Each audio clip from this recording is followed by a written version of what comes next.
2 of the rainbows yesterday afternoon. Oh, very And cool. 2 this morning. Yes, so they're very fresh. They got cleaned about 3 o'clock this afternoon. Hello, I'd like to call to order the regular meeting of the Auburn Planning Board for April 12, 2020. We will be beginning at 5:30 and obviously we're in City Council chambers.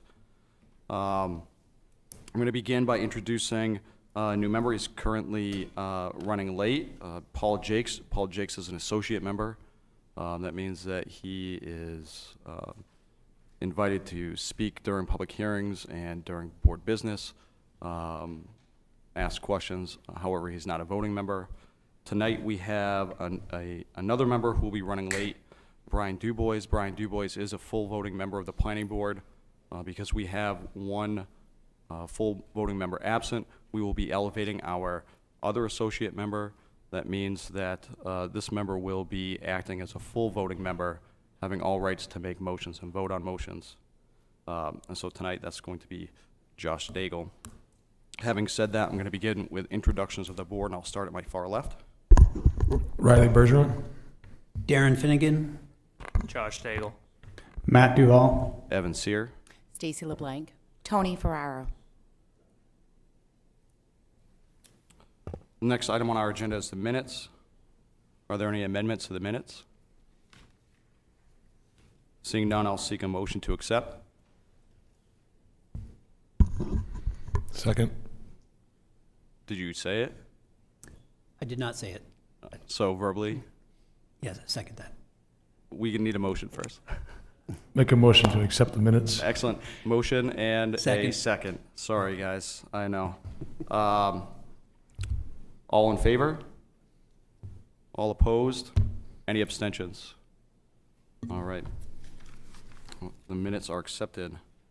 The next item on our agenda is a workshop for proposed Lake Auburn Watershed Ordinance, updating section 60-952 F 1 through 5 and C, subsurface wastewater systems in the Lake Auburn watershed, and section 60-10661 phosphorus control for any new buildings or structure with more than 200 square foot of ground floor area. I will note for the board that we have already acted on the phosphorus control. However, there are some changes.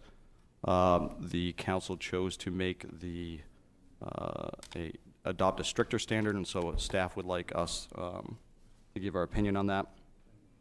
So that folks in the audience understand, planning board workshops are opportunities for members of the board to review information presented by city staff. They consist of staff presentations, questions from members of the board, and discussion of the board. The format is not the same as a public hearing, and is primarily meant to facilitate the presentation and discussion of information amongst the board members. And because it is a workshop, public input is not taken. However, public input will be taken during public hearing later on during this meeting. I understand that tonight we also have Mr. David Roque, who is a retired state soil scientist, with us to help present information. So staff is ready. Thank you. First slide. So I'm just going to go down through the agenda. The reason why we want to... We just want to go down through this and go through the agenda and essentially the reasons why we're here and why we're presenting the proposed Lake Auburn Watershed Ordinance updates. First of all, this is a sense of urgency. Water quality is a big issue. We can't wait on protection of public water supply. As you know, Lake Auburn is the public water supply for both Auburn and Lewiston.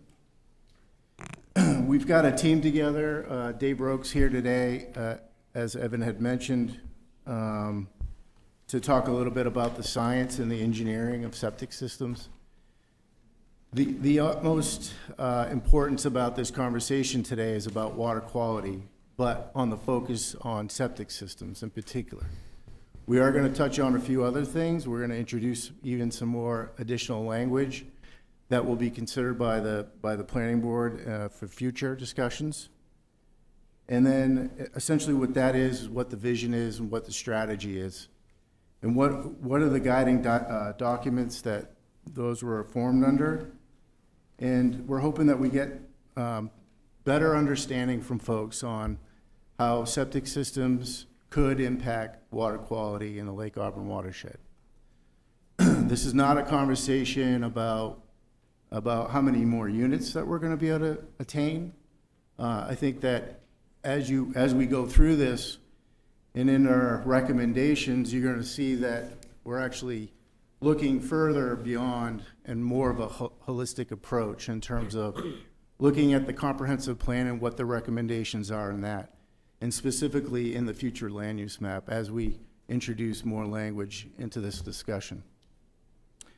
And then this is science. So science requires follow-up.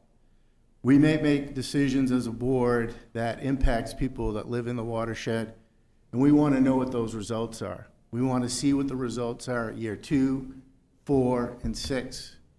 And we want to be able to report those findings to the board. I think it's important. I think it's the responsibility of the staff and us to report back to the community on how these changes are affecting the watershed and how they're affecting individuals. As we go through the design on some of these items, we're going to see that it affects cost. It may affect the operations of a septic system. It may affect siting a septic system. So those are all considerations in basically how this is going to work out, what the science is, what the engineering is, and what the report is. So I think that's very important for people to understand that though the planning board may make a recommendation to council, right, to move this forward, I think it's important that we make a recommendation that is thoughtful, but also that we make sure that we analyze this information as we put it in the ground. How does it apply in the face of the earth, and what's the results of that? I think that's an important part of science. So I just wanted to lay that out there. Next slide. So these are some of the proposed change highlights. This is very high level, 10,000 feet highlights of what the proposed changes are. Allowing for disposal fields for a limiting factor of 12 inches. Dave Roque will talk a little bit about septic systems. Essentially, we have a subject matter expert here. I did work for an engineering firm for 10 years. I've done a fair amount of these designs. I understand the science and the engineering aspects of this, but I think it's important that someone from outside the city really talks about the specifics of these designs and how what we've been doing in the last 42 years has impacted or potentially impacted the Lake Auburn watershed. The next one is we're going to require all systems, new or replacement, be required to follow the new disposal guidelines. We're going to talk about things like 36 inches of horizontal separation to the limiting factor. We're going to show you what that looks like when you have 12 inches of natural soil, and we're going to introduce 24 more inches of soil to keep that separation, to get the treatment that's needed in the watershed to protect Lake Auburn. I think that's, again, very important. We're going to require additional designs on these septic systems. We talk about surface runoff and certain times of the year and overloading hydraulically. If we talk about water and how they affect septic systems, we're going to impose standards that treat that as well. That means creating a diversion ditch. We're going to learn a little bit about what diversion ditches are, what curtain drains are, and how that affects the hydrology or treating the hydrology that's surrounding your septic system, your field, right? So basically we want to get that water away from there. We just want to treat just only, right, the effluent that's coming to that field. We don't want to be treating the groundwater during a high rain event in that field. We want to get that stuff away from there, right? If we're developing the septic system on a slope and that runoff could go directly into that field, that's not good for water quality, right? That's not good for Lake Auburn. We want to put in place the best design standards that are out there, that is available today, using the state of Maine standards and introducing some new stuff, some new techniques that we know that really does a good job with essentially trapping phosphorus, nitrogen, nitrates. Those are all things that impact water quality and impact drinking water for Lake Auburn. We're going to extend the disposal fields further away from the normal high water mark of Lake Auburn.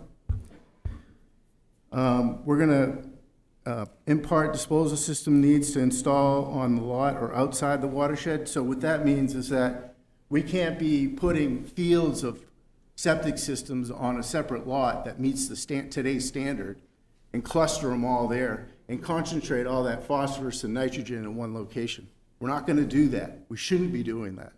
That's detrimental to Lake Auburn, and we're doing it. We've had the opportunity to do that for the last 42 years, and I think it should stop. We're going to require a phosphorus control plan for structures over 200 square feet. This is new language. This is really coming from the council in their discussions, knowing that water quality and taking a holistic approach to this, that we're going to also require phosphorus control plans. We're going to go from 575 square feet down to 200 square feet. Again, we're strengthening the watershed, strengthening our public water supply, making sure that it's there for a long time for the residents of Lewiston and Auburn. And then, again, the new piece of this is requiring the 24 inches of suitable natural soil or fill material for a total of 34 inches. So those are some of the proposed changes in a nutshell.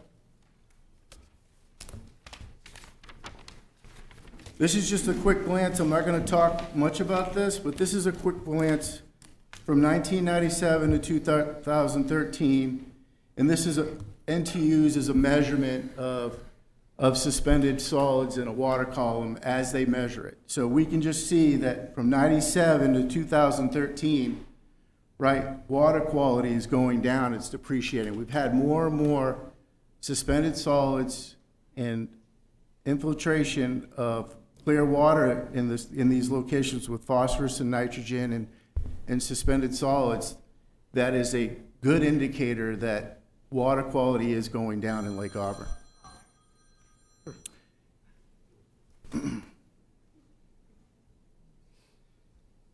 So, basically it's a combination of factors that raises their turbidity in the lake to the near limit to allow filtration avoidance waiver granted to the Auburn Water District in the Lewiston Water Division. So essentially the 5 is the standard, right? If we hit 5, then the city and the water district rather loses its filtration requirement. So I think that that's important. So we're not quite halfway there yet, and I know that they've implemented some treatments to the water that may have brought these NTUs down. But that's a temporary fix. But if we're looking at a holistic approach to the watershed, I think addressing these septic systems and how they impact the watershed is important. Next slide. So this is a look of the watershed numbers, and I just want to highlight to you, and I said something earlier, 42 years, where does that come from? So from 83 on, we've had these new systems or new standards established in the watershed. So the way that the ordinance reads right now is that we don't need to do anything different for these existing systems. So of these 321 systems that are currently in the watershed, right, 275 of these don't need to meet today's standards. So we introduced some language in the first couple of slides where we're going to address all the septic systems, right, new or replacements. So I think that's a big thing. We get these 275. There's a net gain there. Will we have 1 or 2 more houses out of this? Potentially there is. Potentially there's 1 or 2 more houses with the standard that is currently existing today. But note that there is no way to grab those 275 systems as the way it's written today. So I just want to point that out. that for me, that seems like if there's a replacement system, we should be looking at it to do it the best way to protect the Lake Auburn water quality.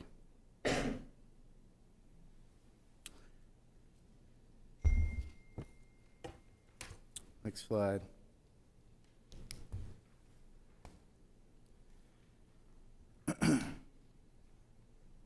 Again, I'm just going to go down through some of this. This is more of the text and kind of where the information is coming from. A lot of this decision-making process was through a diagnostic study of Lake Auburn in Phase 1, another one, a diagnostic lake study of Lake Auburn in Phase 2. These are done by the Water District. Lake Auburn Watershed Management Plan in 2010, and then most recently, a regulatory, environmental, and economic analysis of water supply protection for Auburn, Maine in 2021. So this is not just the latest report, it's a compilation of many reports and many findings over time that we've kind of landed at this spot right here. The recommendation, though, of the 2021 report that align with the 2010 report, I think it's important that, right, they're repeating themselves.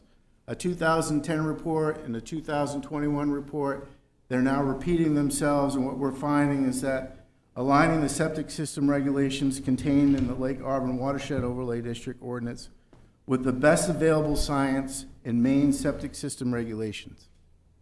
I should have put in there engineering, right? We have new standards for engineering, and we know the science of soil. We get Dave Roque here. So again, we want to align these things. We want to make sure we're applying the best science to septic system for water quality. This is about water quality. This is not about new housing. Develop a clear set of standards for farm management that will limit phosphorus loading from commercial and agricultural activities. Again, here we're talking a little bit about buffers, increasing buffers. We'll go over some of that text. And then incorporating low-impact development requirements for new single-family residential developments. I've got a slide in here where we're going to talk about acreages and maybe a recommendation to council. Dave will probably touch on this a little bit too, that when we implement low-impact development techniques, to do it the best way, we may need a little bit bigger lots if available. So those are some of the things. Other recommendations, what are things we're already doing? The city's trying to increase density in other areas of the community. We're not thinking about, the comprehensive plan in 2021 does not identify increasing densities in these zones, in the watershed. It really talks about concentrating in areas where there's public water and public sewer. We want to emphasize that that's where the development should occur. We'd like to foster a working relationship with the stakeholders. That's the Water District, their trustees, the cities, both Lewiston and Auburn. We would welcome additional conversations and going through the science and going through the data that what we have found. And then looking at this from a holistic approach. We may not have, this may seem like we're pigeonholed one particular thing, but we've got to start somewhere. This is a baseline of what we need to address, among other things. We should support implementation of BMPs. What is a BMP? Best management practice, small lots, roadway work, level lip spreaders, introducing best management practices in the watershed. How can we do that? We should be looking at that. As planning board members, if there's a development in the watershed, how are we doing the point source treatment of getting that water into the ground as quickly as we can, rather than creating, going through a surface parking lot and then collecting it all in one location and putting it in a stormwater pond. That might not be the best way to treat stormwater and phosphorus in the watershed. We want to get that water into the ground as quickly as we can. We should support local youth conservation corps.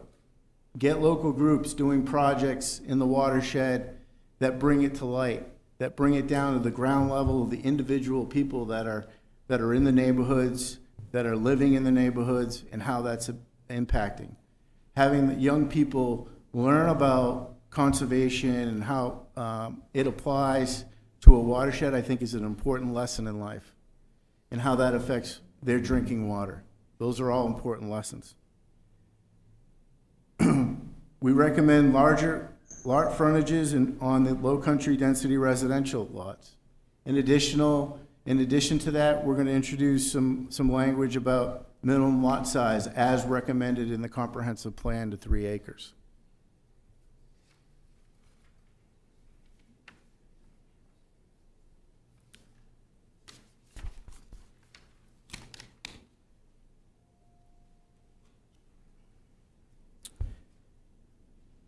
So I'm just going to go down and read down through this.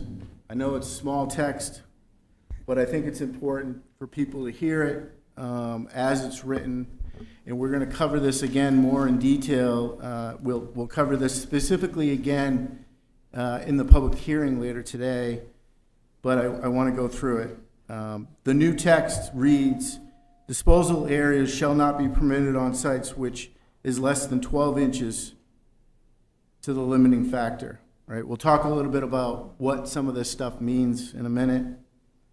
In addition, having at least 24 inches of suitable natural soil or fill material below the bottom of the disposal field in the mineral soil surface to result in a 36-inch separation between the bottom of the disposal field and the limiting factor.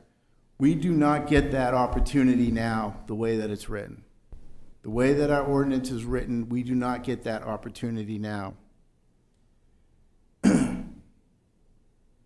Within areas containing soils described as deep and sandy and gravelly, which contain more than standard gravel, outwash, or stratified drift, as shown in Table 4D, Profiles 5 and 6, and some of 11 of the State Maine Subsurface Wastewater Disposal Rules.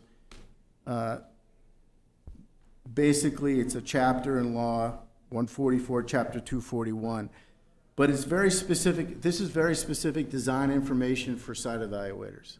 They're the ones that do the septic design for these new systems or replacement systems. Every single system needs a site evaluator, a licensed site evaluator, to put together these plans. And we'll take a look at a couple of those. No subsurface absorption area shall be installed closer than 400 feet to the normal high water mark. So again, we went from 300 to 400. And then we're introducing additional language into this for disposal systems.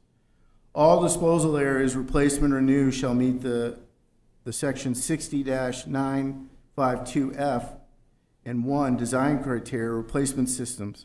So that essentially what it's doing is referencing the above information, that 36 inches of horizontal separation. That means doesn't matter, replacement or new, it's got to be replaced this way. We've got to do it this way. There's no, if you remember that conversation about the 275 systems that are essentially grandfathered and can be installed to today's standards of just a standard septic system of 12 inches, or in some cases 9 inches to the limiting factor, that doesn't happen the way that it's written here.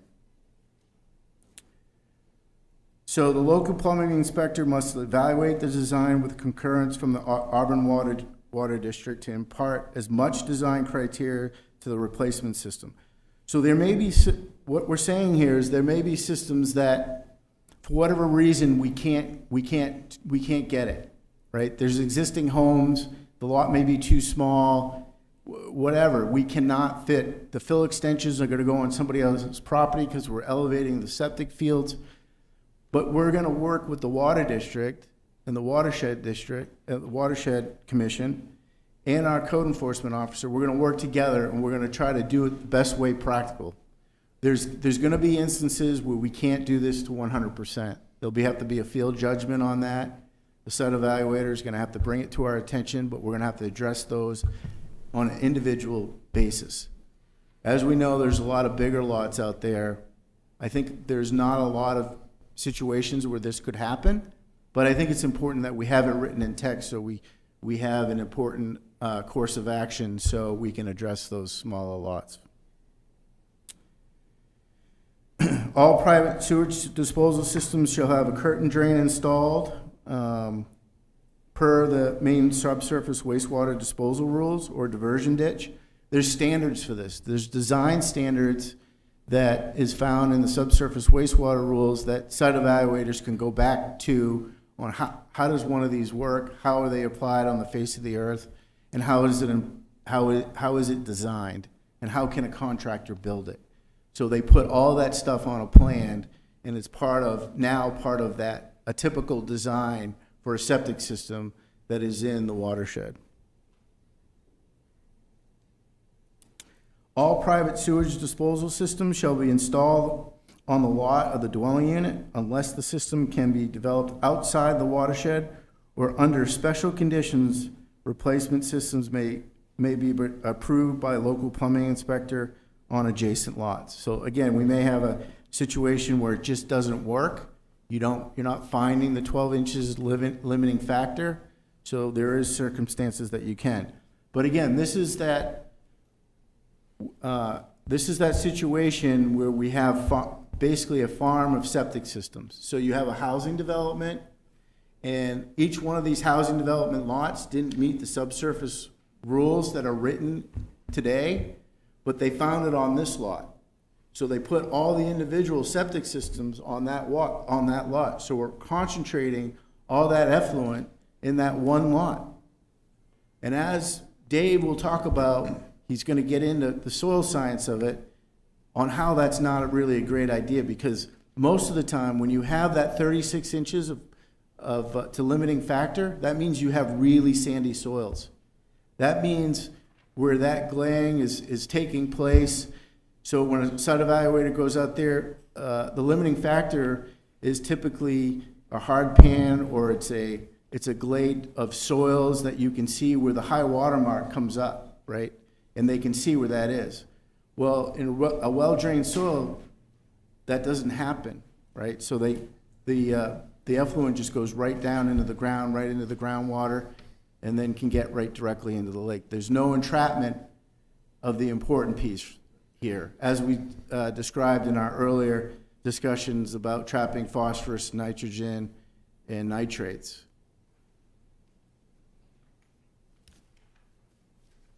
Slide. This was something that phosphorus ordinance section, again, this was something that was already approved by council on March 21st. This was just strengthening. You guys had already talked about this, but I think it was important that the public saw this slide again. We're using the latest science, the latest engineering standards for designing items in the watershed. This applies not only to Lake Auburn watershed, but it also applies to Taylor Pond. So using LID, again, I think for point source treatment for stormwater is a really good way to do it if applied under the right conditions. I think it's the best way to infiltrate stormwater on a site.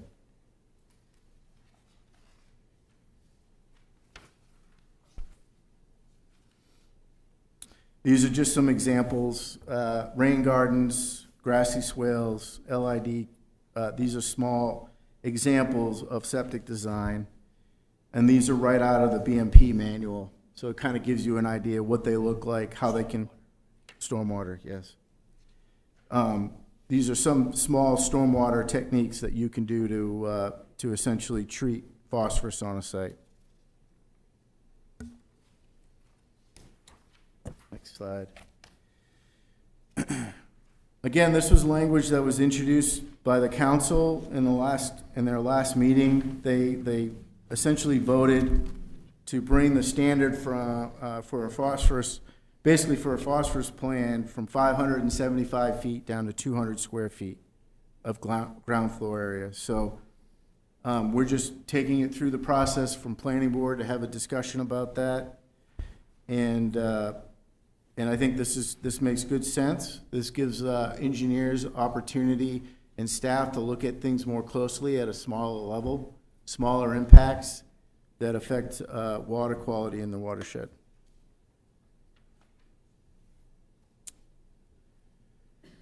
This is relatively new. This is really looking at the comprehensive plan. And to kind of boil it down is that everything that we see here in brown, in these areas, if anybody can look at my cursor. So this area here, and then this area over here. I want to run that. Those are all 1 acre minimums currently right now. I think that, again, if we're taking a holistic approach, I know that we've got a pretty clear directive from the council right now that we're looking at septic systems, but I thought it would be good in this workshop to introduce this language and this idea about making a recommendation to the council to look at this further. I know we're updating other portions of our comp plan. Maybe it's time that we look at this and identify all these areas that are in yellow, that are highlighted in yellow. They're brown and green, so those are really, push them out to a 3 acre minimum. Again, limiting development in the watershed, improving lake water quality. This is supported in the comprehensive plan. It's very clear. It's under a rural development district. I don't know if that's essentially what we're going to call it, but it's certainly a consideration that we should start exploring and talking about further to really address this issue from a bigger perspective.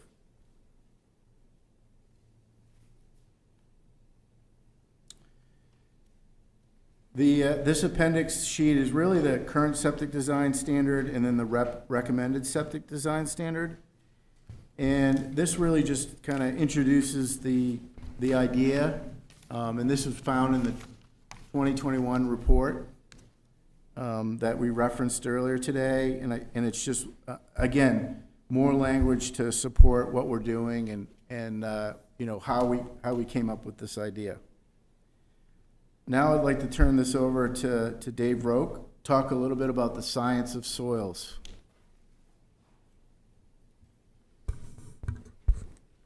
Good evening. I finally have a chance to speak. Thank you for inviting me here today, and I want to give you a little bit of background so that you understand where I come from.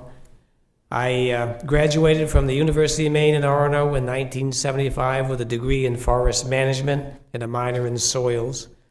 And then for the next 10 years, I worked for engineering firms.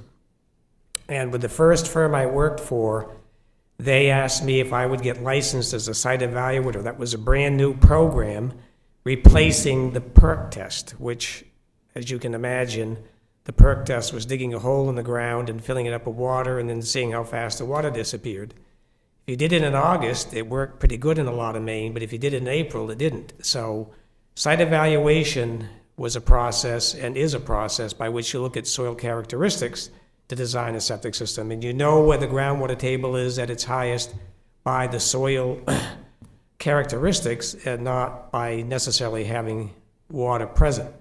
So I got licensed about a little over 45 years ago, and I've been a site evaluator ever since. My next job was spending 3 years in the state septic system program, where I was the state site evaluator. I licensed people to be site evaluators. I investigated complaints against them. I assisted them in the field with difficult sites, and I did a bunch of training workshops. I started in 1987.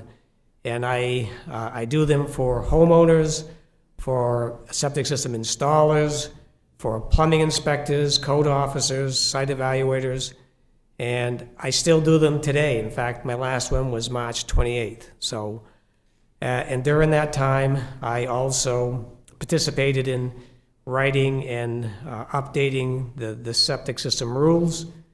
I've been a member of the Maine Association of Site Evaluators Technical Committee since it formed in the mid-70s.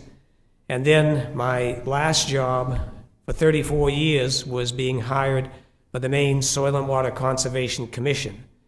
And as you can imagine, my work was soil and water conservation, and it was not just my vocation, but my avocation. And even though I've been retained to be here today, I can tell you the reason I'm here is not because I'm being paid. It's because I believe in this. 15 years ago, I was in the same room making some of these same comments and arguments, I'm sure to different people, concerns I had with the ordinance. Though well-intended, it ended up having some probably unintended consequences.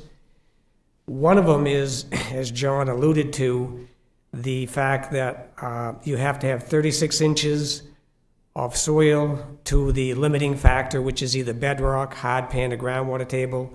That's pretty rare in Maine because, geologically speaking, our soils are relatively young. The glacier didn't leave here until about 10,000 years ago, and that's pretty recent. So not all soils with 36 inches, but probably the vast majority of soils with that depth to limiting factor are sand and gravel type soils.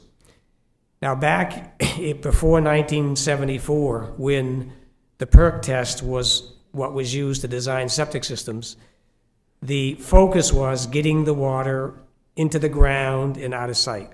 That was the issue because pathogens in the wastewater, if it was on the surface of the ground, could infect people and animals, and that was obviously not a good thing. And then as time progressed, I and a few others started looking at another area of concern because water quality issues were becoming more important. It was the treatment or renovation of that wastewater, not just getting rid of it, which is disposal, but actually treating it. And being, as you can imagine, a soil scientist, that's been my whole career, and I've dealt with almost everything you can think of in the soil science field. Working for the Soil and Water Conservation Commission, I dealt with dog waste, manures. I did even get involved in septic and sludge, which is a whole nother subject. But in order to renovate the wastewater, there's three kinds of things that happen in a septic system that create that renovation.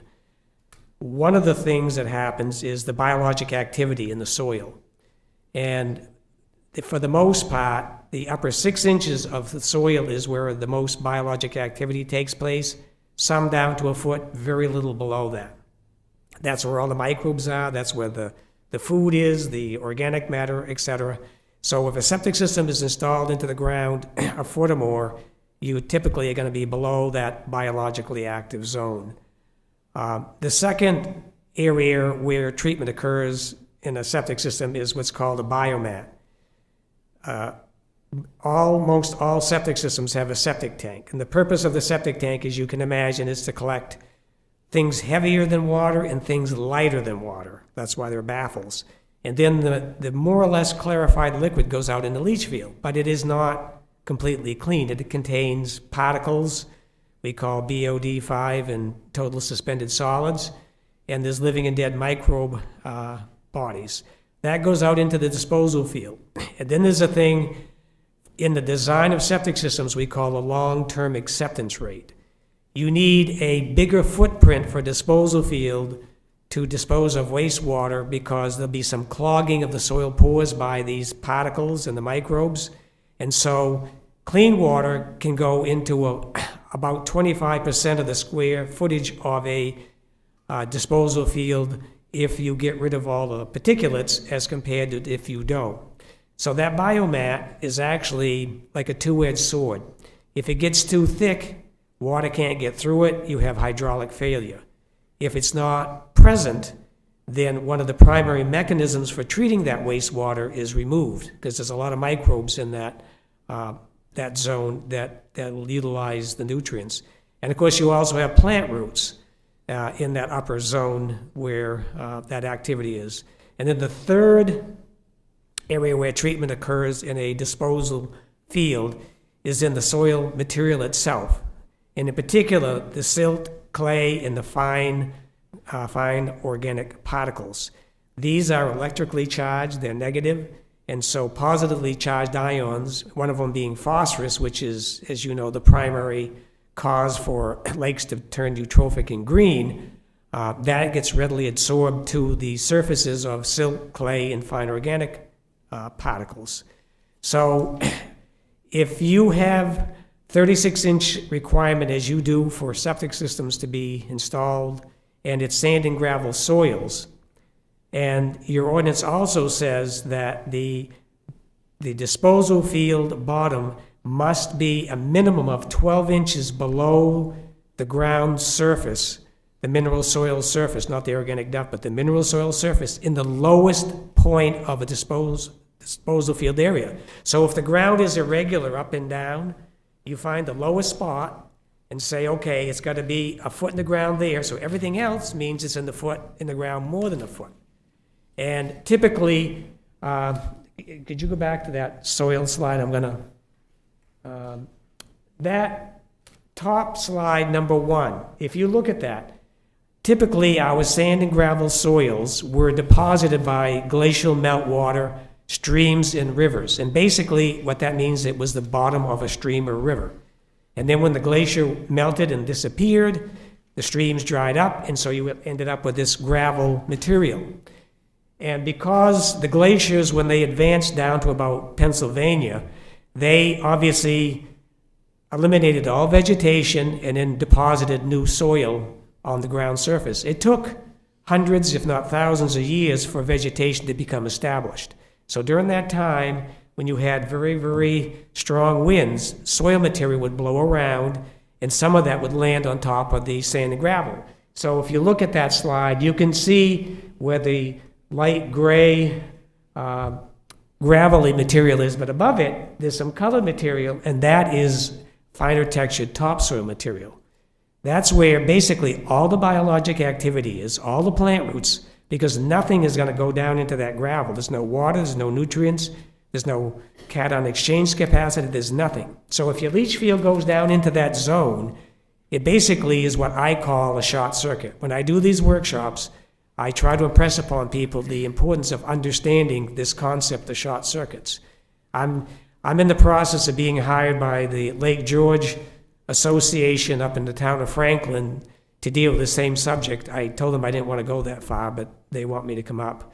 In Biddeford Pool, I'm doing the same thing, because short circuiting means the wastewater disappears, so you think everything is great, but if there's no treatment that occurs, you get a problem.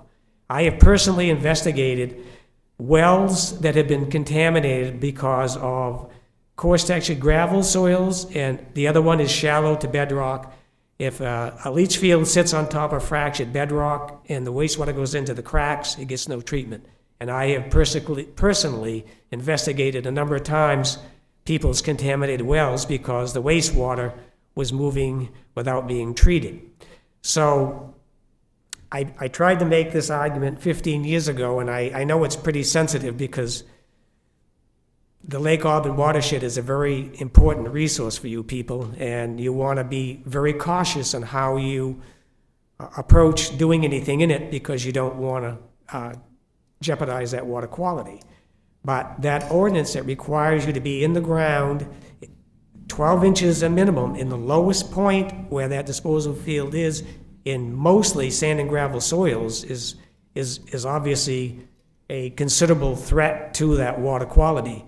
And then with people having a hard time finding those kinds of conditions, if they do find some and other people want to purchase easements to that property, you can end up with a whole bunch of septic systems in a pocket of sand and gravel where almost no treatment's occurring. The other thing that I think I should bring up is when you think about the groundwater table in the soil, everybody thinks, okay, that's where the water is. If you're in sand and gravel, you can basically think about sand and gravel aquifers as being like a lake that you put a bunch of gravel in. The lake's still there, it's just all the water is there, there's a lot of water. But if you've got a fine textured soil that only has small capillary pores, the capillary pores will suck water as much as 18 inches up into the soil. So when a site evaluator looks at a soil profile and says, the water table is at 12 inches on this site, the actual water table is probably down there 20 inches or more, but the capillary pores suck the water up, and if the capillary pores stay saturated long enough, about a week to 2 weeks during the growing season, so microbes remove all the oxygen out of it, then the microbes take oxygen away from rust or iron, and And when that happens, the iron can move, and then when the water table drops, the iron rests again, so you have gray spots where the iron left and red spots where it went to. That modeling tells site evaluators where the water table is, but it isn't really the water table. So a water table in a fine textured soil, even if the biggest issue with a water table in a fine textured soil is if you put a septic system in it, there's no place for the water to go. But that water is still gonna get renovated because it's still up shallow and it's gonna be treated. In sand and gravel, it's a whole different thing. It's basically an aquifer. So those are the most dangerous kinds you can have. The conventional thinking that I have been advocating for years, and other people that I've talked to in other states that also are in the progressive stages of trying to deal with water quality, is shallow septic systems, either installed on top of the ground or even above the ground, is the ideal situation, because that way the water has got to go through the topsoil layer where all the microbe activity is, all the plant roots are. There's great cation exchange capacity. There's great opportunity to renovate that wastewater. So, that I can't impress upon you enough that you need to definitely fix that. Some of the other issues, whether you want 36 inches on all sites or you want 400-foot setbacks, that's up to you, but you really don't want to stick septic systems down into sand and gravel. That's a really not a good thing to do. I think that covers most of what I was going to talk about.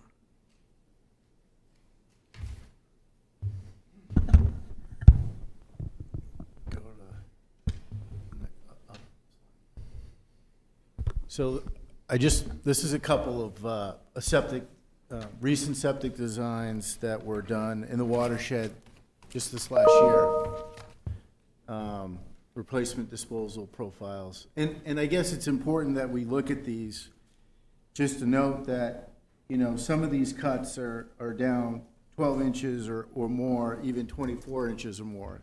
So if we go back to some of the language, some of the things that Dave had said, and we talked about that first 8 inches of where really that entrapment of phosphorus and nitrogen occurs, we lose those opportunities in these replacement systems. And I think this is a loss for the watershed. And this is just an example of, these were approved, they were done to standard, but it's exactly what's going into the ground today in the face of the earth. So I think it's important that we brought a couple of examples of those up. Next slide.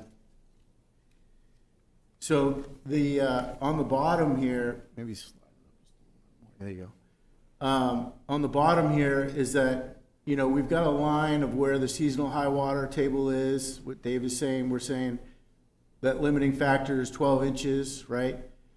Now we're essentially rototilling, we're establishing, we're keeping that real good treatment area about what Dave described. We're rototilling that material on top, and then we're introducing maybe 12 or 24 inches of new material, and now we're setting the new systems on top of that. So we're really getting that a true 36 inches of horizontal separation.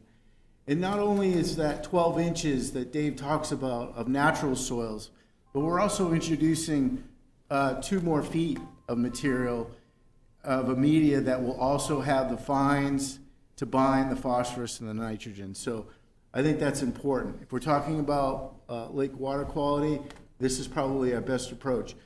Dave and I will go back and forth. The ordinance language is 36 inches, so we always landed at 36. And Dave's shaking his head at me saying, we don't need that much. You might not need 12 and then another 24 to make 36. I think the treatment can occur at maybe 12 inches of new material and then 12 inches to the limiting factor, bringing that septic field down, limiting pumps. As you see in the profile of the design, these oftentimes would be mounted systems and require a pump, right, if you don't have the right kind of slope. That adds cost to our to the residents in the watershed. Maybe a better solution is not to use 36, a number that we originally started with, and maybe squeezing that down to 24 inches. That could be a consideration. So I just wanted to point that out. Up on the uphill side, we have a curtain drain. You can see how that is. If there's a slope coming down, we're picking up groundwater. We're picking up groundwater there with a 6-inch perforated pipe, and you've got a 6 mil black poly that basically goes in your trench. I think that's great. You know, we talk about the hydraulics of the system and really protecting that infrastructure. This is the best way to do it. I worked for an engineering firm for nearly 10 years, and all the engineered septic systems, if they're over a certain amount of gallons per day, you got to have an engineer do it. Every one of those fields that we designed had a curtain drain in it. It's to protect the big investment, right? And for some people in their home, this could be one of the largest investments that they make in their lifetime of living at that home. So I think this is a good, best management practice that we can implement to protect the investment, essentially. And then again, a follow-up. We started out with this, we talked about it. Science is important to follow up, right? I think we need to look at it again at year 2, year 4, year 6. Combine these other issues, other topics that we're talking about with expanding the acreage in the watershed for minimum lot size, looking at other items like the additional phosphorus plans, the updating LID techniques and phosphorus design. I mean, we're putting additional buffers, putting all this stuff together as a package to protect water quality in Lake Auburn. And then the last slide here is just the next steps. So we've had some community conversations. We've already been out in the public in February, on the 16th and in March. Dave was part of those conversations. We talked to a lot of the community about this idea. We're at the planning board workshop right now, and then we'll have the planning board public hearing later tonight. So that's just where we are. If the council gives a favorable recommendation, if the planning board gives a favorable recommendation to council, there'll be a reading on the 18th, and then another reading on May 2nd, just to kind of lay it out for folks.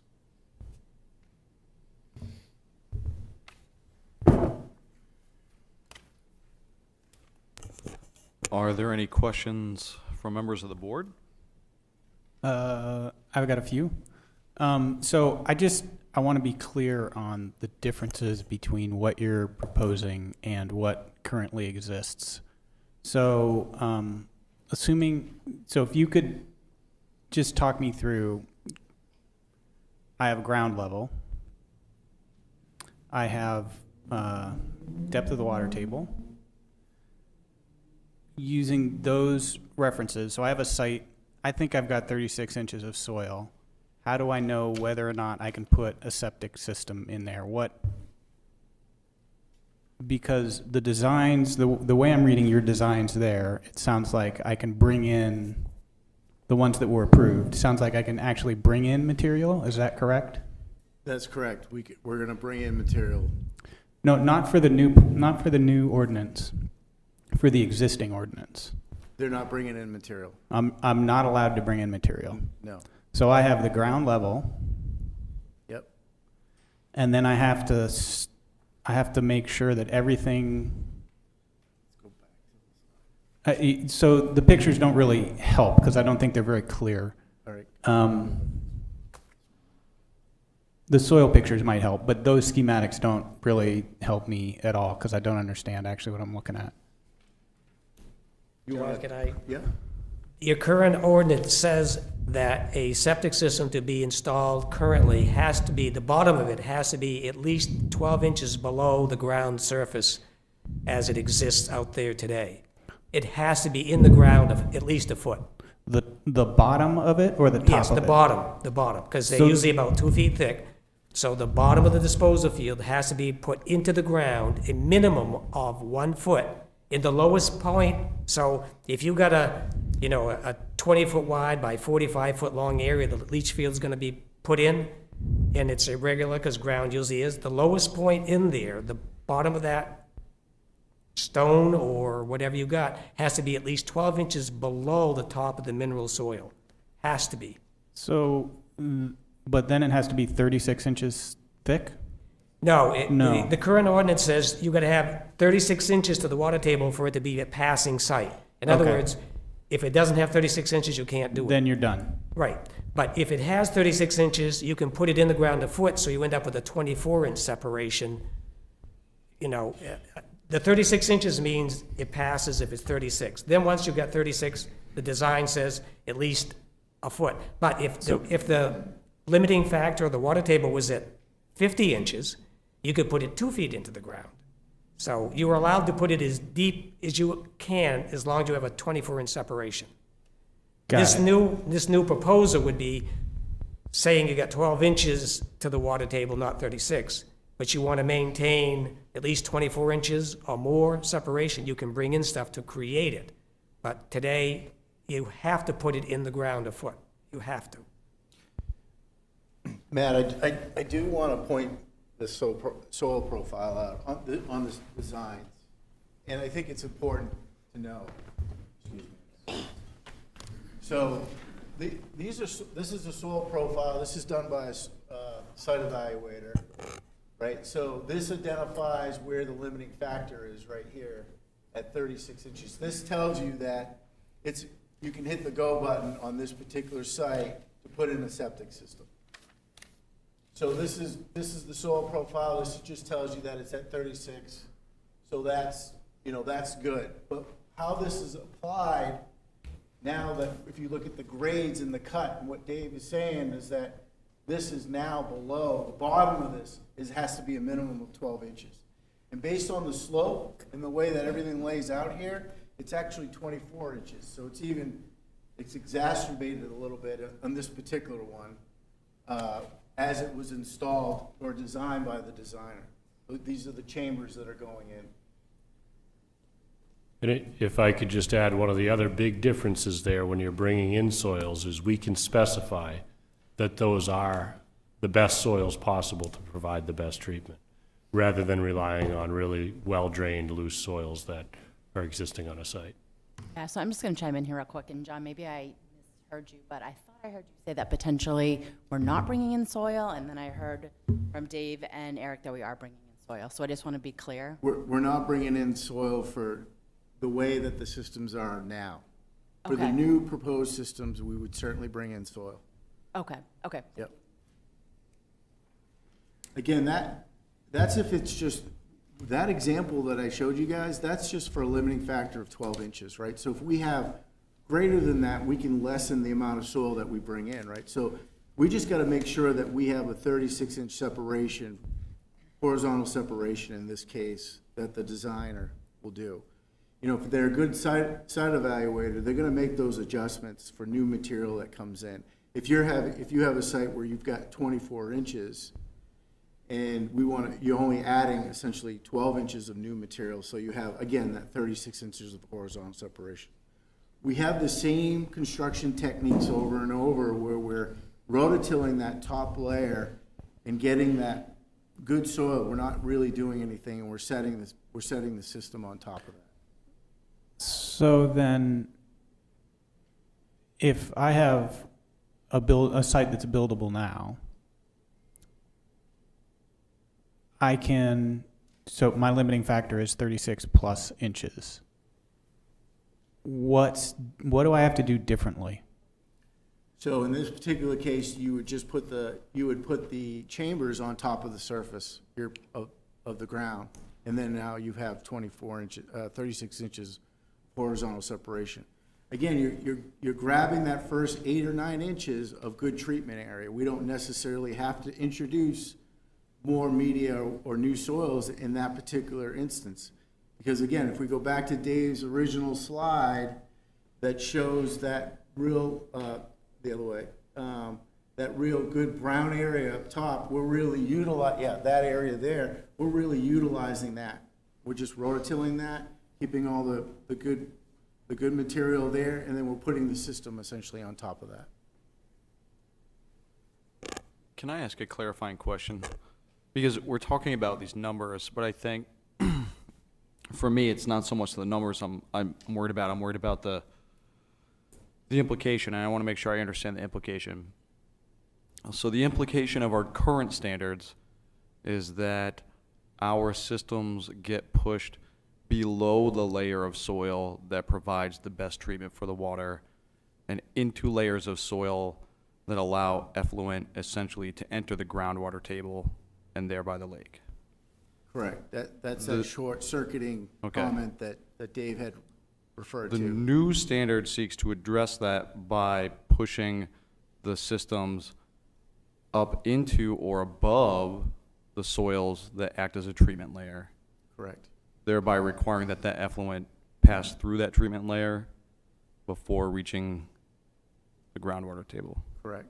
Okay, I just want to make sure that I was understanding Yeah, and that I piece just like that have was a it. question above with that too as well. So, I mean, this is not just an Auburn thing, right? So I guess I would defer to the experts and staff to say, you know, what is best practice within Maine? What's best practice within our region? Like, so is what is being recommended progressive best practice versus what we have today? I would say so. I would say this is very progressive and best management practices for septic systems. It's been used since 1974 very successfully.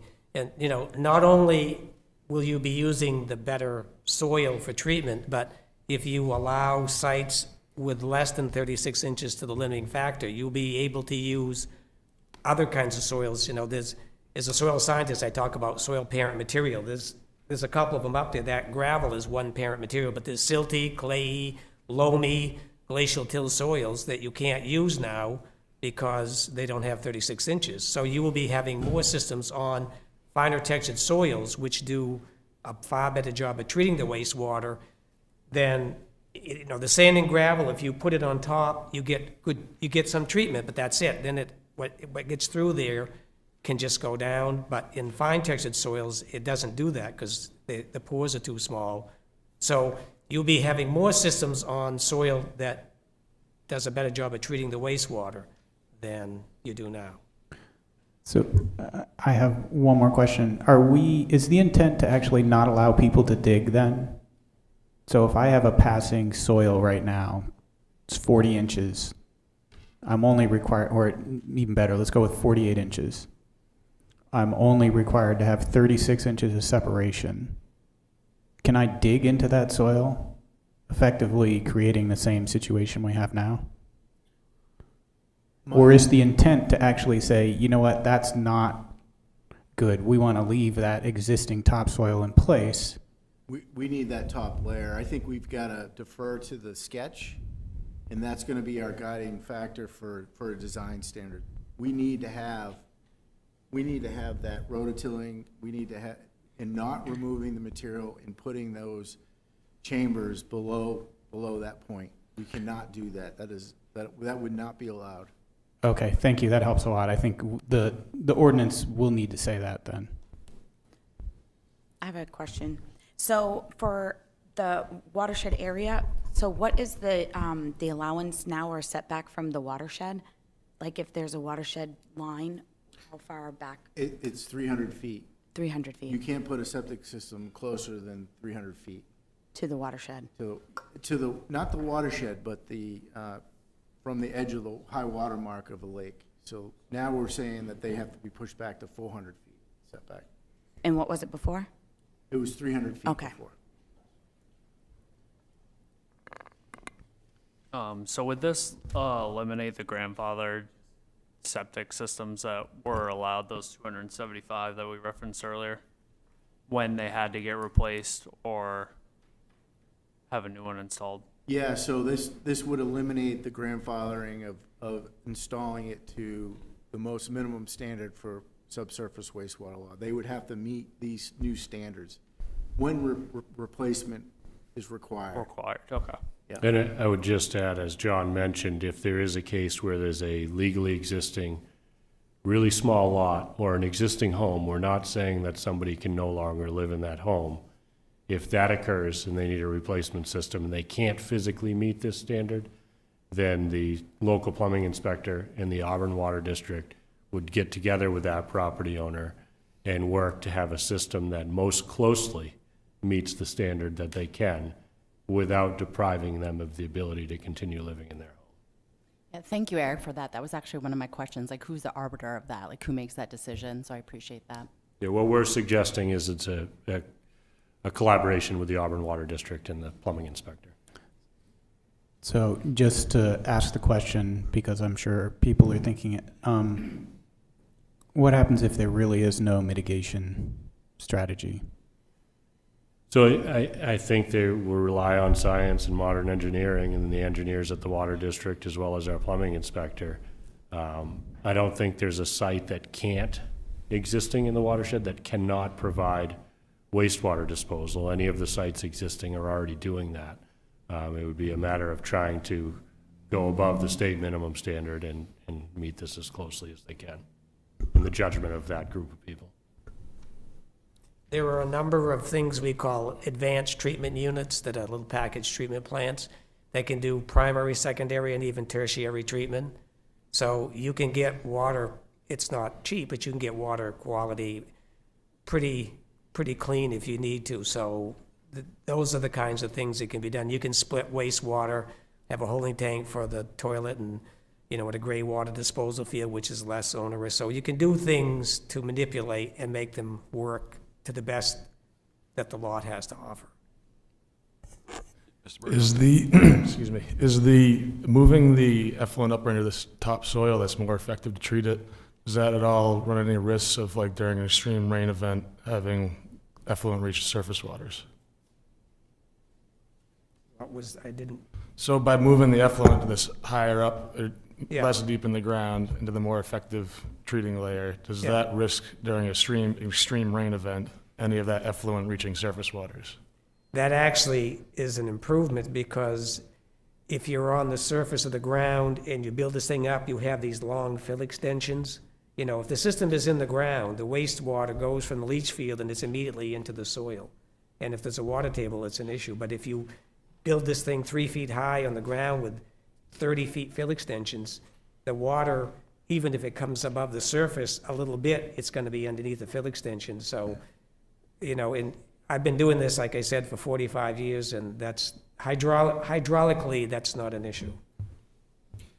In addition to that, though, Riley, just to kind of add to that conversation, if you have slopes, in this particular case, we have language in there that says diversion ditch or curtain drain. In that particular case, it may make sense for a diversion ditch. So essentially, all that water that's coming downhill during that high water event is being diverted away from the field.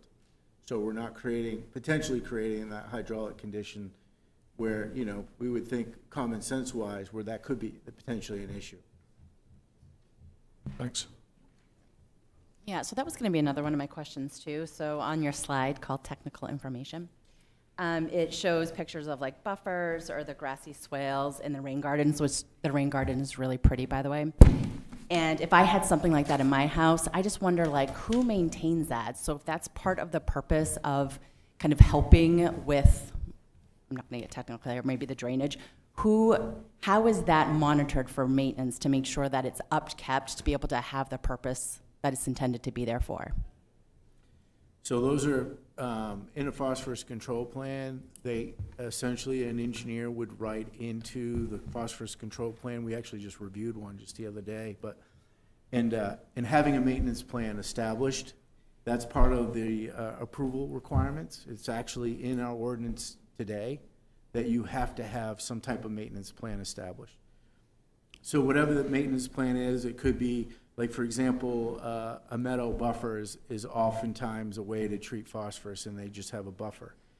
They say that the part of that maintenance plan is that you only mow it twice a year. So that's that part of that maintenance plan. In this particular case, they would have specific items where they may clean it out once a year. And then that's pretty much how they address that. It would be the landowner's responsibility. It's each landowner's responsibility to do the maintenance, and follow the guidelines of the design professional. The design professional sets the maintenance plan, and the town is the one that, city comes back and reviews those as they're implemented. So just to be clear, there's no one actually monitoring that? Is that what I'm hearing you say? So we're monitoring it on the front end in terms of requiring that the information is there, that they have an erosion control plan, that they have a maintenance plan, they have it identified as, so this land also has to be protected, right? You can't someday think, oh, I want to put a shed there. It's going to be now a restrictive covenant that they cannot build there. They can't do anything with that land. It's got to be recorded in the registry. So these are all the checks and balances on the front end. And then on the back, and then during the implementation, there should be a maintenance plan that's in there, that there's a form that they fill out once a year that they basically report on their maintenance plan.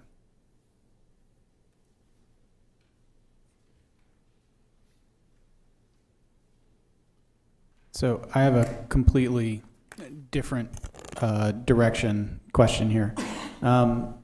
This change will improve septic systems in wherever it's implemented.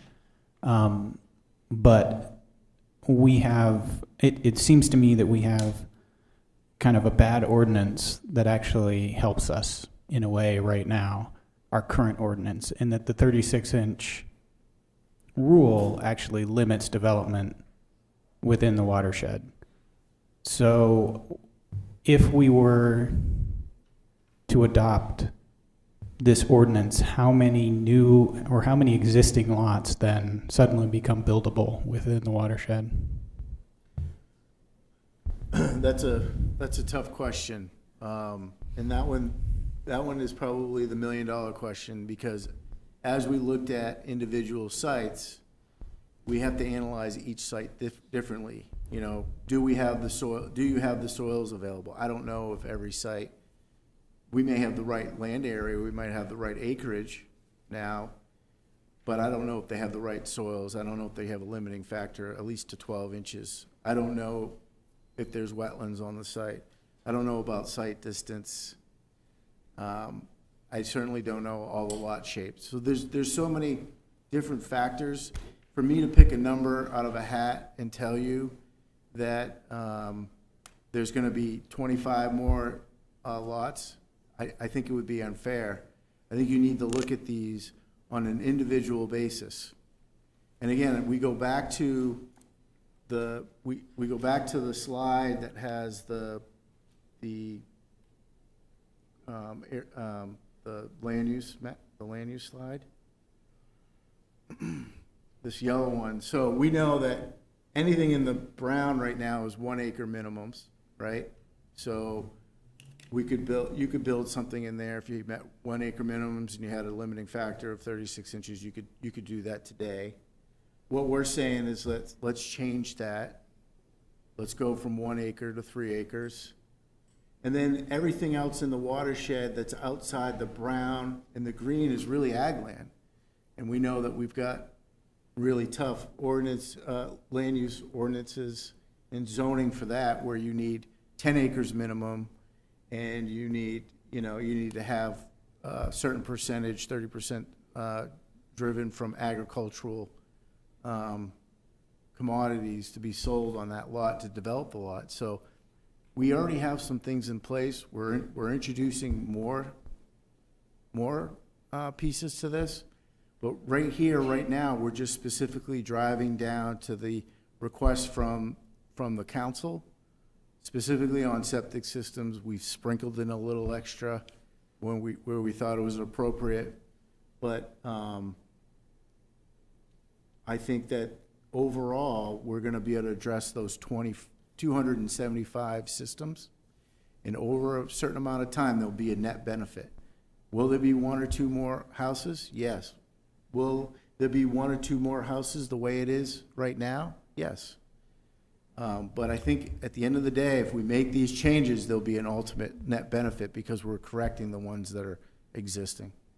And that's a big part of why we think the monitoring piece is important. over that period of time. You could reduce the density allowed by increasing the lot size as part of this.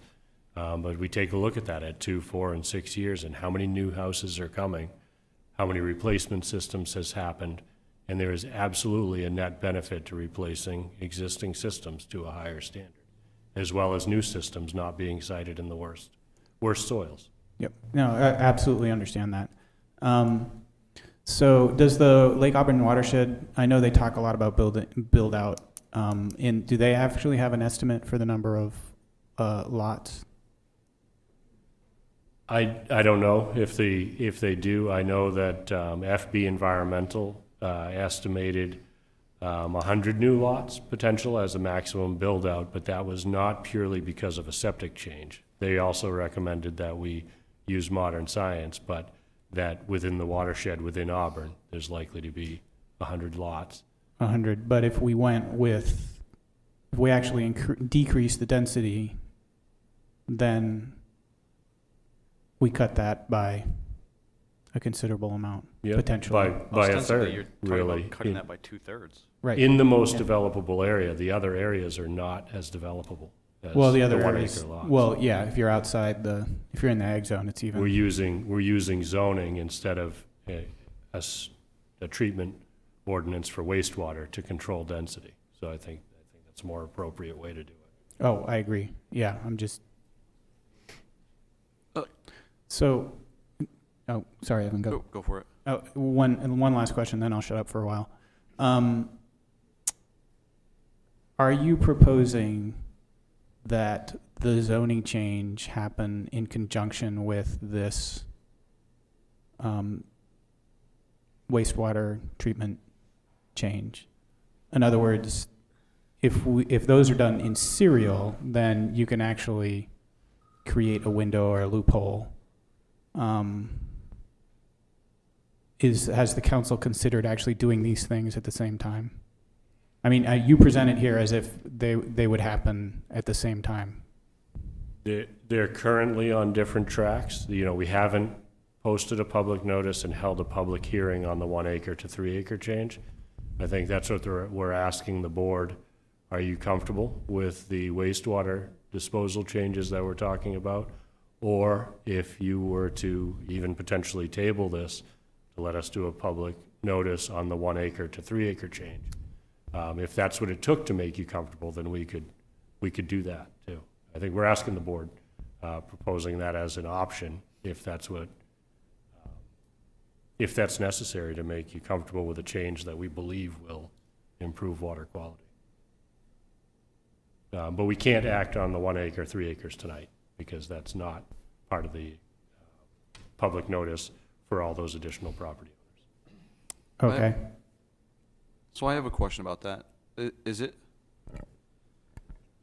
I assume that it's possible for us to send a recommendation, so we could either postpone, right, until such time as we've been able to discuss this.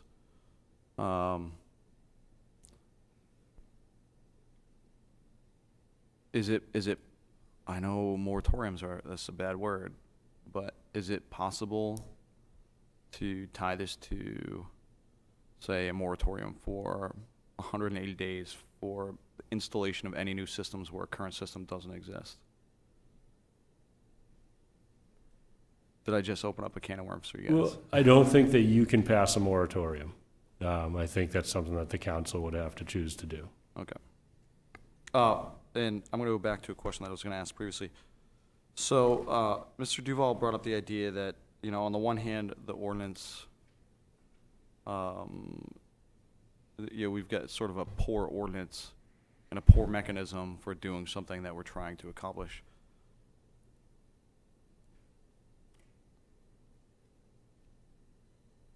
Are the current standards detrimental? Is it likely that they have led to degradation of water quality in Lake Auburn since their implementation?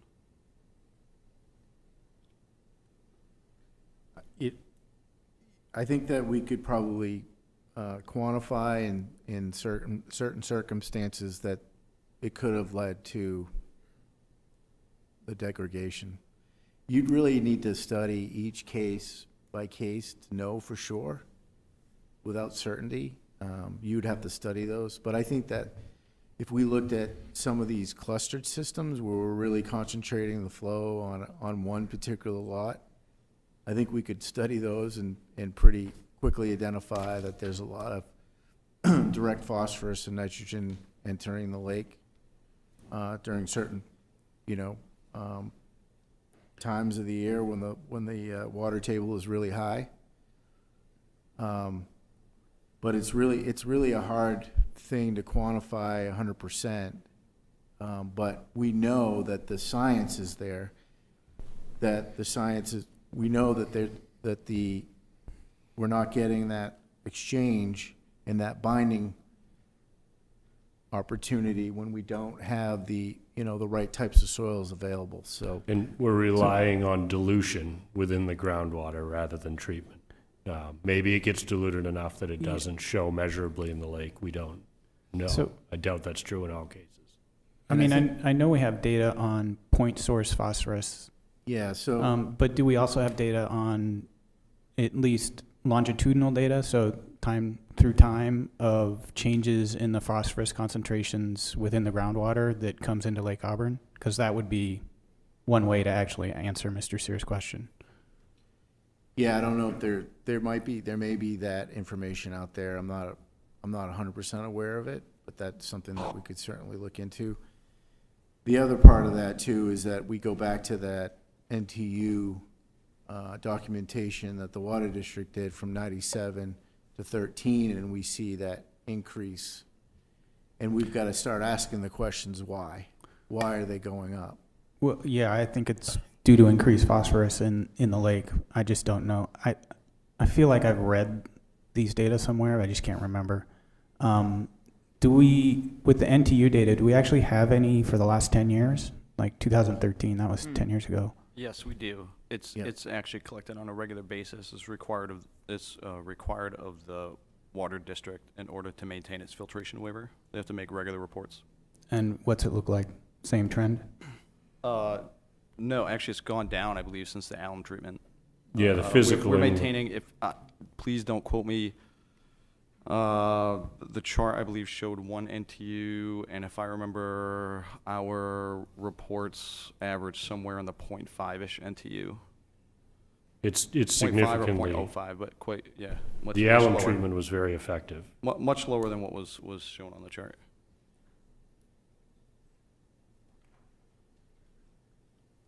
I apologize, I was looking back. I see our water. I Or she interpreted managed back that. there. She I knew what the interpreted numbers- what that was, yeah. I have that chart, I know, in an email from Erica Kidd, and I can get it, but I'd have to go to my email to get it. Okay, I don't need it now. It's enough to know. One more question. So,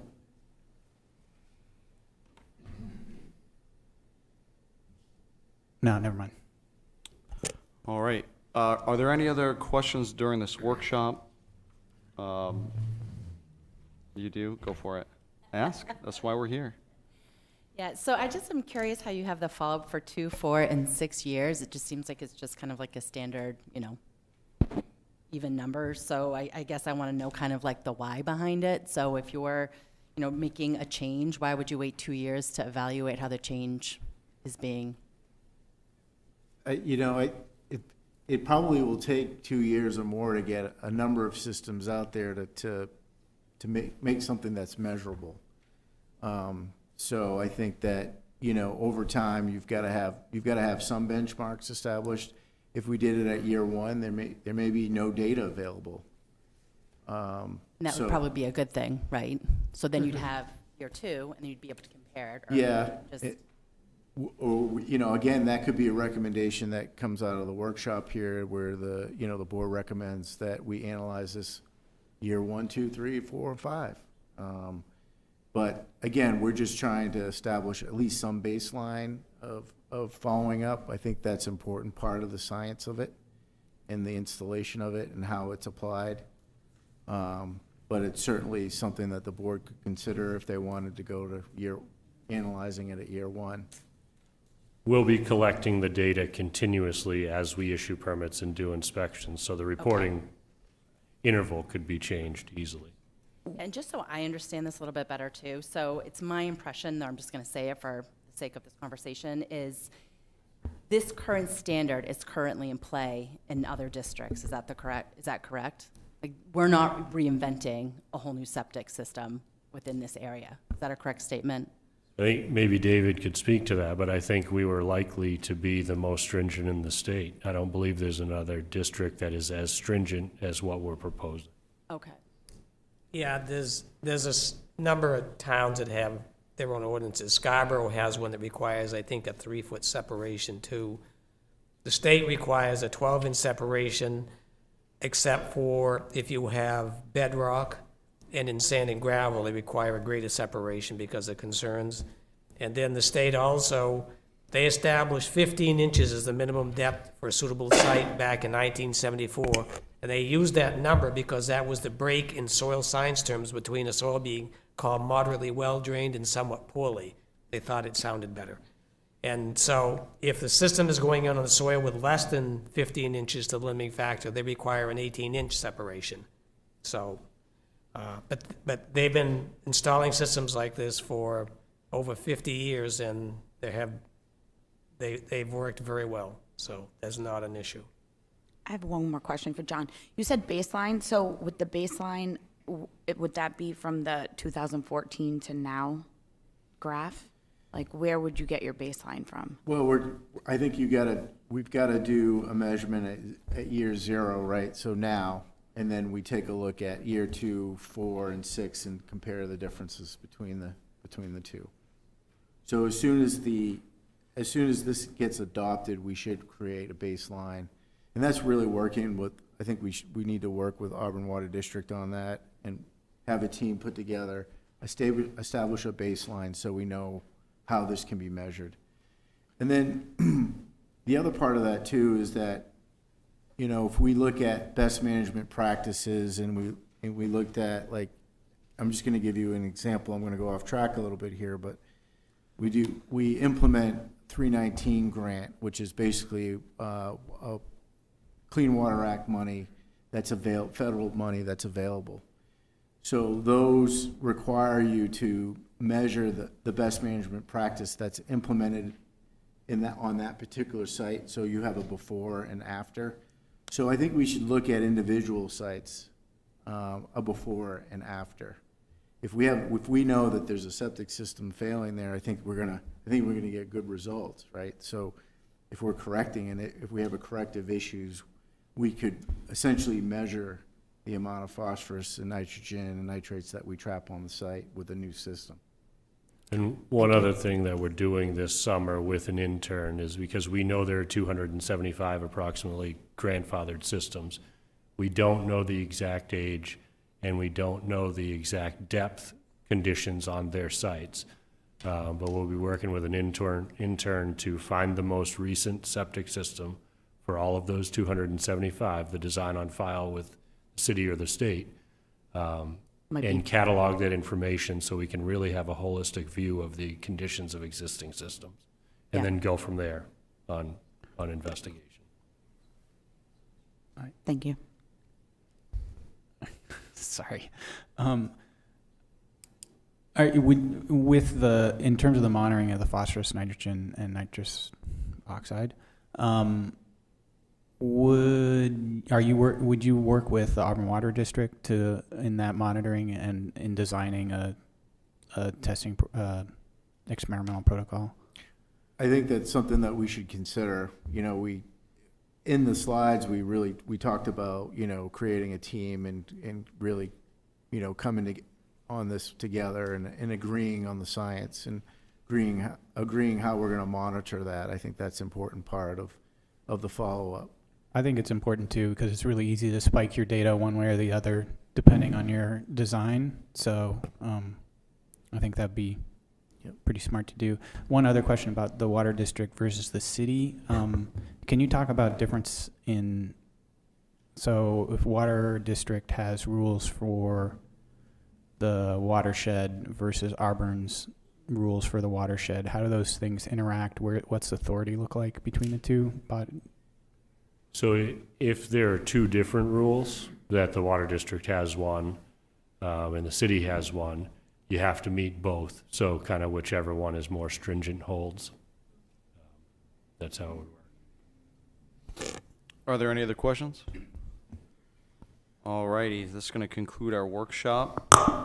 The next item on our agenda is an update and discussion of the capital improvement plan, or CIP. This is the City of Auburn's yearly outlook on capital projects, and we're going to receive this presentation from City Manager Phil Crowell and CIP Director Dan Goyette, so that everyone understands.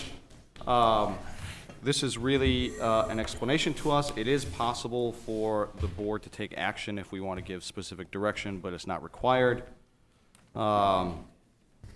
One of the board's responsibilities is to annually review the city's capital improvement budget. Board members are asked to weigh in on those sections of the CIP specific to future planning, as well as other areas pertinent to the rather regular workflow of the board. So, for instance, we wouldn't necessarily be asked to give our input on purchasing, a new fire truck, let's say, unless we felt that there was something pertinent to our own work within the purchase of that fire truck. We can, we're gonna, this is similar to a workshop, but essentially we're giving feedback, I guess. And at this point, I'm gonna ask City Manager Phil Crowell and CIP Director Dan Goyette, I apologize, Dan, to go ahead and present if you're ready. Before you begin, I am gonna point out that Mr. Paul Jakes has joined the meeting. He did so in between items, and as stated earlier, Mr. Jakes is an associate member, so he will be invited to speak, ask questions, but cannot make motions or vote. I apologize. Thank you. That's all right. Thank you, Chairman Seer and planning board members. Thanks for some time this evening. I know you've got a busy agenda. We'll keep it brief. You've had all the materials anyway in your packet.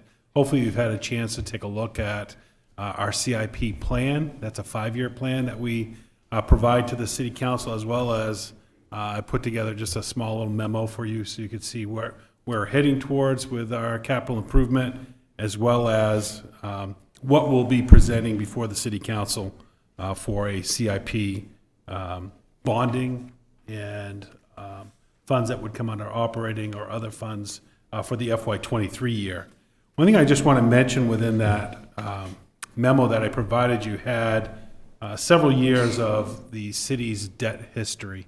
I think it's important to take a look at that table. One specific, and Eric, can you just slide down to that table a little bit? Thanks. One thing that I think is important to note is if you go to the FY9 outstanding debt at the beginning of that fiscal year, it was over $70 million in debt that the city had. Over a 12-year period, it was the focus of the city to begin reducing our debt obligation because we knew that would be a new high school that would be coming in to consideration. And the work that was done over those 12 years and then actually over the last 10 years as it pertains to also looking at a new public safety facilities within the city, it was a concentrated effort to start reducing that debt. And you'll see where we went from $70 million down to $47 million at FY20. That FY20 is where you see a slight... Keep scrolling. Yeah, thanks, Eric. That FY20, you'll see a slight increase from what we started to where our ending balance was. And that's primarily because of the Norway Savings Bank Arena. We had already entered into an agreement on a purchase with George Schatz for the arena that was funded through George. We were paying on that. It made financial sense for the city to bring that in under our own bonding. So there was no real change in our debt service. The debt service was similar, except we saw over time we were going to reduce what our payout would have been for that arena. So that's why that got shifted in. And then the FY21 and FY22, you'll see some asterisks in there. And that's because we've been adding the EL construction bonds to our debt obligation. It's important to note that we carry that bond even though we receive state reimbursement on the majority of that school school bond, once it's completed, we'll start receiving, actually, when the bond payments come due, we start receiving payments from the state on those projects. So you'll see where now we went from that low point in FY '20 to what we're projecting for the end of FY '23, this upcoming year, will be $173 million. And again, that's because of carrying over the school debt. And you'll see in the FY '23 recommendation that I'll be presenting to the city council, I'm recommending that we only bond $7,100,000, even though we're retiring $12 million in debt. Some of that retirement has to do with this building coming off our debt, as well as, I believe, next year will be the parking garage. So we have some larger debt bonds that are coming off, but really my intent is to try to still continue to hold that bond, our debt service, because we still have public safety facilities that are in need of either a replacement, which will be engine 2, as well as upgrades, which is engine 5. Some of our challenges with engine 5, which is located on Center Street, is we don't really have safe barrier between sleeping quarters and equipment. And so best practices demonstrate that you shouldn't have equipment that's coming off a fire, as well as their jackets. There's carcinogens that come off that equipment, as well as fumes from the equipment itself in close proximity to sleeping quarters. And that's something that we've recognized in the last few years, but we've done some things internally to try to separate that, but we really need to revamp engine 5 to show that change, as well as when these facilities were built, they were built for only male employees. We don't have good separation for female and male employees within our firehouses. And so these changes will also include that. And then, as you know, the police department was moved here in Auburn Hall. It was supposed to be a 5-year temporary assignment, and then until the new building was built, I think we're on year 12, or 10 anyway, 10 or 12. The plan that will be going before the city council is a public safety building at the Minot Avenue Central Station site, where that would be a combined facility. So part of our efforts to reduce our debt is anticipation of those facilities. We also know in the next, you won't see it in this 5-year plan, but if you were to look at a 10-year plan, one that we work up with Dan and other key staff and our finance director, is what does that 10-year window look like? What are we seeing coming up on the horizon? We know that next facility that's going to need upgrading for some of the same reasons that our fire stations need upgrading is the Public Works building. Again, another building that was not designed to have separate facilities, and it's just what took place in the early 70s when all these buildings were built, except for Engine 2. Engine 2 is one of our oldest buildings. Built 1940 or so. 1940, 1950. So that's an old building. The recommendation from our team that's been evaluating that is it's best just to level Engine 2 and build a new building on the same site. So those are some real high-level, big projects that are coming. Obviously, the high school is the other one that is underway. But the effort is what I wanted to talk about, was to make sure we're reducing that debt, and that's been consistent for the last 12 years. You'll see in our FY '23 recommendations a few highlights that I wanted to bring to your attention. One is as it pertains to economic and community development. One thing that we always focus on is having money allocated for dangerous building demolitions. That is a key point to some of our challenges with blight and other issues of continued violations within some buildings within the city. So having a healthy fund there is important. And then as it pertains to your board, the comprehensive plan program, and making sure that as you're working through implementing some of the comprehensive plan recommendations, some of that takes funding. And so we use the comprehensive plan program funds to help allocate those resources to implement those plans. And then also the downtown parking and walkability grant match.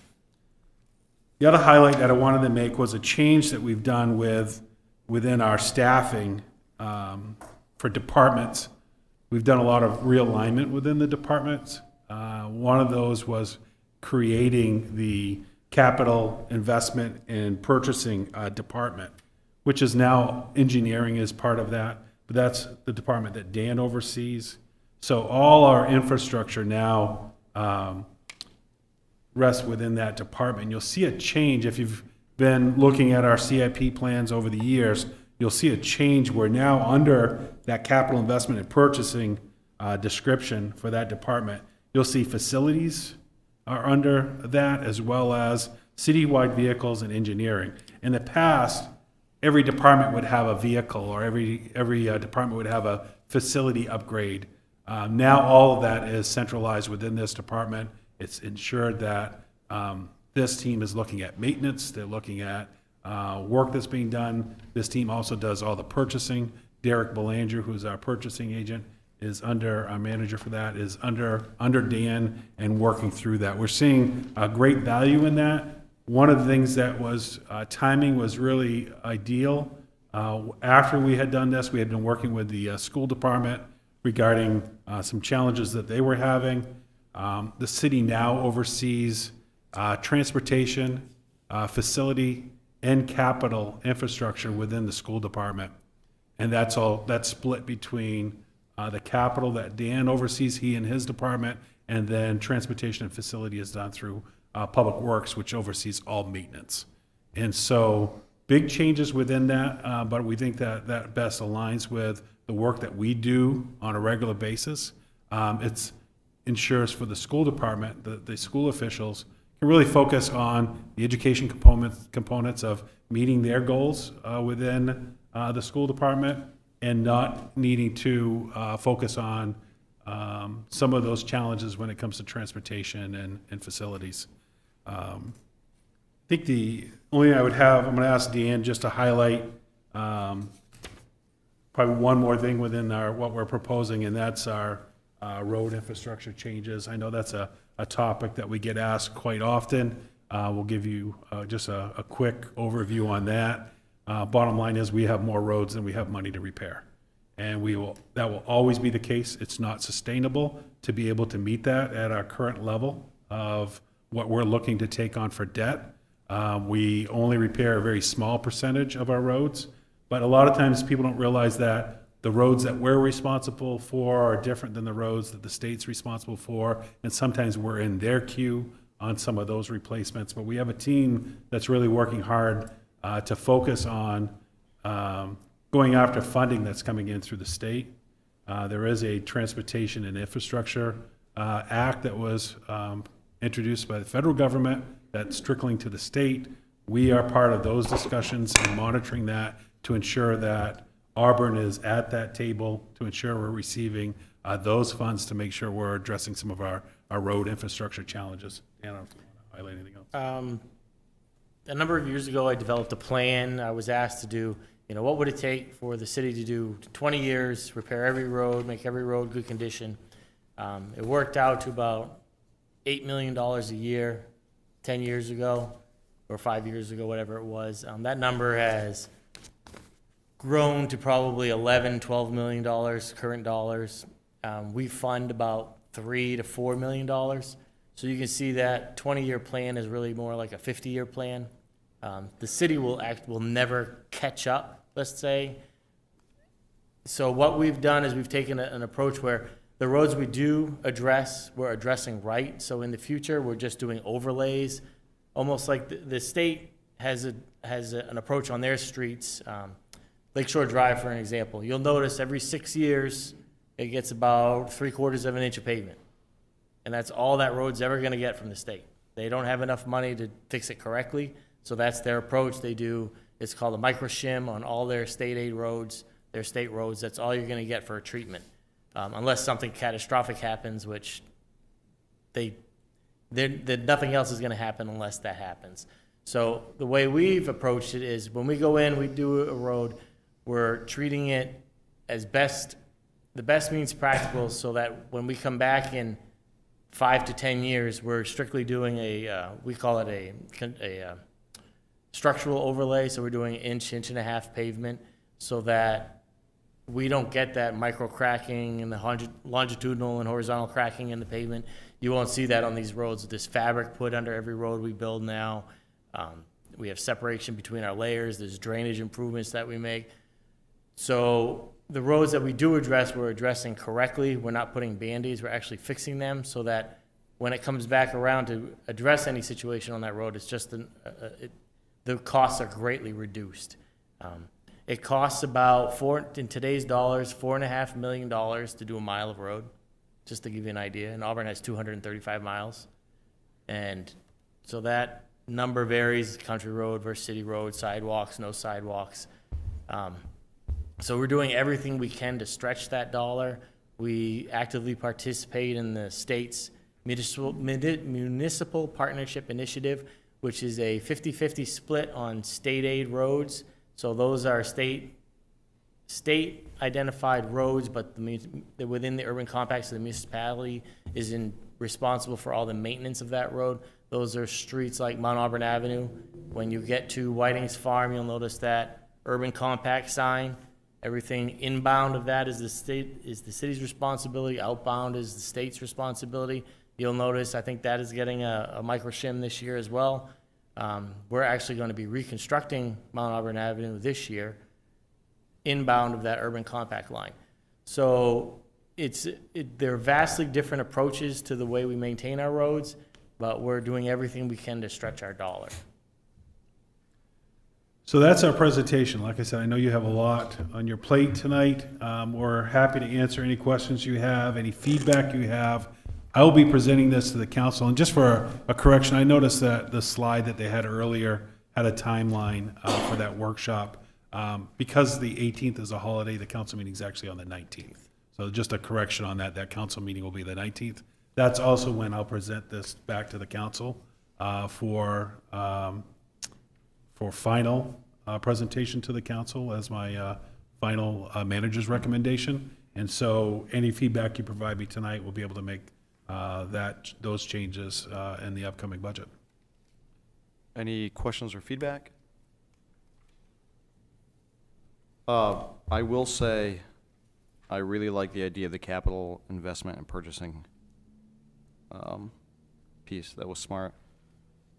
Thank you for including the comprehensive plan program. That's something that we had asked for a couple of years, and I've noticed the last couple of years you guys have included that. I know that you've got, I'm looking here, you've got you're under engineering, right? All the roads. Mm-hmm. I'm just going to throw out that one of the concerns that the planning board has been dealing with lately happens to do with traffic on arterial roads in Auburn and making sure that the correct traffic is going to the correct place. And I don't think I'm kind of stepping out of my bounds here by saying that. I'm sure other members of the planning board would appreciate or would love to see some sort of a plan that was part of the CIP to be funded in future years to address some of those issues. That's all I have.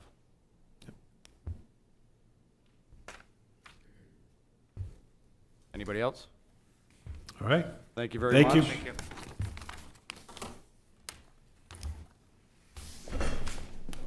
Mr. Chair, I believe we have Member Dubois would like to speak. Yes? Yes. Hello, everybody. I would like to commend our leadership of the city. I think kind of glossed over there, but I think it's pretty important to emphasize the cooperation between the school department and having the city oversee the capital improvement projects and working so closely with the school department, I think is something that should be underscored and certainly commended. So I applaud both involved in that enhancement. Excellent. So, Mr. Mr. Dubois, can you please just let everyone know your name, you're here? I mean, we've already said your name, but please introduce yourself.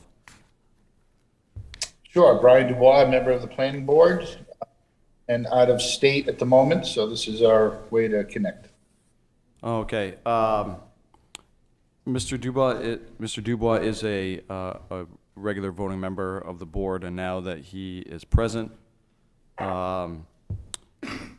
we will ask Mr. Daigle to resume his position as an associate for the remainder of the meeting. That means Mr. Daigle will have the opportunity to ask questions, make comments, but from here on out, Mr. Dubois will be acting as a full member, able to make motions and vote. The next item on our agenda is our workshop. Michael Malloy, our legal counsel, will give an overview of planning board duties. I explained the workshop process before. It's essentially an opportunity for the board to become informed and ask questions with regard to a topic. Again, we won't be taking public comment at this time, as we don't take public comment during workshops. Having said that, Mr. Malloy, are you all set? Thank you, Mr. Chair. Michael Malloy, I'm the city attorney. I know that you may be used to dealing with different attorneys assisting the board from time to time on matters. I work closely with Eric and his team, as well as the city council on matters that come before the city. I have a few points that I can cover, but really I just wanted to be introduced to you all and have a chance to give you questions, opportunity for anything that's really on your mind. I don't want to just sit here and just read the zoning ordinance to you out loud or the charter or anything like that. I want to make sure that I make the use of this time wisely for you and what's top of mind for new members. So I know that you've got a lot of people waiting to participate in some public hearings later as well. So let me just start by asking if there are particular areas of concern or questions that you have for me. I can try to address those right up front.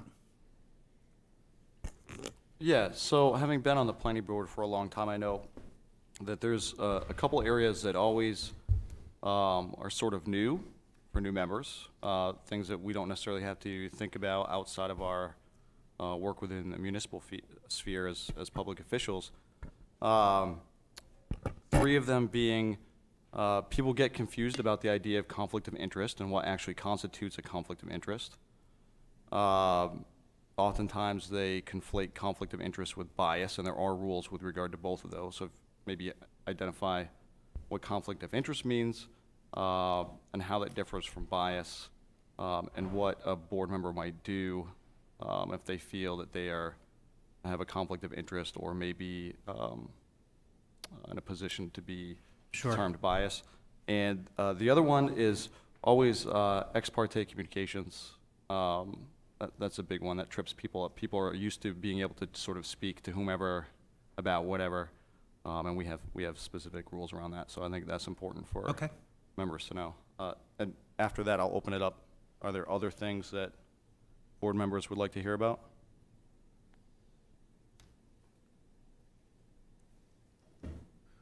Let me start with those couple of points there, and maybe others may emerge. So conflict of interest. First of all, there's a couple of ordinances here that address this point. It's really when a member of the board here has a stake in the outcome of a matter coming before you. Now, this is a relatively small community. We all know people. We all do business with one another. We're related to people in the community who may have projects coming before the board. Just because you know somebody or you may have feelings about an issue doesn't necessarily amount to a legal conflict of interest. I would point you to some of the City of Auburn conflict ordinance that it specifically spells out who is an immediate family member, who is somebody with whom you have a business relationship, an intimate relationship, an employment relationship, if they are bringing a project before the board for consideration, then that may be something that could constitute a conflict of interest where it would be appropriate to recuse yourself from voting on that matter. One of the interesting things about this board is that you have the ability to vote on whether a planning board member has a conflict. And so with a simple majority of the board who's here in a voting capacity can raise the issue of another planning board member's conflict in the matter before the board, excluding the member who's in question there. The city also has. I just have a quick, can you Sure. just abstain from that, or do you have to, like, make it public that you're feeling bias? Well, the issue would emerge if another member of the board raised that one member had an interest in the outcome before the board. And if that's a matter that is appropriate for discussion, then the board could have that discussion and call for a vote. And if a majority decide that that person does have a stake in the outcome, then they would not be allowed to vote on that matter. Michael, can you define a stake, please? What you mean by a stake? Well, if they would incur financial consequences, if they are a member of a household with somebody coming before the board, I would say those would constitute a stake in the outcome. If you're an investor in a project, if a close family member is, if your employer, is a developer coming before the board, those would be examples. I ask because that's where conflict of interest and bias gets confused often. The concept that conflict of interest is tied directly to a pecuniary interest. Right. So, Pecuniary or romantic, something that really makes it impossible for you to set aside your own private concerns in the outcome of the board's action versus say, oh, I live in the community, or, I went to high school with that guy. I never liked him then and I don't like him now. Well, that's probably more of a personal bias, versus, that's my ex-mother-in-law's house and there's no way I'm approving that. That would be more of a personal family relationship, actually, that would qualify. Okay. So the other thing I would say is the city does have an ethics panel, and so you could refer matters to the ethics panel as well, but their opinions are advisory only, whereas you actually have the ability to decide the matter yourselves, which is efficient. As far as ex parte communications, this triggers two issues. One is just sort of general boardsmanship, where the board acts as a collective in meetings where there is a quorum. And so no one individual, just by sitting on the planning board, has planning authority on their own, for example. It's when you're here in a duly constituted meeting that you act collectively through votes. So just because you're the chairman, Mr. Chairman, doesn't mean you get to go run around directing Eric and his staff. Now, communication about what would be helpful for the board, that's different than trying to actually act as a decision maker in an individual role. So that's the sort of manner of collective action through a board. Then we also have the Freedom of Access Act, which hopefully you've received some training on. That is really that the public business should be done in the public sphere, here in a duly noticed meeting with a record being kept that is accessible to all. So with some exceptions for executive sessions, which are carefully enumerated statutory exceptions, may involve consultation with your counsel, for example, on matters that could prejudice this board if the discussion were held in the open. And for example, that might come up if the board wants to understand its legal rights and responsibilities about a matter that is likely to lead to litigation against the board, for example. Doesn't tend to come up as much with planning boards, but certainly with other public officials who have more supervisory responsibility over employees and more general applicability. Did that answer those questions? Yeah, absolutely. Okay. And I guess Ms. Ferraro mentioned the term abstain, and I guess this isn't necessarily a legal thing, but since you're here, and I can ask you, recusing oneself and abstaining can sometimes be confused. I can Yeah. explain it, or like I said. Well, since you're there's a here- difference between whether you're in the room and that, or whether you're just not going to cast a vote on something. And the conflict issue, really, I generally advise that people actually just step back from the dais there, and so there's not even an appearance of impartiality or somebody putting a thumb on the scale on something like that. But it's not necessarily the fact of where you're sitting per se. It's are you casting a vote, taking that action? Yeah, and I hope I don't step on toes by adding a little bit of clarification that, whether you're taking that vote or not is if I'm choosing to abstain. However, choosing to abstain doesn't mean that I'm choosing to not be a part of the discussion. It means I feel for some reason or another I cannot take a vote on something, whereas recusing is really removing yourself from the actual item. So like I said, like in the past when I've recused myself, Mr. Malloy's right, you don't have to necessarily leave, but actually our policies and procedures stipulate that you will leave the dais. You will go sort of the back of the room. So there's a difference there. Does the Just certain associate windows. member then become a full member? Yeah, for that item, yep. Okay. And the vice chair becomes chair if it's the chair that has to step down, correct? Yeah, and in retrospect, the chair should probably hold the vote on how's that's going to happen before they just choose to peace out. I remember that was an issue. I was just like, hey, I'm out, and people were like, oh, wait. Yeah.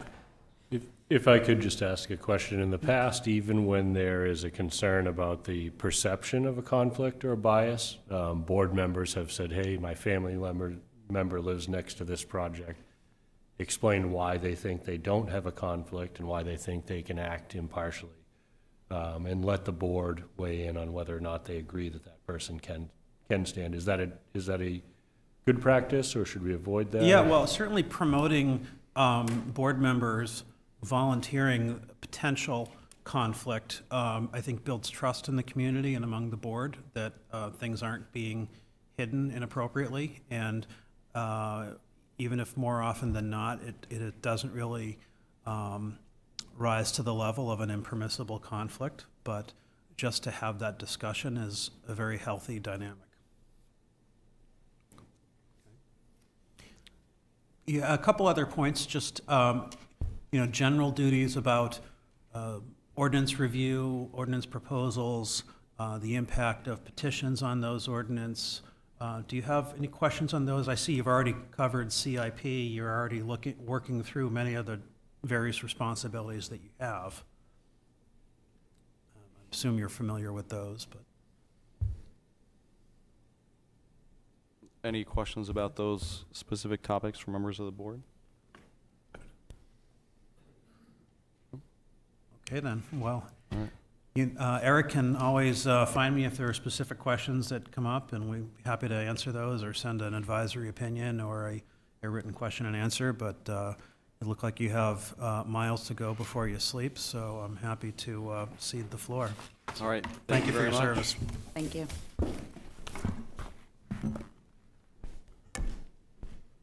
The next item on our agenda is a public hearing for proposed Lake Auburn Watershed Ordinance, updating Section 60-952F1 through 5 and C, subsurface wastewater system in the Lake Auburn watershed, and Section 60-10661 phosphorus control for any new building or structure with more than 200 square feet of ground floor area. I would like to explain the process for the public, just so that it's transparent and everyone understands what order we move our public hearings in. Could we take a little break? What? Could we have a 5-minute break? Oh, my goodness. Yes, this public hearing will probably be a lengthy one. I'll grant a 5-minute recess. When I get back, I will explain the process for the public, and we'll begin the hearing. Thank you.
hearing for the proposed Lake Auburn Watershed Ordinance, updating section 60-952F 1 through 5 and C, subsurface wastewater systems in the Lake Auburn watershed, and section 60-10661, phosphorus control for any new buildings or structure with more than 200 square foot of ground floor area. So that everyone understands in the audience, this is a public hearing. This will require a motion by the board, so action will be required. Usually we begin with a staff presentation, however, we had a lengthy workshop earlier. So in lieu of that, I'm going to ask planning board members if they have any additional questions. After that, we will move to public input. There are members of the public on Zoom, so tonight what we will do is hear from members of public who are physically in the room first, and you come up in the order that you line up in. And after that, we will reach out and see if there are any members of the public that would like to speak via Zoom. With regard to public comment, members of the public are asked to refrain from speaking outside of public comment. Members of the public are also asked to remain orderly and not disrupt those providing public comment by making noise or creating other such distractions. After that, we will have deliberation and final decision. During that, I would ask again just that everyone in the room remain respectful and not provide distraction. So, at this point, we would normally have a staff report. We received one. I will open it up to questions from the board. Having had a chance to think about what was presented earlier a little bit more, does anybody have any questions for staff? Yes, Mr. Bergeron. Skipping ahead to the staff recommendation, it says in this recommendation to include that lot size requirement change, and I thought that we weren't going to include that if we have to give public notice for it. Yeah, so this is to recommend the council to move the zoning and map text amendment forward for all residential lots. So essentially, they've got to provide the directive to the planning board to move this into a workshop and then move it forward through the comprehensive plan. It's just acknowledging that and saying that, you know, we're asking the council to go ahead and move that forward as an item in the future, for future. An item to come back to us. Yep. Okay. Yep. Thank you. Any other questions? So, one other question I forgot to ask earlier, I'm sorry.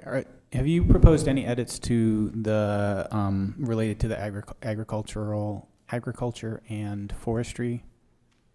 Yeah, so section 60-952, as you can see, there's an edit on section 2.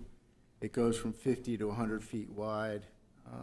So basically the buffer strip, we're extending it from 50 feet to 100 feet. Okay. But nothing for forestry? Nothing for forestry. Okay, thank you. Okay, before I call for a motion to open public input section of the hearing, I will let members know what that is. During the public comment section, members of the public are invited to address the board regarding the topic at hand. Members of the public are asked to speak into the microphone provided, which is here at the podium, and begin by stating their name and address. Additionally, if someone is speaking on behalf of someone else, please state that prior to providing comment to the board. I did review our policies and procedures ahead of the meeting. In the past, we have asked that speakers limit their comments to 3 minutes. It turns out that that was an error. In fact, the planning board policies and procedures and bylaws allow for 5 minutes. However, they don't automatically allow for individuals to come up to the microphone after they have spoken once. Please know that you will actually have 5 minutes, but that we ask that you only come up to the microphone once during each public hearing. Of course, you're invited to come up during any subsequent public hearings as well.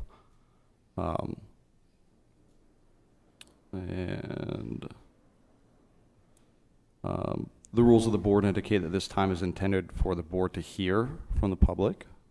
We take that seriously.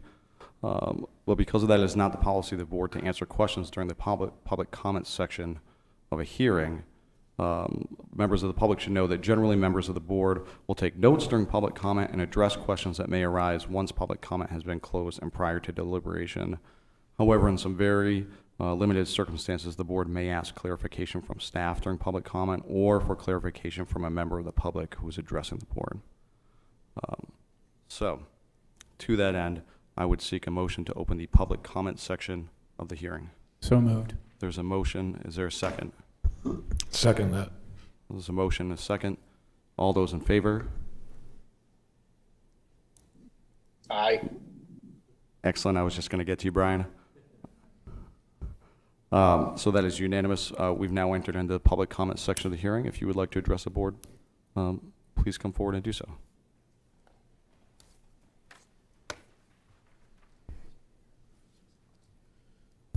Good evening. My name is Stanley Tetman. I'm a resident in Poland. I live at 55 Rockwood Lane in Poland. I was a resident of Auburn for 48 years. I'm here representing the Poland Select Board. The Poland Select Board is opposed to the proposals to allow further development around the Lake Auburn watershed and within the gravel pit on Grace Lawn Road. Oh, sir, I apologize. I will pause your time, so you have the additional time, and I'm not taking away from it. This public hearing is specific to the wastewater standards and phosphorus control ordinance, Concerning around the lake. but not regarding the Grace Lawn property. So, Okay, then, but can I continue in terms of around the lake? yes, absolutely. I would just ask you to Okay, no, I have no other Yeah. no other reference to Grace Lawn. okay, thank you. Okay. The town of Poland is fortunate to have the water source from Lake Auburn extend into parts of Poland. We now have 170 accounts of residents and businesses connected to this supply. The town also uses this as a source of water for some of its fire hydrants. The water quality of Lake Auburn has a very high rating. It is one of the few water sources in the country to have a waiver from requiring a very expensive filtration and treatment system.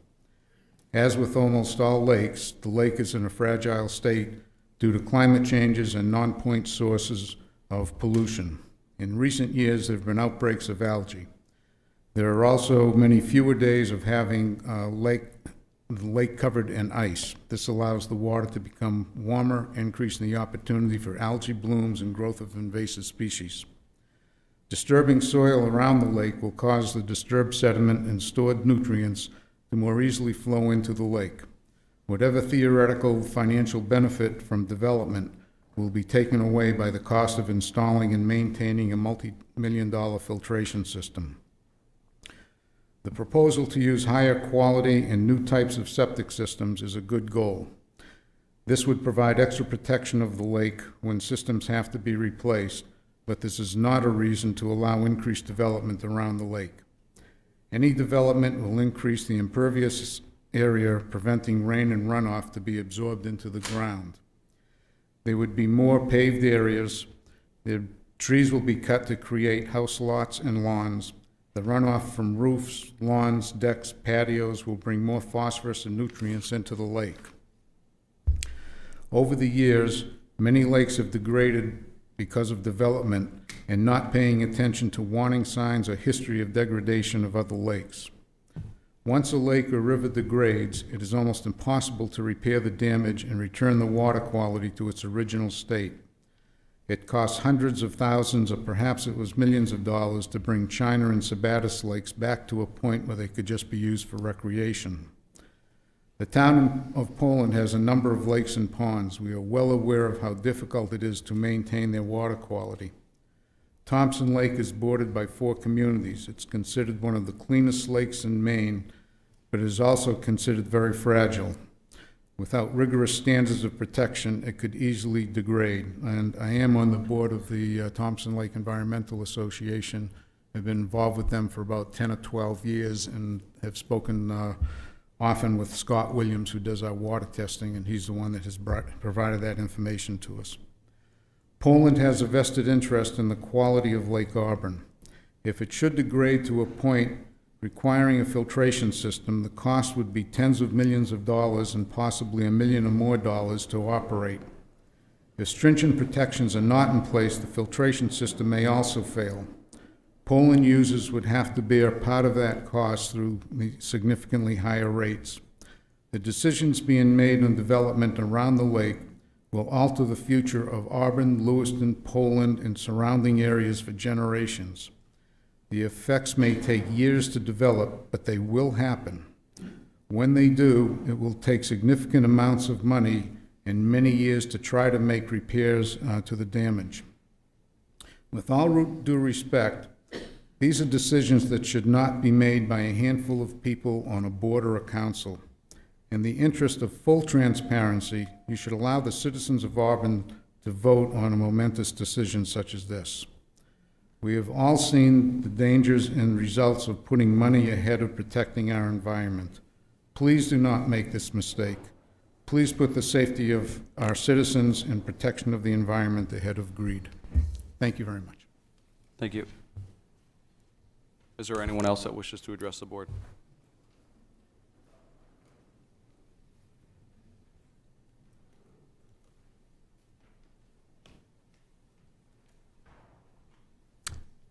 I am Ben Lounsbury, and I live at 505 West Auburn Road. I live in the Lake Auburn Watershed. I'm having my septic system checked for proper functioning this Friday, and I will have it serviced any way needed, including replacement if necessary. I understand from a plumber that septic systems all around the lake are in disrepair. I applaud the city for wanting to tighten the septic system rules. If a septic system has to be replaced, it should be replaced with an up-to-date one. But passing the revised septic system ordinance without also greatly tightening restrictions on new development will open the watershed to development. I do not think any new construction should be allowed in the Lake Auburn watershed. My reasoning can be summarized by quoting the consultation for which Auburn paid $100,000 last year. Page 29. The water quality of Lake Auburn will rapidly deteriorate without controlling for phosphorus loading, especially when compounded by the effects of climate change and increased development in the future. We can limit increased development. We can't change climate change, so that's something we have to go to the negative. We have to try to make the lake better while climate change is making it worse. Page 60. Even if the increased risk from any individual parcel scale decision is small, the aggregate import of thousands of individual decisions over the coming decades is what matters. It's like death by 1,000 cuts. And I'd like to quote a memo from Sid Hazelton to the Water District trustees dated 1/7/2022. The 36-inch separation standard is the cornerstone of our lake protection efforts and is cited as a requirement for maintaining our filtration waiver. Now, I understand the 36-inch separation standard may not be a good thing. The proposal that has come before this board would improve on the 36-inch standard. But something has to be done to stop development around the lake. I'm hoping for a win-win action from you tonight for Lake Auburn. I ask that the new septic system ordinance not be passed until it is inextricably linked to a motion that also puts an overlay on the entire portion of the Lake Auburn watershed that is in Auburn, an overlay that prohibits development. If we want Lake Auburn to remain in the exclusive club of 37 lakes in the entire country that have drinking water filtration waivers, we need to do everything we can to protect our lake. The other lakes are generally bigger, deeper, and have much more forested drainage basins. Lake Auburn is teetering on the edge. Thank you. Thank you. Is there anyone else that wishes to address the board? Oh, before you begin, members of the public know that please do not wait for me to give you permission. If you would like to come up, by all means, walk up. It is your right to do so. I All apologize. right, good evening. My name is Sam Boss. I live on 7 Moore Street, where I drink and pay for water from Lake Auburn. I'm here tonight to urge you not to move forward with approval of changes to septic design standards until they can be implemented alongside measures that restrict new development in the Lake Auburn watershed. To be clear, upgrading septic standards on existing lots can be an important part of a multi-tiered approach to reducing phosphorus loading in the Lake Auburn watershed and protecting our EPA filtration waiver. I think we've heard that very clearly tonight. I think the presenters did a great job explaining that. But it's important to consider the recommendation for upgrading septic standards in light of the full watershed study and all of its very carefully nuanced conclusions. On pages 59 to 60 of the study, which summarize the recommendations for septic upgrades, the authors are very careful to put those recommendations into the context of their assessment that there is, quote, no net environmental, economic, or social benefit supporting expansion of development in the Lake Auburn watershed. They state clearly that, quote, more development cannot be allowed in the Auburn portion of the watershed, even with low-impact development requirements implemented in Auburn, end quote. Furthermore, they add, we can say with certainty that all additional development raises the risk of water quality degradation, whether due to phosphorus loading, pathogens from subsurface wastewater disposal, or other emerging contaminants. Now, clearly, their research does not support development in the watershed. While advocating for septic upgrades, the authors of the watershed study acknowledge an apparent contradiction with their overall findings. Their own analysis indicates that removal of the current standards could allow for the construction of more than 100 homes in the watershed. Their point is not that restrictions on development should be removed. Rather, they argue that resource protection zoning is a simpler means of achieving the same goal of protecting the lake from the consequences of development. So where does that leave you? As planning board members, you must look at the big picture and consider the unintended consequences of the items before you. Advancing a septic standard change on its own could immediately open up the lake to new development and increased contamination. This could lead us to lose our filtration waiver, which could place huge ongoing costs onto Auburn ratepayers, as you've heard. It could also jeopardize the ecological health of the lake, with diminished property values offsetting any increased property tax revenue to the city from new development. And I just want to emphasize that filtration isn't the cure-all that some people think it is, because it only filters the water that's coming out of the lake. It doesn't fix a problem that you have in the lake. Finally, there's a very real risk of litigation from our neighbors in Lewiston and Poland if we move forward with this. Rather than rushing this through, you should table the current proposal until city staff return with a zoning solution that will conserve the land around the lake and protect our water and natural resources. Following half the science isn't good enough. Thank you. Thank you. Is there anyone else that wishes to address the board?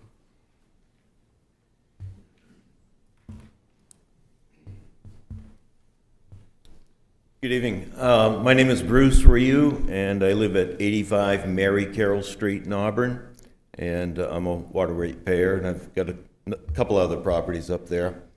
And I've been a Ward 5 city councilor. I was on the Auburn Water District for 20 to 24 years, somewhere in that. I was trying to remember. And I'm also a charter member of the Lake Auburn Watershed Protection Commission. So I've seen and sat through a lot of meetings where developers wanted to come and put, buy pieces of land, subdivide them, and put buildings around the lake. And the one thing I learned is that, I don't know if it was 50 or 75 or 100 years ago, the city of Auburn did a very, very smart thing. They created the Auburn Water District so that protecting our drinking water didn't become a political thing anymore. It became the district put the pipes in the ground, and they were charged with making sure that what comes out of your faucet is good, clean water. And then they created rules. And one of the rules that really limited development was the 36-inch impervious surface rule.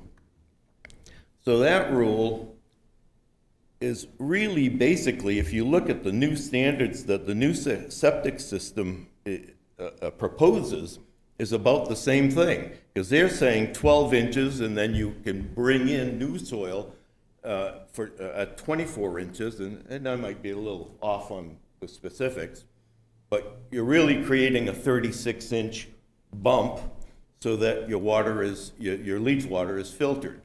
Well, the Auburn Water District kind of has that system in place for new development. So as people buy land and try to, or look at land and have their soil tested, they find that they can't meet the 36-inch rule, so they go someplace else and build their new home somewhere else. And it's worked beautifully and protected our lake spectacularly for many, many years. So now we're having problems with phosphorus coming into the lake. The ice is going out way too early, and those are causing other problems with the lake, but development is not. And if we keep the city separate from protecting our water, as it has been for many, many, many years, I think we're going to be in a situation where our water is going to remain clean, and we're going to have our waiver from filtration for a long, long time. So if you would, please consider all of the studies, the fact that the 36-inch rule works, and if you don't make the changes, the development won't come, and people will build their new homes in other parts of Auburn, and we'll be in a lot better shape. Thank you. Thank you.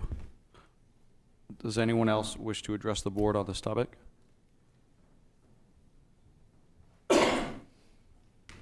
My name is Pam Rousseau. I live at 745 West Auburn Road.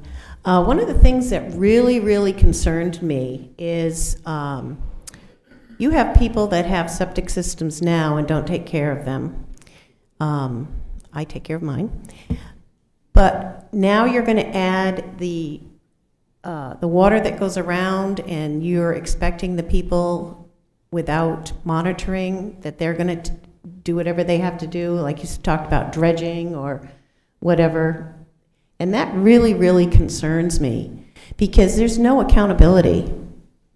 Okay, now if you're going to make them pay extra taxes and they're going to go in every single time and take care of it, but we all know better than that. Okay, that's not going to happen. So you are trusting people that are putting in these, and I am all for good septic systems, but if you have that, what was that called? The runoff, the water that came around, and you had the little pond there. Pardon? Right, thank you. If you're going to trust somebody to, you might have some people that do it, but most homeowners are not going to do it. And I think that's very naive to think that you're going to put that on the homeowners, because if they don't do that, then that phosphorus goes into the lake. And during the winter, nothing happens. It's going to be frozen anyway, so it's not like this ongoing thing 12 months out of the year. So I ask also that you combine this with no further development on the lake, because the septic system is not the only way that phosphorus gets in the lake. That's just the way it is. It's one way, but it is certainly not the only way. Thank you. Is there anyone else that wishes to address the board on this topic? Seeing,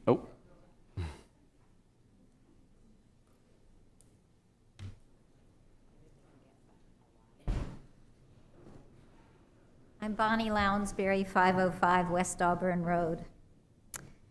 There are two basic parts to enacting any new ordinance or approving any significant change in the way the city functions. One is the substance of the proposal, and that's what we've been talking about tonight. The other is the process used to evaluate the proposal. Both are essential to assure that a city functions democratically. I do appreciate the time that you spend as volunteers as planning board members. It is considerable. But I have some concerns about the process. On tonight's agenda, there are 3 major items and a few others that have required time. There was adopting changes to the Lake Auburn Watershed ordinances. There's a public hearing on the Stable Ridge apartment proposed development, and a rezoning of 4 areas of the city that total 1,651 acres. Each one of these is a major item that has engendered significant public concern, or would if people knew what was going on. Yet the planning board has scheduled them all, as you know, to be heard in one very long evening, and it required pre-registration. That process, to me, is designed to keep people away. Why does the city and the planning board not schedule any discussions where you expect a lot of people to be held in a larger public space accessible to anyone who might want to speak? Why have you scheduled them all for this one evening? The city did not review and approve the final recommendations of the land use section of the comprehensive plan until December 6th of 2021. Then at the first meeting of the City Council in January, the City Council directed the staff and planning board to proceed very quickly on the Lake Auburn Watershed Ordinance, on rezoning of Grace Lawn, on rezoning of the Washington Street area, and rezoning of the Court Street area, all major issues. Each of these proposals is ostensibly based upon the recommendations of the comprehensive plan. For anyone who has participated in previous comprehensive planning efforts in Auburn or elsewhere, and I have, the current city plan and process were woefully deficient. Comprehensive plan processes should involve dozens of people on committees and many, many meetings, usually with the help of professional facilitators and other experts. That was not the case with Auburn's recent revision, especially to its land use section. A few people under cover of COVID that kept most people home decided what now seems to be the fate of the city. I'd like to remind everyone that the highest COVID rates were in January of this year, and it is only in the last few weeks that people are feeling able to meet again. Ms. Alonso, I apologize for interrupting. I know you've been discussing process, and I think that's an important concern. I've paused your time so that I'm not taking any away.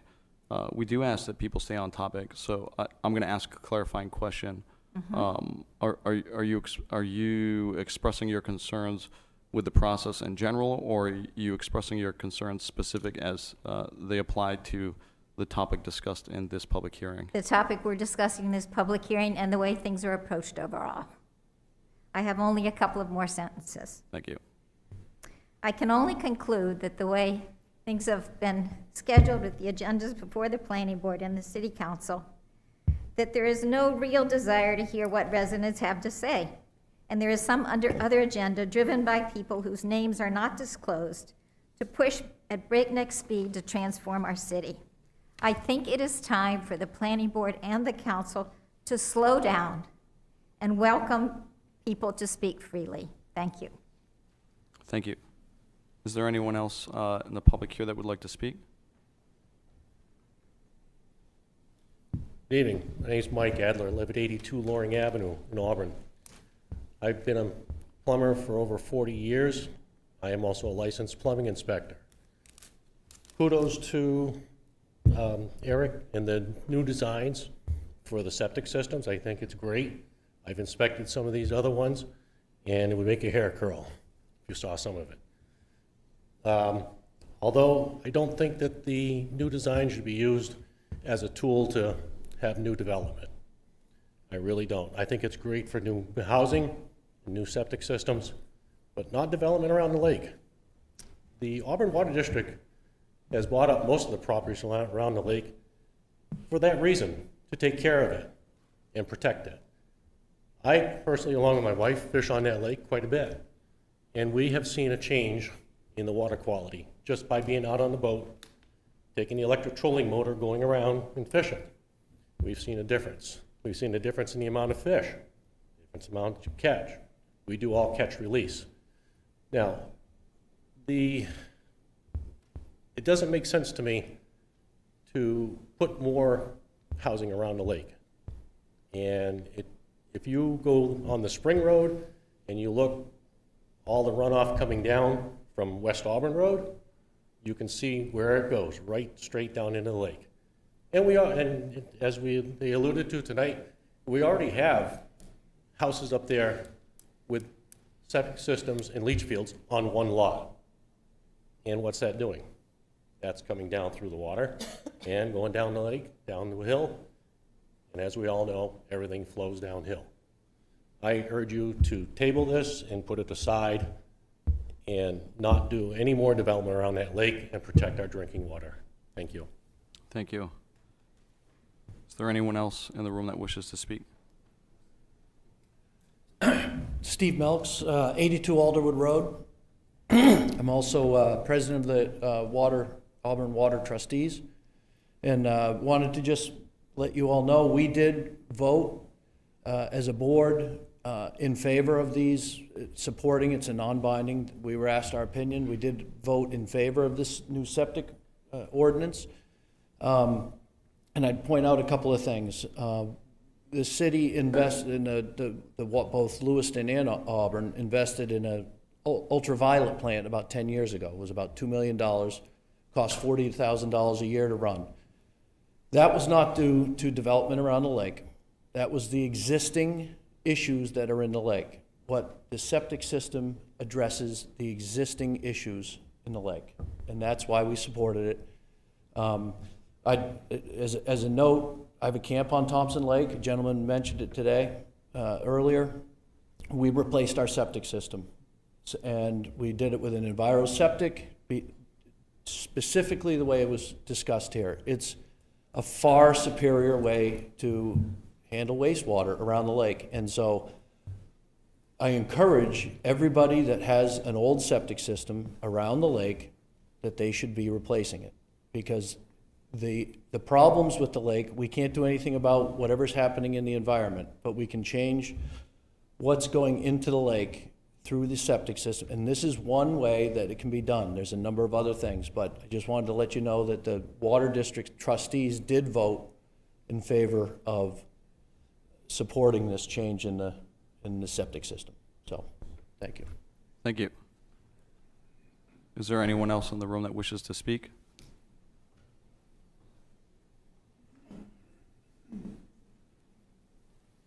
I'm Fred Holler, 352 West Auburn Road. I attended the meeting of the Lake Auburn Water District. First of all, it was not a unanimous vote, and they really didn't give the manager of the lake much time to speak on the septic system. He wanted to clarify a few issues, but he wasn't really allowed to speak. There was a very argumentative meeting, and I don't think I put a lot of credibility in what transpired at that water district meeting.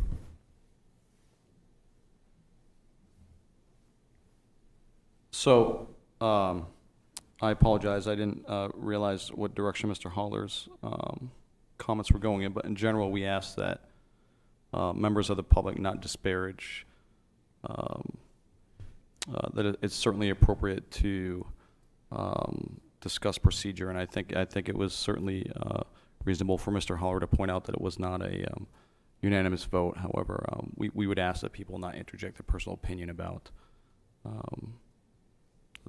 the character of a board or a municipal official. Are there any other members of the public that wish to speak? Seeing none in the room, I'll open it up to Zoom. Liz, are there any members of the public that would like to speak on this via Zoom?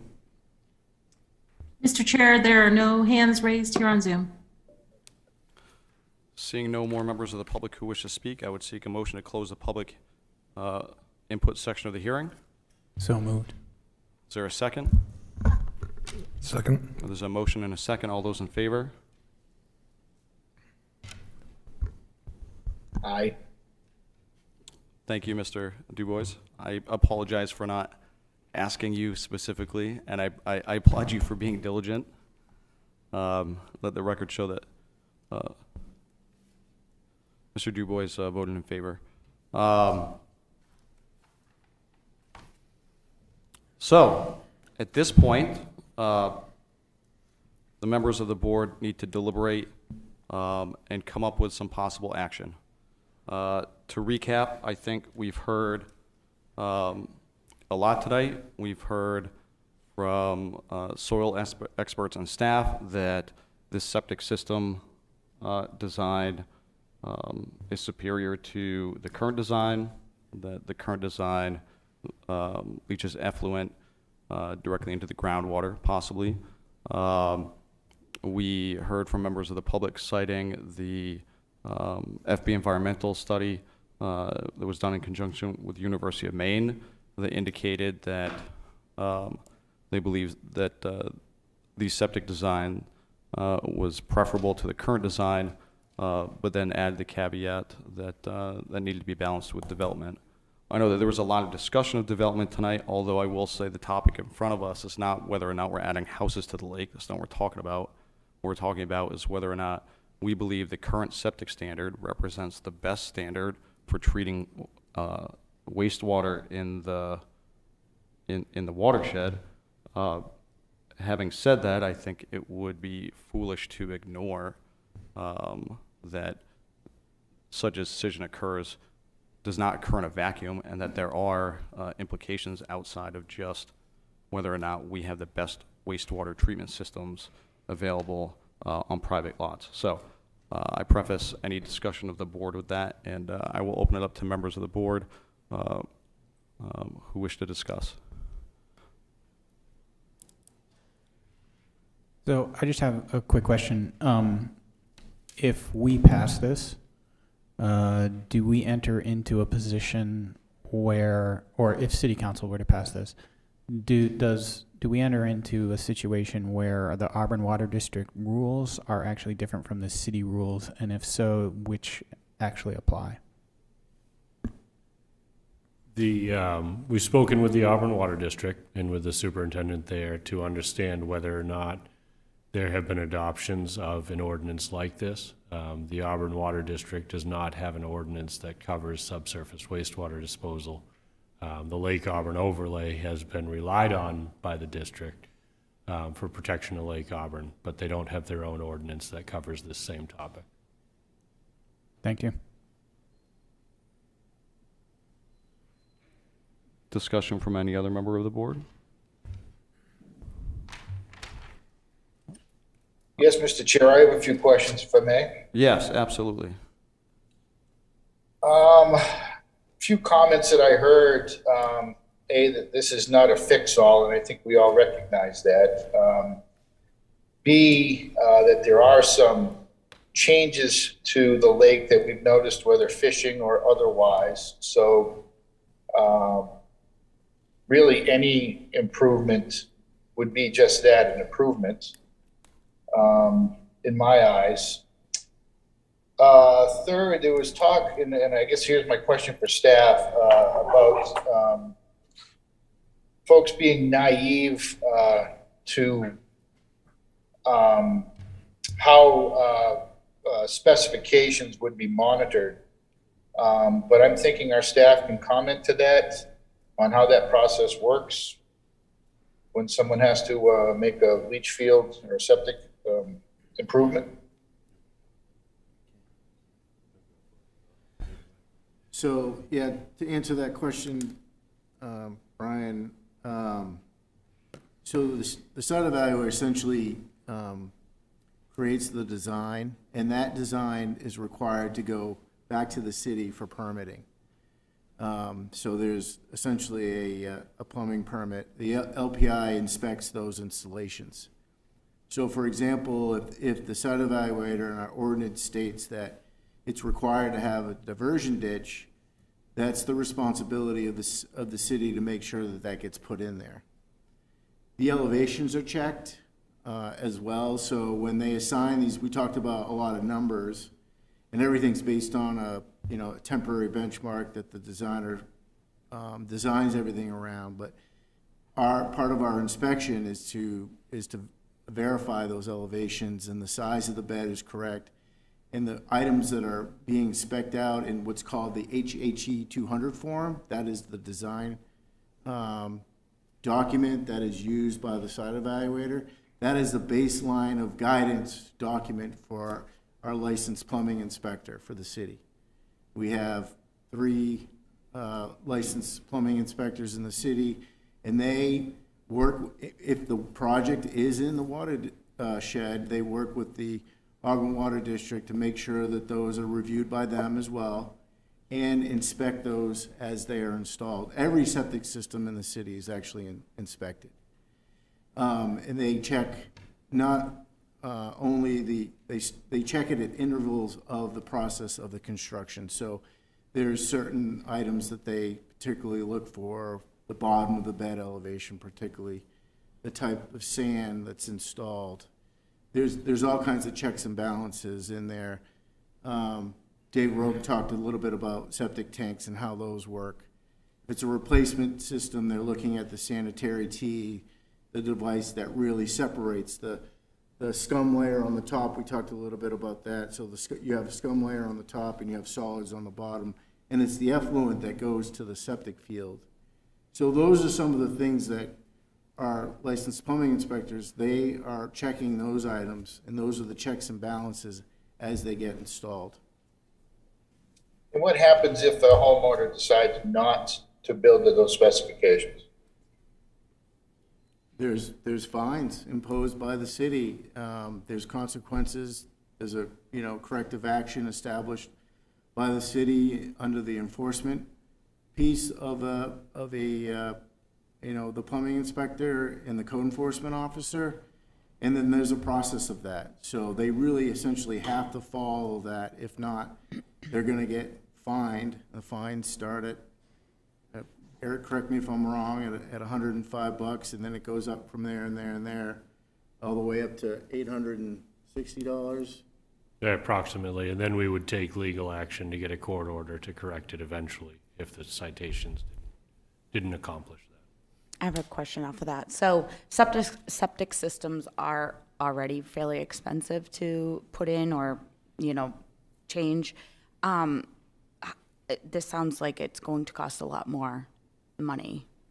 So we took a look at that, not including the pump, right? In each case, each scenario is different. If we use the 36-inch separation, we're talking about $1,800 thereabouts was an estimate we got for the media, additional media, if it was a system that required 24 inches of new material.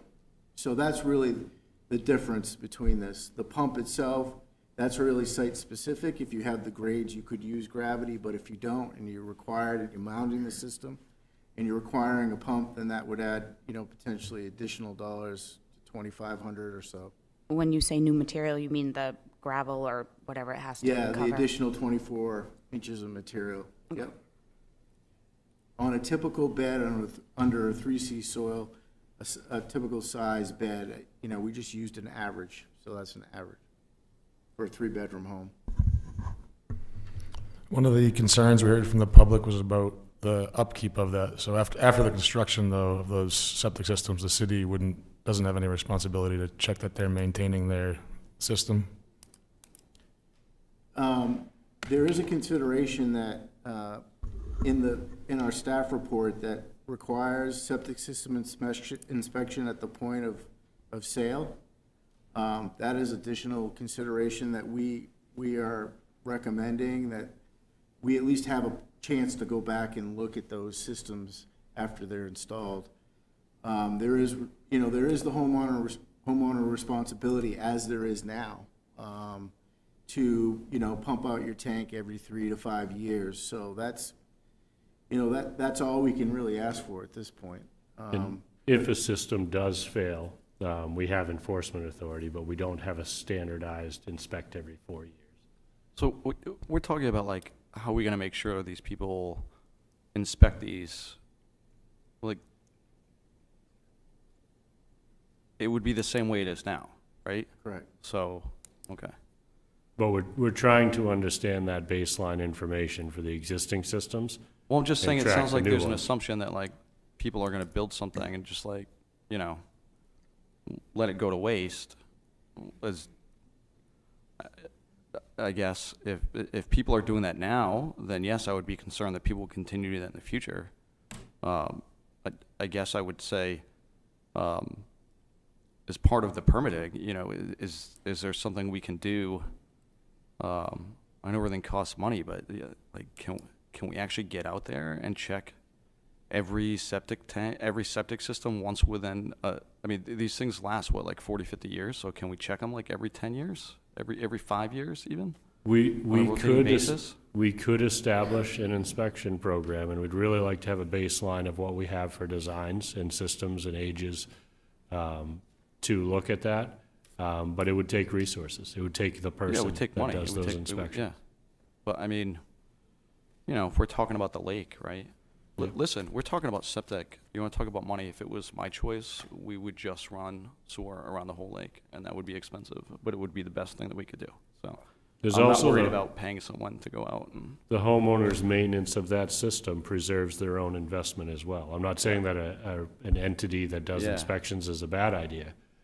We currently don't have the resources for that, but if you don't maintain your system, you will be replacing it more frequently.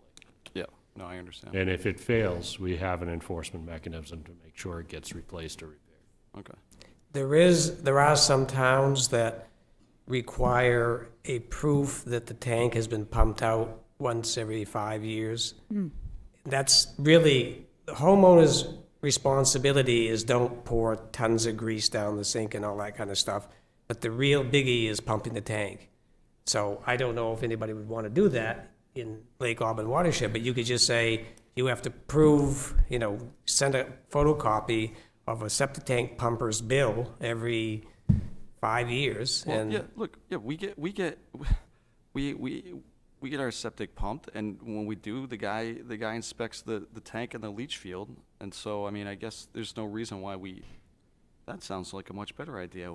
I'm paying for it anyway, I might as well provide the documentation to you that I've done it. I don't think they really inspect your leach field. So actually, no, what they do, so no, they do actually go out, and he did. Maybe specific people. But I don't think every time you get your No, septic. we had him do it. Okay. I'm saying as a homeowner. Yeah. He was there, so we said, inspect the entire system, you're already here. Yeah. It was like the responsible thing to do, so that's why we did it. But Right. yes. They'll typically inspect the baffle in the tank, but most of them won't go beyond that without asking. Yeah. I think another piece, and I talked a little bit about it in one of the slides, is utilizing the Youth Conservation Corps and the education piece. You know, if we have, once a year, we have some high school kids or college-age kids, passing out information about maintaining your septic system in the watershed. Education outreach is probably one of our biggest advocates that we could do to protect your personal investment in your septic system and how it works, but in the long run, a reflection of the watershed itself. So I firmly believe in the education piece. I have a PowerPoint that I present quite frequently for homeowners. It's called Homeowners Septic Systems Responsibility. It's about an hour long, and I present that quite a few times a year, and certainly could, do it here for these folks. But it explains what it is, how it works, and what they need to do to make sure it works.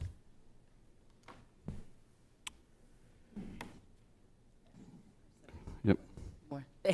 So this is not going to come to surprise you guys when I bring this back up again, though. So I would feel better knowing and having a clearer understanding of the concrete plan in your follow-up years, right? So year 0, 12 months, 24 months, it's not clear to me. I think we're putting some ownership on the homeowners, right, in order to maintain their own septic system. But the bottom line is, how well do we know how that is working ultimately at the very end if we're not actually monitoring the water, right, for the output that people are concerned about? Maybe having different standards for just the watershed. Well, okay, I'll field this one from staff. I'll take the pressure off you guys real quick. What we do have is regular monitoring for those things required to maintain the filtration waiver. It is a filtration waiver, so of course we focus on turbidity, which is measured in NTUs. Turbidity being essentially, for people that don't understand, how easily you can see through the water, okay? Like, is there stuff floating or not? Sort of maybe it's oversimplified, but there are a host of other things too. So the Watershed manager regularly puts together reports on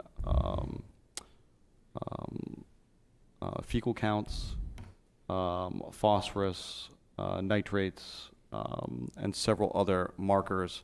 We tend to focus on the NTUs, but those are not the only requirements that we have to meet for the watershed. So to answer your question, we actually are, staff is talking about creating a baseline.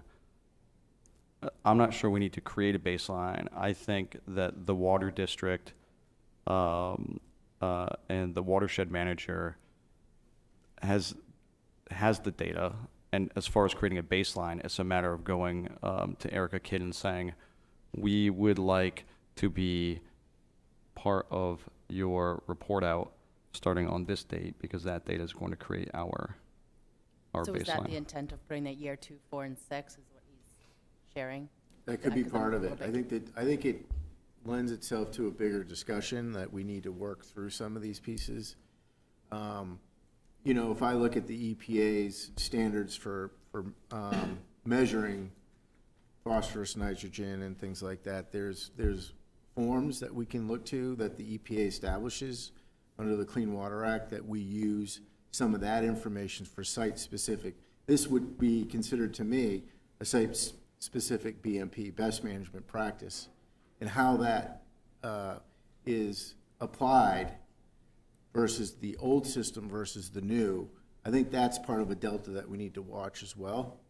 Not only what the overall lake is, because that's a harder thing to get from point A to point B to extrapolate that information, but the actual best management practice itself and how that's applied and how that reduces the amount of phosphorus and nitrogen in that particular site for that particular home. We need to quantify every one of those that we replace or we put new. So I think that hopefully at the end of the day, at year 2, 4, and 6, we have a net decrease, right? We have to show that there's a positivity of this. There has to be something that measured. We have to have a benchmark that, hey, before there were this many sites that were failing, we corrected this many. There has to be a quantification here, but there was this many new. What does that create? What's the balance of those two? We should be in the negative. If we're not, we're failing. We're failing the ordinance and its intentions. And then that's where we need to come back as professionals and say, you know what, the science is showing us that this isn't working because we're creating more development or something's not working. So then we address it at that point. So that's really where my baseline is. Yeah, so 2 years makes, 2 years worth of damage if we're checking it in year 2 just is concerning. Well, I think nothing happens day one. So we need to Right. have we will track systems if an ordinance changes. And we may do that anyways. We're working on that with an intern about cataloging what exists today. But we will be able to report back on how many systems were replaced, if any new ones were added. We should be able to tell whether or not they were systems that were allowed anyways, because I can think of one in particular that is allowed, but the person will have to run a line 1,000 feet to get from their house to the soils. They don't want to do that, and if this ordinance passes, they won't have to do that. But that would be an example of a system that's already allowed that would meet a different standard. But we'll be able to report on that in whatever interval you and the city council say we should be reporting on that. We'll collect that data continuously. Anything else from members of the, yep? Is there a way that we can essentially move this forward? We talked about it a little bit earlier, but without having that effect of the development, or is this going to essentially be be up to council to say, yeah, we can pass this phosphorus control on the septic, but not allow the development. So that's an excellent question. Anything we do in this hearing will be purely advisory. And when you are in an advisory role, basically that means that you're kind of stuck in a spot where we can do our best work, but there's no guarantee that that will carry forward. So it means that when we make recommendations as an advisory board, we really do need to pay attention to those things. And if there's something that we truly believe needs to happen, we need to make sure we are including that in our decision. Because the only way that will become a part of the discussion at the council level and have any possible way of being adopted further is for the council to know, for us to first identify what it is that we want, and then explain why. But yes, we are in an advisory position only. The city council is not bound to our recommendation. The only thing they are bound to by law is to hear what the recommendation is. So my suggestion as chair is that if we have a recommendation and there are things that we want, that we try to articulate those as best we can to create the best understanding for council members. Again, because we are acting as advisors, not as adjudicators. I'm not going to say it. Chair, can I just make Yes. one point? We talk about at year two, and I think that it's important that we note this. So through 2010s, we've only had really 4 new systems installed. Since 2010? 2010s, in 2000, so it's from 10 to 20, there was 4 new systems installed.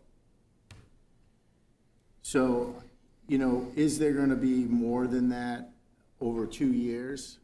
There was only 4 systems installed from 2010 to 2020 or so. Is there going to be more than that? There may be replacement systems in there. I think the 2 examples that I gave that we pointed to were replacement systems that we did last year. But I don't think that there's a real large number here in that 2-year time frame. I'm just more nervous about the development of how many septic systems would be coming into the development. Yeah, I'd like to note that those 4 systems are under a very restrictive zoning ordinance at the moment, or rule at the moment, right, of the 36 inches. So if you don't have that, and eventually you're going to run out of lots. I mean, if you look at the amount of building, it's really curtailed, and one might ask why. And we also had 24 between 2000 and 2010. Exactly. Mr. Dubois, did you have a comment? Yeah, I'm assuming that stat is specific to the watershed district. Is that correct? Yes, that's correct. Thank you. So at this point, I guess I'd like to make a motion. I move that we recommend that City Council adopt this ordinance change with the following conditions. First is that approval of this must coincide with the adoption of the zoning change that reduces the housing density in all parts of the watershed to 1 dwelling unit per 3 acres as recommended in the comprehensive plan.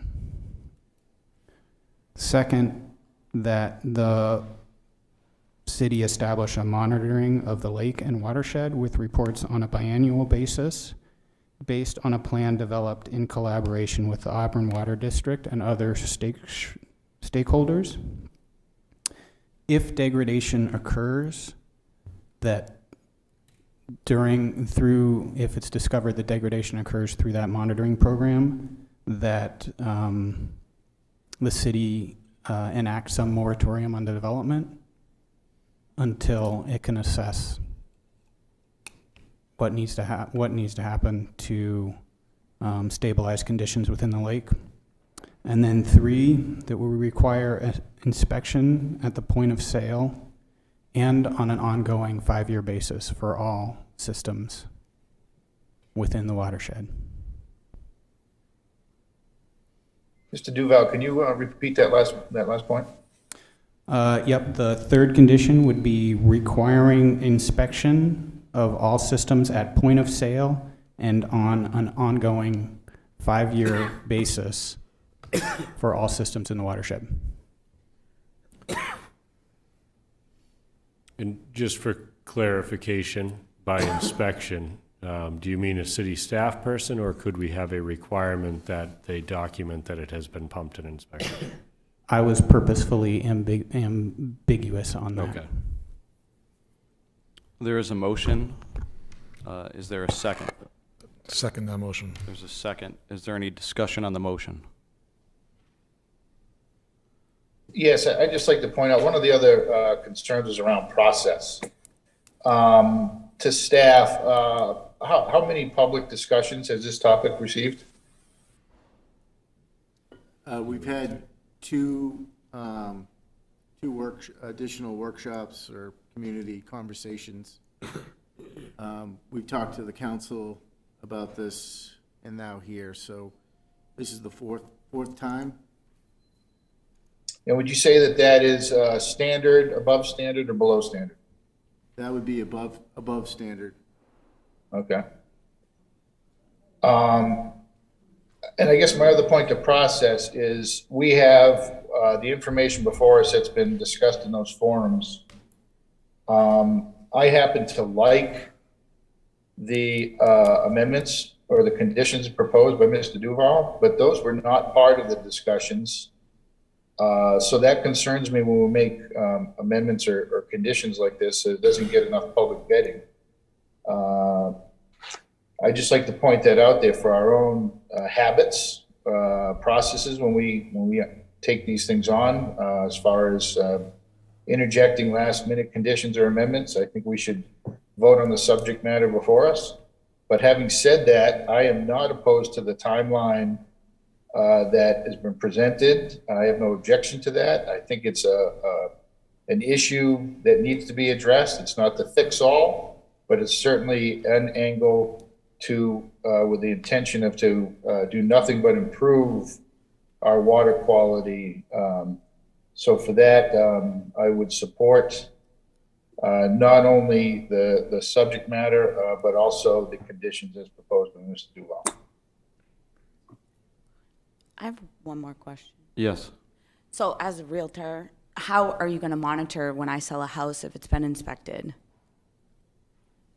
I'm thinking about how we would do that, and I think we'll have to talk through that, but my thought is, like we do with a phosphorus plan under the new standard, there's a requirement for recording that plan, and my initial thought is, and like I said, I want to go through the options and make sure we consider all of them. My initial thought is that we could require that any new first-time system under this standard also record an agreement that the property, the septic system, will be inspected and a report filed with the city at the point of sale and every 5 years after the construction of the system. And we'll have to come up with a system for monitoring the 5 years, but I'm guessing that most title attorneys reviewing a purchase would see that and say, we really need to have this inspection provided to the city before I'm comfortable advising you to finance and purchase this home. But we can get some advice on that. Okay. I was just wondering. Is there any other discussion? Yes, Eric, are you referring to any new systems, or any system within the watershed would be inspected at the time of sale? Yeah, we'll have to look at that. I think that we could get somebody permitting a new system to commit to that. I don't know if we can force that upon people with existing systems. I need to verify that. And Mr. Duval, what was your intention with your amendment? You mean with the condition? With your condition, yes. I was reflecting, well, one staff actually proposed in their PowerPoint materials the inspection at point of sale. And because of concern around degradation of systems over time and how we keep track of that, we as a board discussed potential ways that we could mitigate that. I'm sorry, I asked too vague a question. What was your intention around the monitoring or the inspection at the point of sale? Was it just to new systems or all systems in the watershed? Oh, sorry, all systems. Thank you. Any other discussion? Seeing none, and Mr. Dubois, I haven't forgot you. I'll call on you in a sec. All those in favor in chambers? Mr. Dubois? Aye. Motion passes unanimously.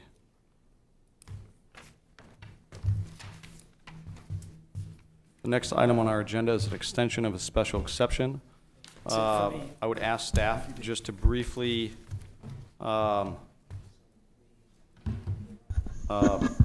explain why it's needed. I assume that the board has apprised themselves of the ordinance requiring it, so. Yes, thank you. So this extension is needed. Haley Ward submitted an extension request in writing, conforming with the clause that a single one-year extension. So you've seen that in good cause. And it's needed because Central Maine Power has delayed the timing of when they've delayed the power integration, and there's just been delay essentially with Central Maine Power, and so they haven't been able to start the project, and so that's why they're requesting the extension. Does that answer your question? It does. Are there any questions from members of the planning board about the extension? Seeing none, I'd need a motion to move forward. Or how about this? I would seek a motion to grant an extension, a one-year extension. So moved. Is there a second? I'll second. Fine. That's okay. All right. Is there any discussion of the motion? There's none here. Mr. Dubois, any discussion? No, sir. All those in favor, and you can vote, why don't you vote verbally, Mr. Dubois? All those in favor? Aye. All those opposed? Seeing none, motion passes unanimously.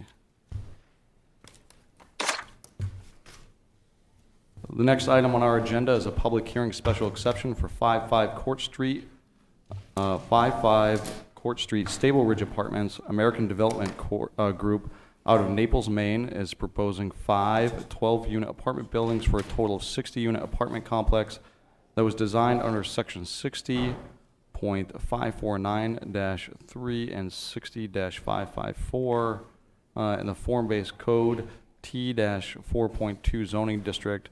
The site is approximately 13.25 acres and is depicted on parcel ID number 229-007. We will conduct this public hearing in the same manner as the last one. However, because we have not workshopped this meeting, we will receive a staff report prior to opening it up to public comment. So is staff ready to report? Thank you, Mr. Chairman. The parcel is in the form-based code T42 zoning district as shown on the city's GIS. The parcel is parcel ID 229007 with an address of 555 Court Street. The property is owned by American Development Group and by the survey provided contains 13.25 plus or minus acres. And is a single parcel. The existing lot has about 400 feet of frontage on Court Street. The parcel is shown on the survey prepared by Survey Works. and review and presented by Terridan Consultants.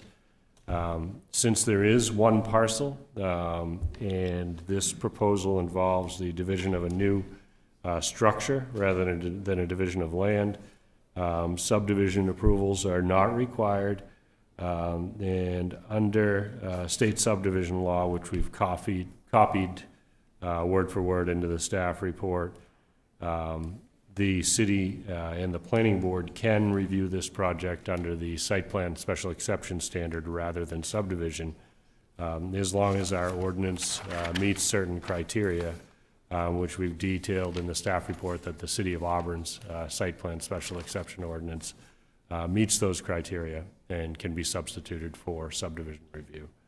The board has found in the past that is the case for other projects, and staff is suggesting that. The proposed improvements are shown on the plan set provided by Terridan Consultants. Building design and construction of the project will be completed by Dirigo Architectural Engineering for American Development Group. They're located in Naples, Maine. The project is led by a local resident, Jessica Klimek. The project consists of 60 multifamily units to include 5 buildings, 3-story buildings. Each building includes 12 units with an equal mix of 1 and 2 bedroom apartments. The buildings will be defined by high-quality, durable materials such as vinyl siding, PVC trim, 30-year architectural shingles. The units will also feature maximizing natural light, open concept living between kitchen and living rooms, covered patios or balconies, spacious interiors, individual laundries, and walk-in closets when possible within the units. Construction is expected to start once state and municipal required permits and approvals are acquired. Construction is expected to take about 24 to 36 months, so 2 to 3 years in total. The project will include 5 buildings. Each building is approximately 16,000 square feet. As I mentioned, 3 stories in each building with 90 parking spaces that exceeds the parking requirement for this number of units, which is 75 spaces. It is expected that the total development area will be approximately 2.98 acres with stormwater treatment on site to include a stormwater pond on the westerly side of the lot. The site grading, parking, sidewalks, buffers, utilities, and stormwater controls have all been sized to support full development, all of the multifamily buildings and associated parking.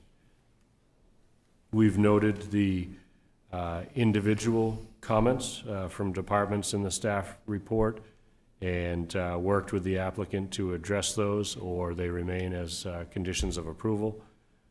Staff suggests that the planning board review the project and approve the site plan for the 60-unit building, consisting of 5 16,000 square foot buildings with 90 parking spaces, which meets the requirements of Chapter 60, Section 12-1277, and further that the application meets the requirements of Site Plan Ordinance Section 60-45, Section 60.549, Section 60.554, multifamily permitted uses under Division 14 of T42, the form-based code, and Auburn's municipal site plan and special exception review sets forth a process for determining whether development meets the certain criteria specified, including stormwater management, sewage disposal, water supply and vehicular access, and other environmental effects, layout, scale, appearance, and safety, with the following findings. The findings include findings 1 through 4 for site plan review, that the project has made provision for protection of adjacent areas against detrimental or offensive uses on the site by provision of adequate surface water, drainage, buffers against artificial light and reflected light, sight, sound, dust, and vibration, and preservation of light and air. Number 2, convenience and safety of vehicular and pedestrian movement within the site and in relation to adjacent areas.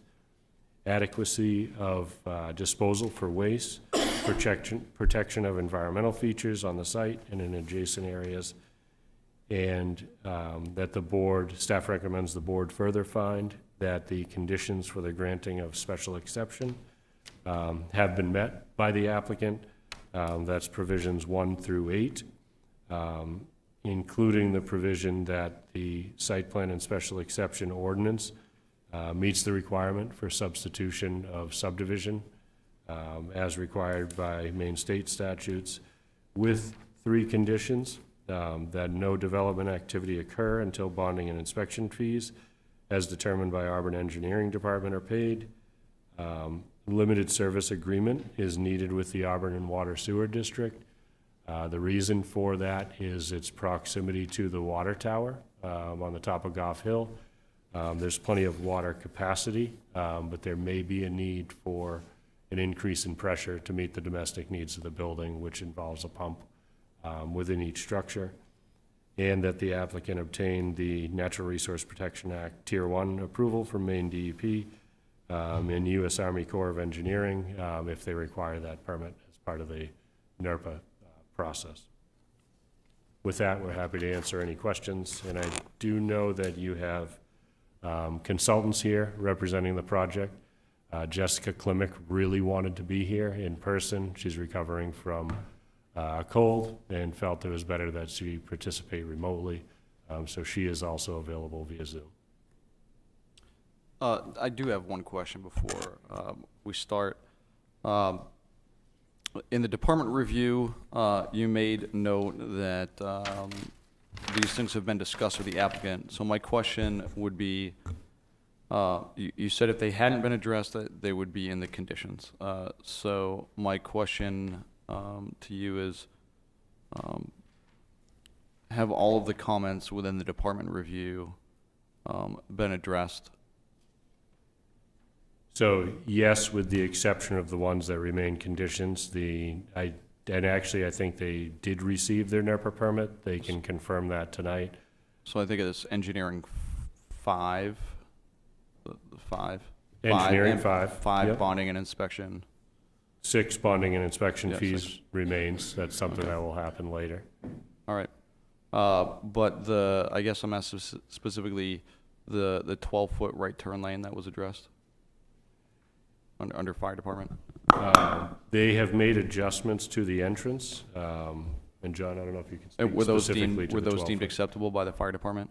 Yeah, so we do have a form in there, a one-page thing. They did a traffic analysis on that for the largest vehicle that the fire department does have. We have provided that information back to the fire department.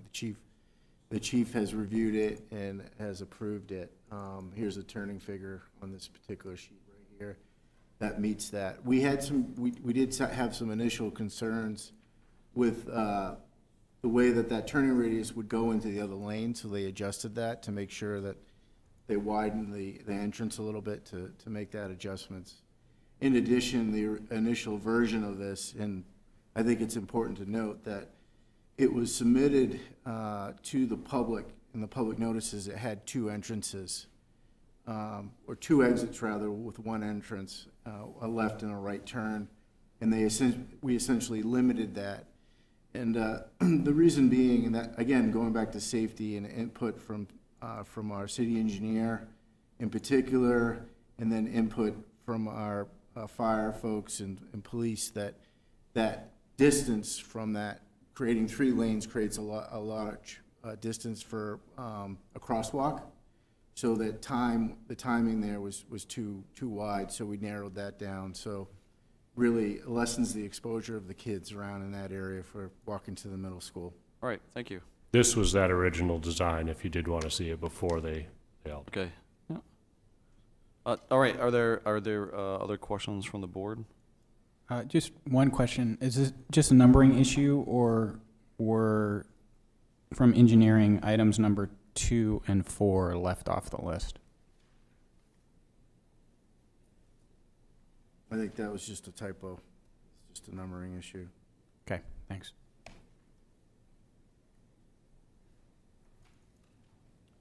Other questions from the board? I guess I just had a quick one. Looking in the lower left-hand corner of the pamphlet, I think it was just the image we were just looking at a moment ago. Were those the specifics of the largest truck in the fire department's fleet. As I'm looking at it, it says E1 Fire Auburn listed as 28.58 feet. I was just curious on double checking those numbers. Working in public safety, I know Lewiston Ladder 1 is around 41 feet long. I can, that was the wheelbase, so it's not the overall length of the truck, Okay. it's the wheelbase between the axles there for Okay. it. So, it is a longer vehicle, and it's kind of hard to see on here, but the turning diagram shows, it's got two lines coming in, and one is the wheels themselves, and then there's the overhang on it too as well, so, it is I pulled it right off the website. Great. Yeah, I just wanted to make sure because for building fire, there will be more resources than what just Auburn has. So making sure that we're thinking in the bigger picture in case of that event. And my name is Craig Sweet with Teradyne Consultants. Thank you for jumping in. Appreciate it. Any other questions from the board for staff? Seeing none at this point, we generally ask the applicant or representative of the applicant to come forward, give you the opportunity to respond to any questions from the board has asked. We've asked limited questions, and to add any additional information you believe would be applicable. No, I think staff covered it well, and I'm happy to answer any questions. And we do have, I know that the developer in this case has provided a video that essentially allows us to move through the development and see what it looks like. I know she would like you guys to see that at some point during the discussion. I assume we would watch it now. This is the point at which we would allow the applicant to provide us any information that they deem is appropriate, so.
Are there any questions from the board for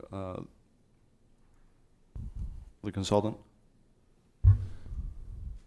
I guess this is not really about this part of it, but the way that the driveway looks, it looks like, is there any intent to further this development down the property in the future? Yeah, the applicant has talked about doing stuff in the future, potentially, I think condos in the future, but right now it's just this phase, and then we'd come back with the board and work on anything else in the future if we were to do it. Thank you.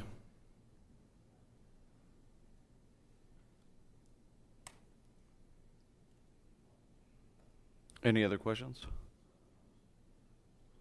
Thank you for asking that question. That was the question I was about to ask. It reminded me of Same. of Woodbury when we asked that question. They said no. So I appreciate your candor in saying. Yeah. Yeah. If there are no more questions from the board, I'll seek to open it up to public comment. Same rules apply. I'll give you a brief primer instead of reading through the whole script again. You're welcome to come speak. Please begin by stating your name and address. You'll have 5 minutes to speak. We'll ask that you speak only once. Please begin by, I said by stating your name and address. And please remember, I know that this particular, and I'm going to preface public comment with this, I know that this particular development is going into a specific zone. I would hope that everyone in the room is aware of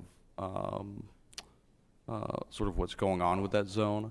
And I would remind the public to please stay on topic and discuss the project in front of us rather than the zone at large. Thank you. So at this point, I'd seek a motion to open public comment. So moved. Is there a second? Second. All those in favor? Mr. Dubois? Aye. All right. Public comment is open. Please come forward and speak. Hi, I'm Ryan Smith. I spoke at the last 2 planning board meetings. I live at 11 Harris Street. First wanted to just start off on this development as a whole. I want to relate it back to the comprehensive plan because through all these zoning changes, we've always focused on the comprehensive plan and less on public comment. So on page 9, section 2, in the residential section, the second point says all new development should be compatible with existing development patterns. And based on that video, I don't really see anything like that in this neighborhood at all, or within 1,000 feet or 2,000 feet or wherever else, because I do live in this neighborhood. So I would ask where the compatibility is. And then page 61 to 62 says that we should maintain the desirability of neighborhoods. And I know I bought my house in the neighborhood because it's primarily surrounded by single family. Something else, objective H 2.2 says we should maintain and enhance established single-family neighborhoods, not build apartment complexes. And it also says in H 2.2.a to be in character with the neighborhood. And actually in that section it says including height of buildings around it, and I don't see a lot of this around here, especially 3 stories high with tall roof pitches. Something else I want to go over here is there is a active petition to appeal the new zoning, and I think with this development. So I understand. Yeah. However, we are discussing the project itself. I'm It relates. So one sec. I'm not going to tell you you can't say it. What I'm going to say is, please keep. So I understand where you're going with this. Yeah. Please keep it specific to this and not to the zone at large. Oh yeah, Thank will. you. Yeah. So I was saying there's going to be a potential for this to become non-conforming within the next year or so, just because of that. But that does have a couple more steps to go through. Something else about this is I want to just make kind of a public comment. And we talked earlier about conflict of interest. My question to the planning board would be, if there was a planning board member who actually listed this property, would that be considered a conflict of interest? Because there is a planning board member who did list this property, and we're not sure if they made any promises to a developer. So I would ask that any planning board member that had any interactions with this transaction, either as a listing or buying agent, to exclude themselves from voting on it, because that seems like a direct conflict to me. But that's all my public comment. Thank you. Thank you. Is there anyone else that wishes to address the board on this topic?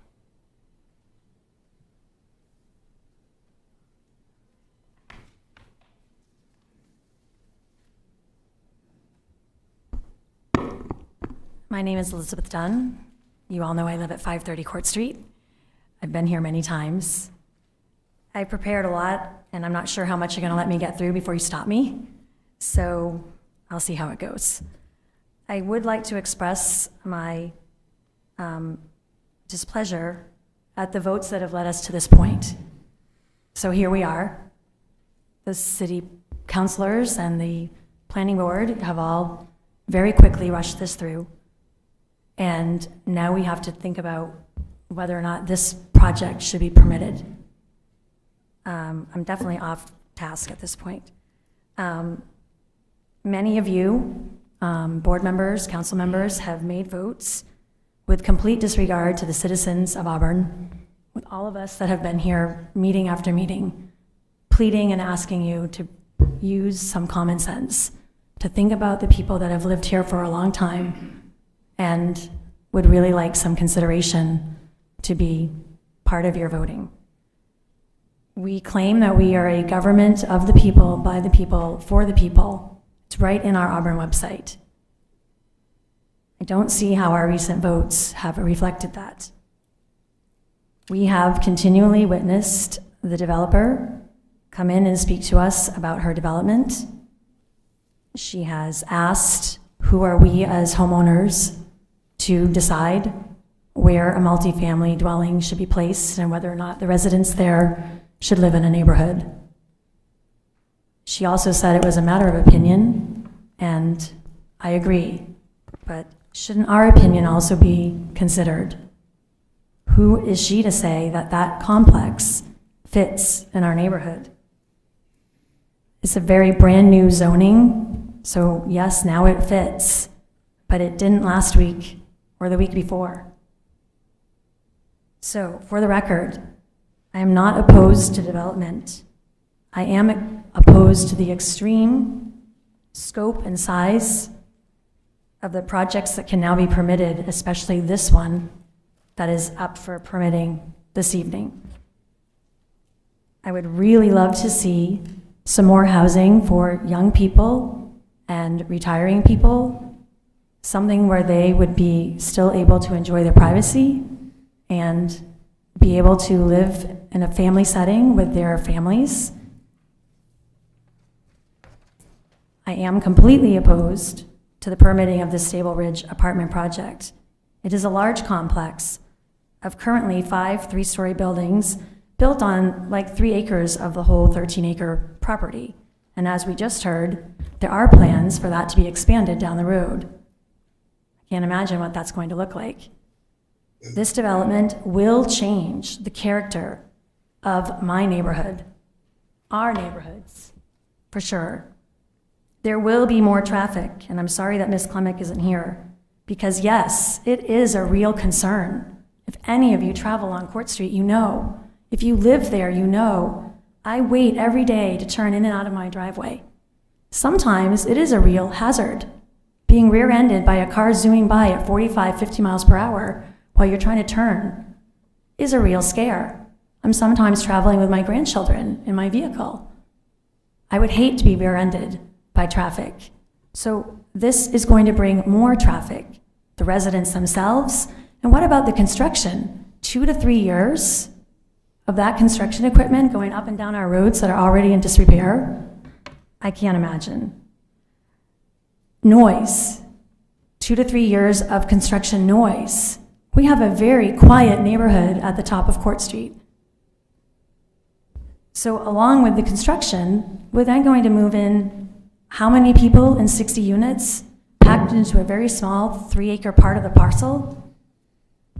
It's a very quiet neighborhood. There's not a lot of disruption. We don't often have to deal with any of our neighbors and noise considerations, but this will create more noise. I'm concerned about light. 3-story buildings, all their lights on. They don't all have the same schedule as all of the rest of us, and they shouldn't. But if they're a different shift worker, those lights are going to be on at any time of the night. And I saw nothing about lighting along the roadways or the parking lots. I'm sure there will be some. How will that affect us as we're trying to sleep at night and the headlights going in and out of the roadway? My mother-in-law lives directly across from that roadway. Turning traffic will be an issue. I'm concerned about traffic, noise, and light, among other things. I wonder how you can promise me that those aren't going to affect my daily living. Mrs. Dunn, I apologize. You've Thank you, my exceeded the 5 time. minutes is up. I have a lot more to say. I'll send it to you all. Thank you. Is there anyone else that wishes to address the board on this topic?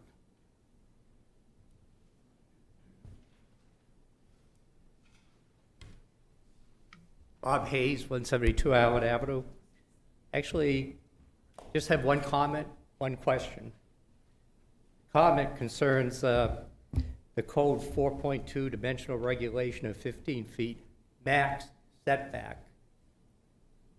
This current project actually required an exemption or a variance, and rightly so, and I think the developer recognized 15 feet max in this zone for a major development or for any actual residential project is unacceptable. Might this suggest a review of Code 4.2 dimensional regulations? The question is why the project was planned under a downtown form-based planning code that had not had been publicly discussed and applied to the site. Who took the risk and or who encouraged or made promises? Public meetings, actions were well synchronized with the developer submittals. Is a real question. I think, again, it comes back to rush for development when market really has allowed decent market rate residential development as well as apartments. But this, to me, is an abuse and actually a misapplication of a development code to specifically allow this project. Thank you. Thank you. Is there anyone else that wishes to address the board with regard to this topic?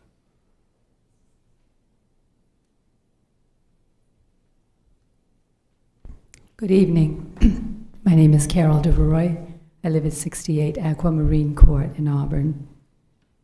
I actually am in favor of this project. And the reason for that is I feel that there is definitely a need for additional housing.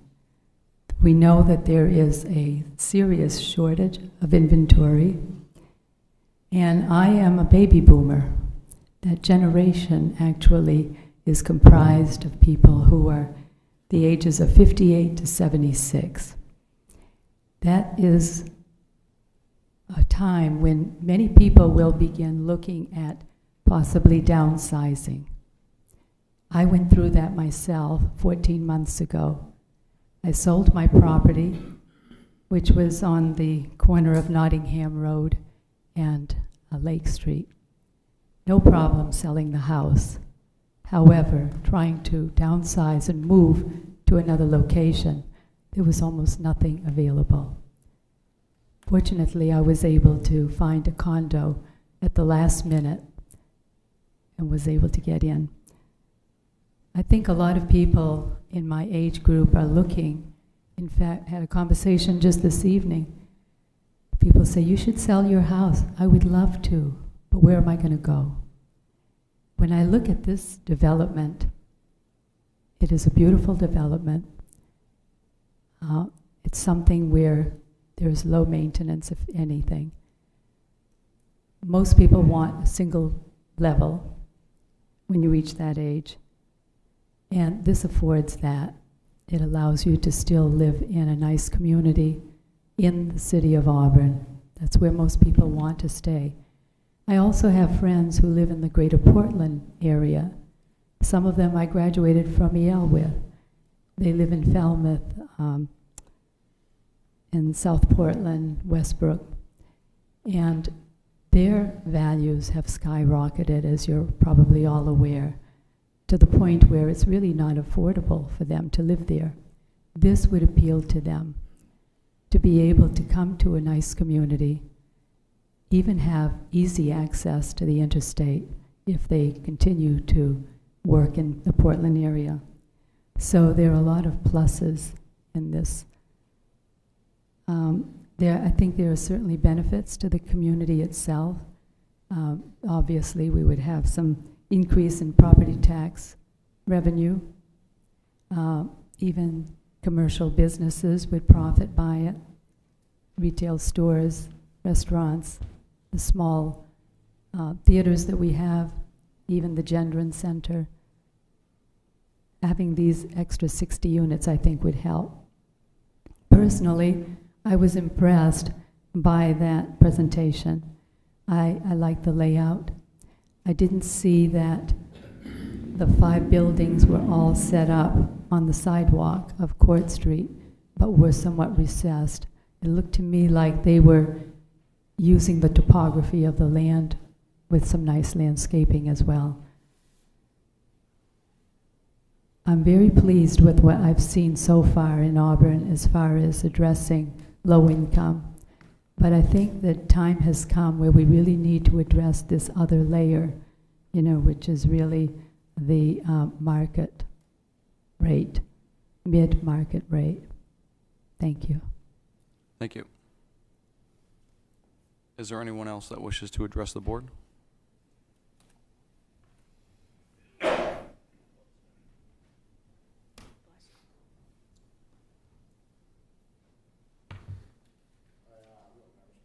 Jamie Verrill, 784 Summer Street.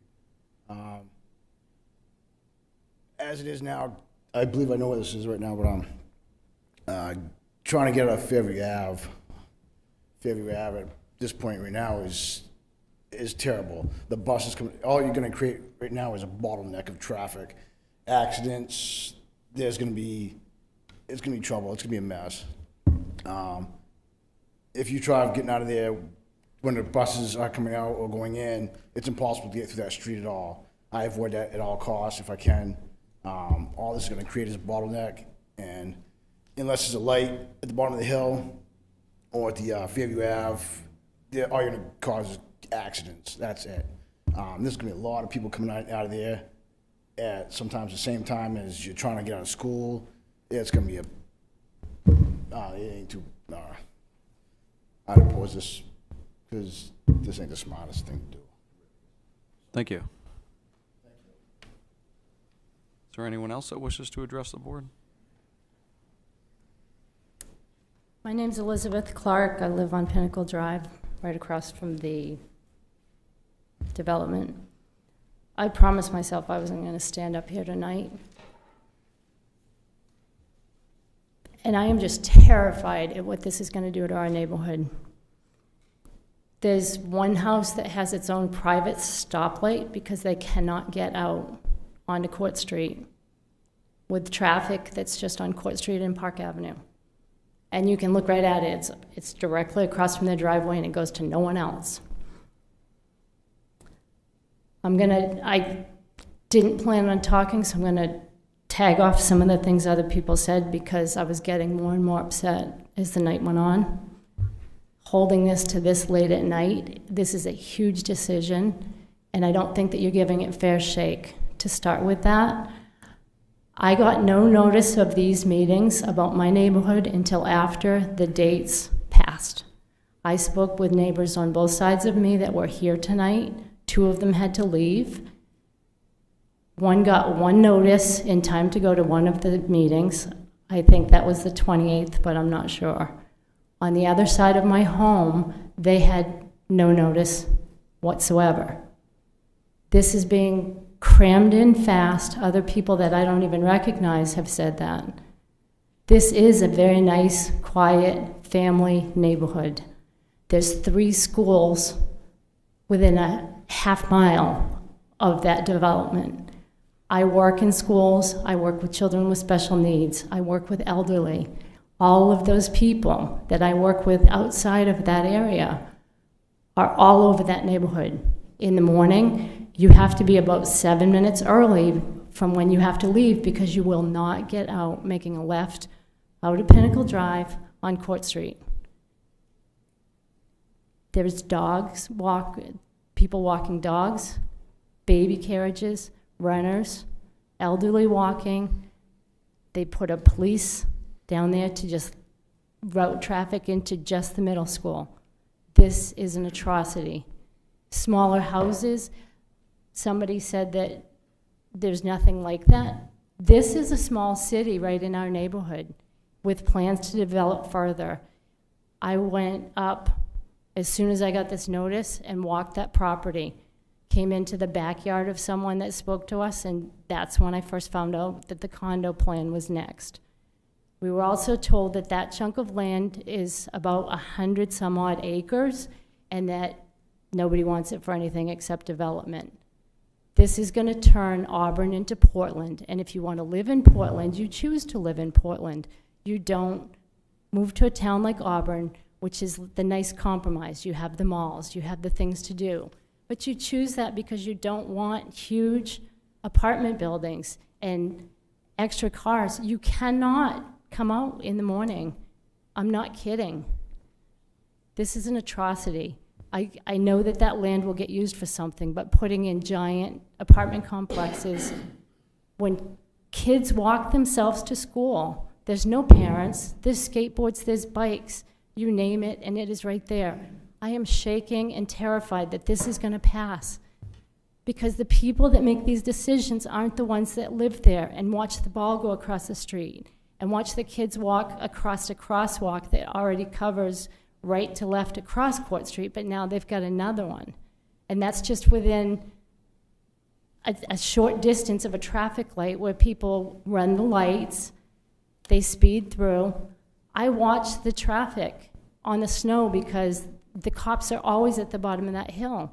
It's a terrible problem to start with, and all we're doing is adding to that. We already have problems with our water pressure. Most of us have booster pumps in that neighborhood. I am the last house that has city water before the rest of them have well and septic, but I don't have pressure already.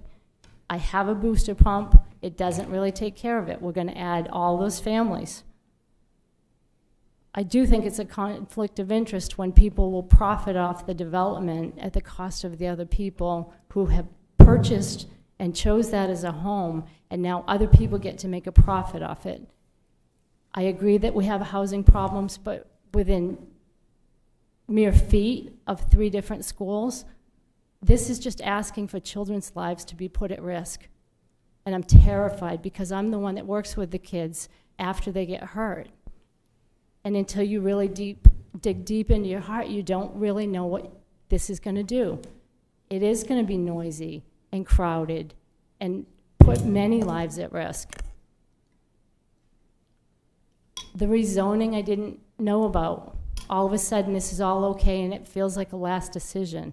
I was really relieved to find out that this is just a suggestion to the city council, but it's terrifying that this many changes get put through this quickly. I apologize. You've exceeded your 5 minutes. Okay. I think I covered it. Thank you very much. Is there anyone else that wishes to address the board at this time?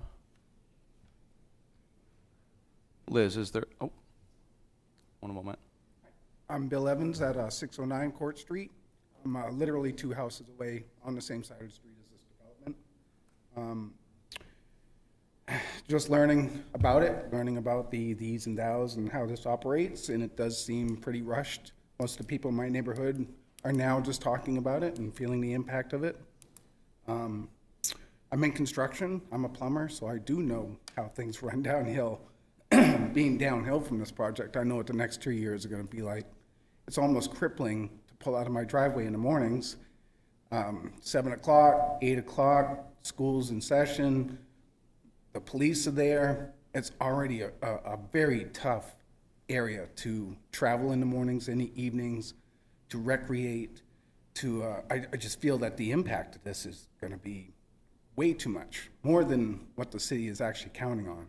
And at the rate that this has been pushed through, it does seem nefarious in a way that it's going towards the developer, not towards the people of the community. I understand we need housing. I understand that there's a crunch and people are moving into the state from out of state. I think they're willing to pay the prices. It's not that. I just don't think that the impact has been really, really thought through all the way. So I hope to see maybe this downsized or thought about in that sense. And then I'd much rather see a few houses put in there than 5 buildings, 60 units. 60 units. You may have 2 people, you may have 4 people in each unit. What if every one of them's maxed out I just don't see how this is gonna fly. But that's what I got to say. Thank you. Thank you. Is there anyone else that wishes to address the board? Liz, is there anyone on Zoom that wishes to address the board? Yes, we have one person with a hand raised. That's Sharon Bergeron. Go ahead, Sharon.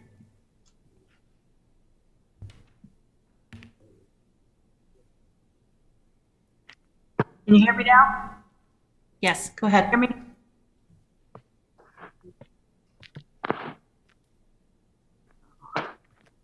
We can hear you, Sharon. Go ahead. Oh, you can? Okay, thanks. Sharon Philbrook Bergeron, 23 Dexter Avenue, speaking as a longtime resident of the affected area. First, I ask to speak my truth without interruption. I will not go 5 minutes.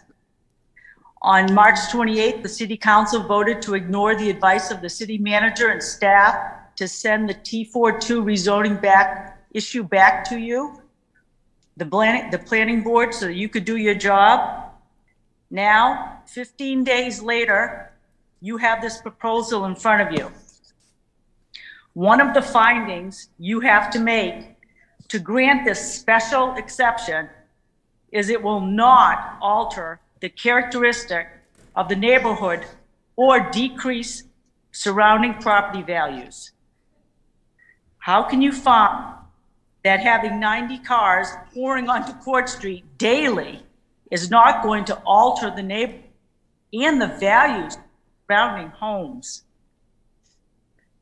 This project should not be granted a special exception to be built. Thank you. Thank you. Liz, is there anyone else who wishes to speak via Zoom? No, Mr. Chair, I don't see any other hands. Thank you. At this point, I'd seek a motion to close the public input section of the hearing. So moved. So, it's moved. Is there a second? I'll second. Second. All those in favor? Mr. Dubois? Aye. We will now move on to the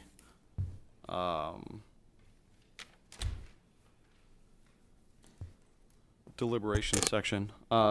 First off, are there any questions from the board for staff? Oh, good point. I did write that down. Yes, I guess,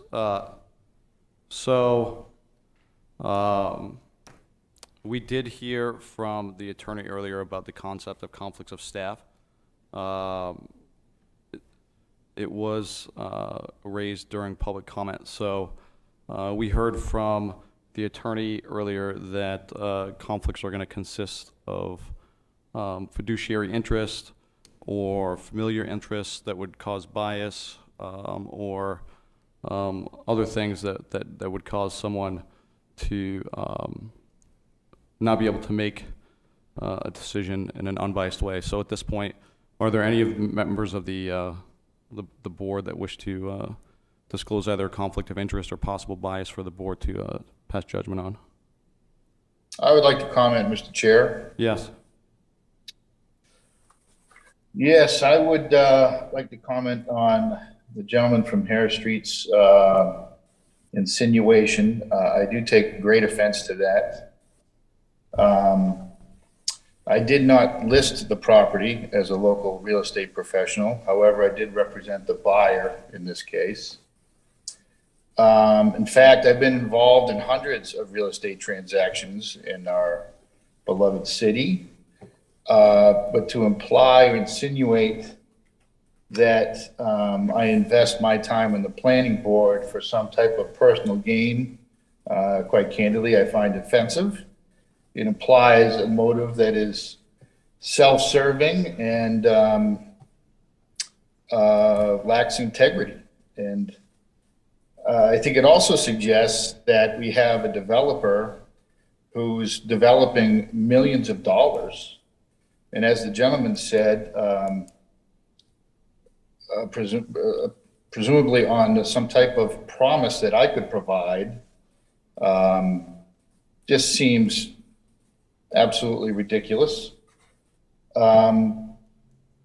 Certainly, a developer would do their due diligence regardless of any type of promise that a real estate professional could provide.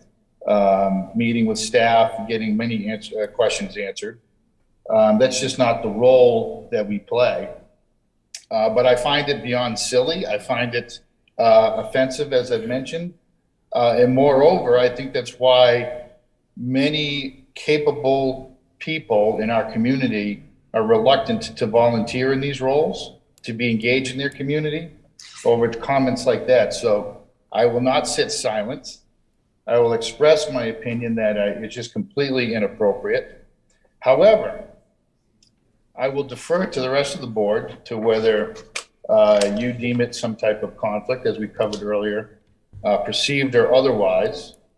But I want it noted in public record that that is completely inappropriate in my view, and I do take great offense to that.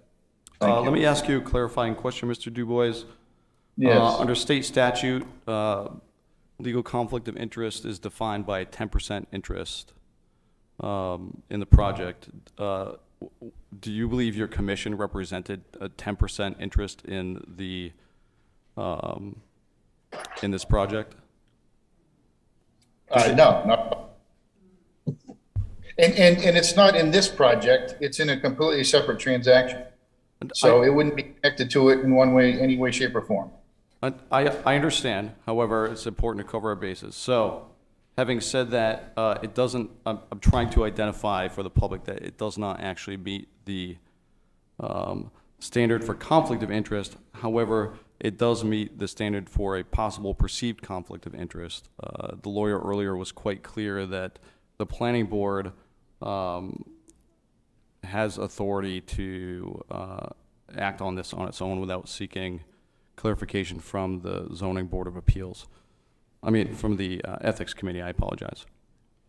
So to that end, Mr. Dubois has put it to us, so I will put it to a vote. Now, with regard to this, this is not a public hearing matter. Correct me if I'm wrong, Eric. In the past, when it comes to things like this, we have allowed the associate members to vote because it is a matter of policy, or do you think we should not? If the board believes that there is a conflict of interest or bias, or it's perceived to the extent that it's more appropriate for Mr. Dubois to not be a part of the decision, then you would want to appoint an associate member. I mean, with regard to making that decision. Oh, with regard to making that decision. In the past, we've Yes. allowed our associate members to weigh in on that. Mr. Dubois should absolutely recuse himself from Yes. this decision, and you should appoint an associate. So, Mr. Daigle and Mr. Jakes, you will be asked to weigh in on whether or not you believe Mr. Dubois should recuse himself from the rest of this discussion. So, and Mr. Dubois, I'm going to ask you to abstain from this vote and recuse yourself from any discussion on this. Understood. So, at this time, I'm going to take a vote by show of hands from the board, asking whether or not we believe Mr. Dubois should recuse himself based on a perceived conflict of interest. I'm going to frame it as such. All those in favor of finding that Mr. Dubois has a perceived conflict of interest and should recuse himself from this item, please raise your hands.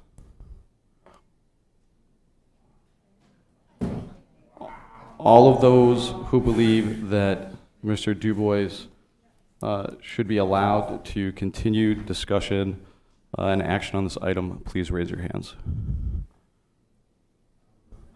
Are there any abstentions? Mr. Dubois, the board has found that we don't believe that you should that you need to recuse yourself from this discussion. You will continue as an acting member, as a full member on this topic. Understood.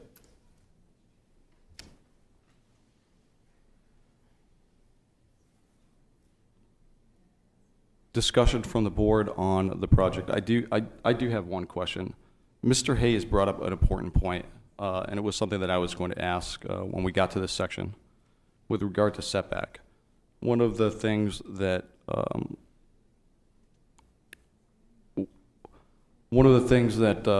was discussed within this zone T42 was the setbacks, and that we don't have simply a minimum setback, but there's a minimum and a maximum setback. And can staff please explain to the board why that would meet the setback? So that setback, based on the approved text of the T42 district, can be measured from either the road, the street frontage, or internal access ways or parking lots. In this case, the developer really wanted some separation from the road, so this could provide some buffering to the surrounding neighborhood and sort of have its own neighborhood feel within that area. So they oriented their buildings towards the internal access roads and parking lots.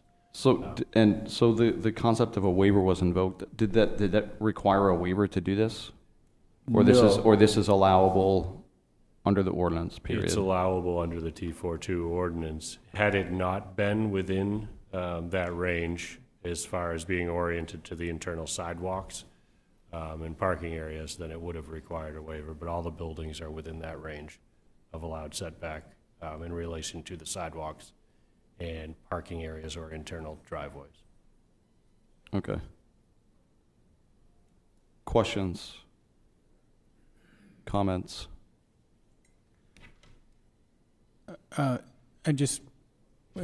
Another thing I heard from public comment there was about late notices for public meetings. Can staff comment on that, please? Yeah, and I can't comment specifically on Elizabeth Clark's or her neighbors because I don't have that mailing list in front of me. We maintain a mailing list. We mail all of the notices to meet the notice requirements. We have not missed that for any of these zone changes or for this project. I'd be happy to look at the mailing list for Mrs. Clark and determine if she was within 500 feet, whether or not we mailed it, and I could tell her the date that it was mailed for each of those hearings. But I can't speak specifically to an address that I'm not sure if it's within 500 feet.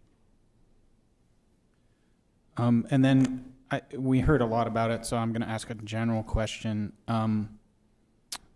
Traffic on Court Street, it's an issue according to the city. I've heard staff talk about that, but there are different parts of Court Street. I wonder if you can talk a little bit about that section of Court Street and when too much traffic, how close we are to a threshold, and are there any plans to either redirect traffic or slow it, or? Sure. We spent a lot of time with the applicant, with their traffic engineer, talking about traffic and the arrangement of this site. We looked at a lot of different alternatives, trying to move the access road down to line up with Pinnacle. Was one of the first things we explored.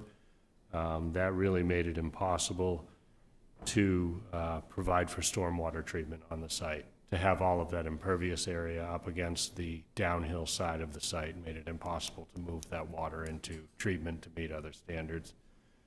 We met the traffic engineer on site, and I think the applicant can speak a little bit more to this. We got an update on this part of it. The location was adjusted so that the exiting lane lines up with a driveway across the street instead of with a house. That was in an effort to move the entrance down the hill slightly from the Park Ave direction.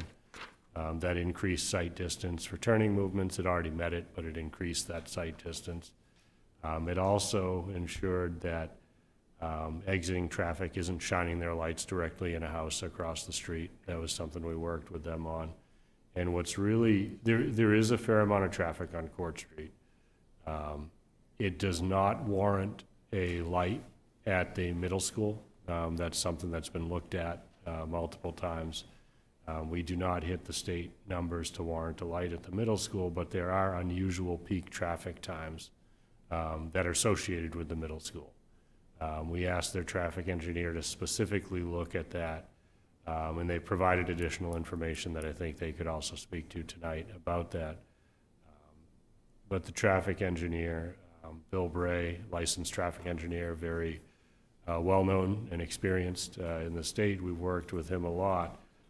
He has assured us that from a traffic engineering standpoint, the site works. We did ask him to eliminate the turning lanes, as I think John mentioned, leaving the site. Part of that was to shorten the crossing for pedestrians. The other part of it was that as a car is waiting to turn left out of the site, it blocks the visibility for that right turning car to see the oncoming traffic coming from the left. And his sense was that even though somebody might have to wait a little bit longer to turn out of the site with a single lane, it's safer because of that, not having that blocked visibility by two lanes of traffic. So we've looked closely at that, the applicants here as well, and had some updated information from the traffic engineer submitted related to the unusual peak hour at the middle school, an adjacent site. But we've been assured it can be done safely by a licensed traffic engineer.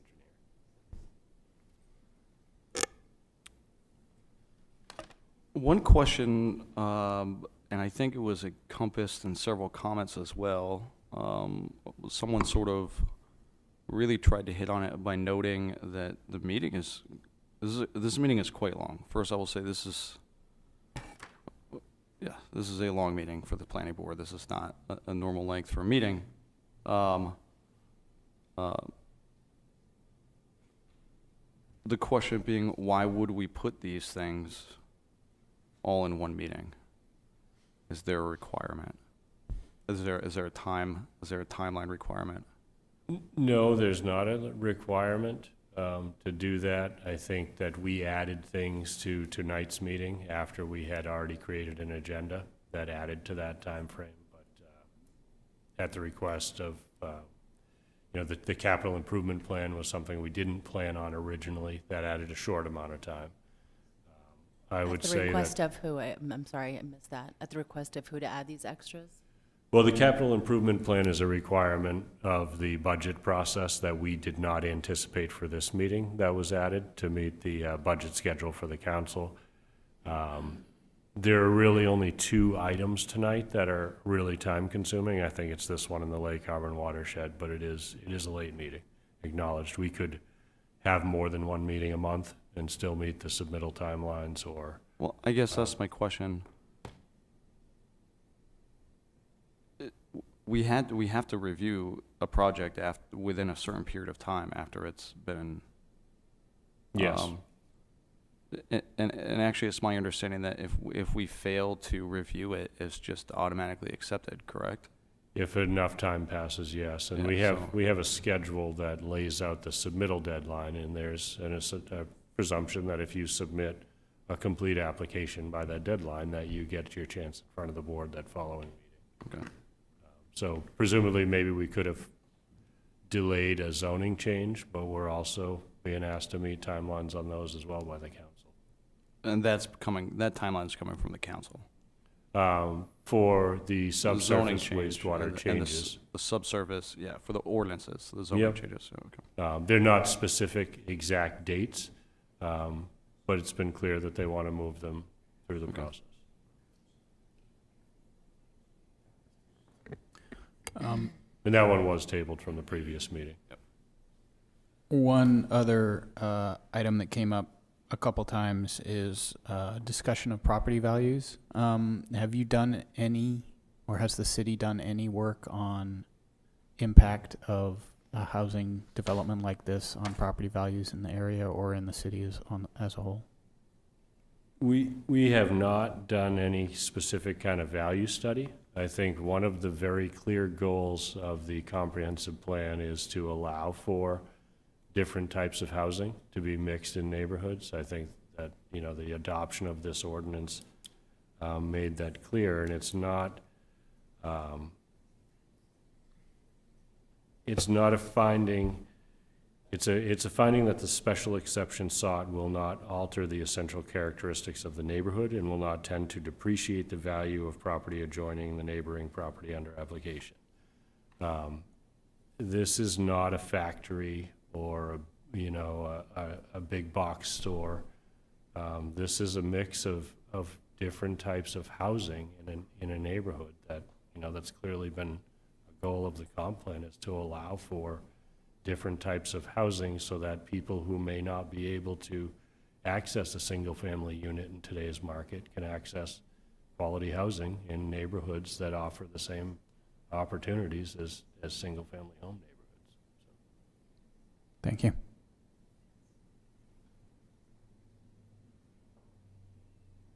Are there other questions from the board for staff at this point?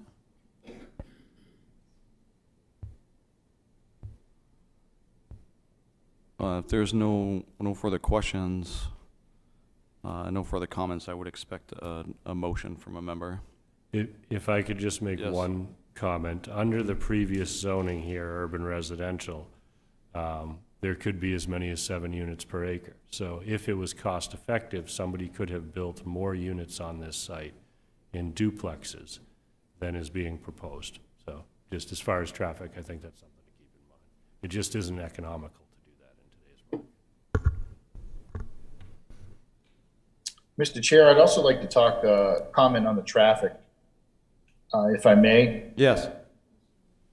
I don't think there's any dispute that this is a major artery coming from the downtown. And I'm sure traffic patterns would prove that it's only become more traveled over the last however many years. I think that's an issue for the city to address, but I don't think it's an issue for the city to address through this proposal.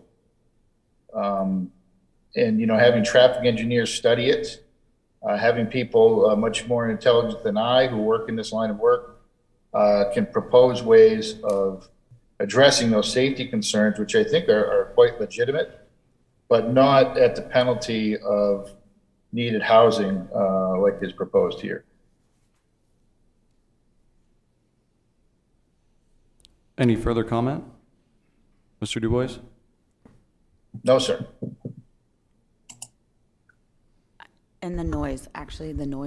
So, how far away, actually, is it from AMS, the middle school? I mean, is it going to affect the kids during school? There's a vacant property that's in between, and then the school property's right next to it. A vacant property? Yeah, it's undeveloped land in between this development area and school property. Don't know exactly how wide it is, but the land in between? Yes, yeah, I think it is, yeah.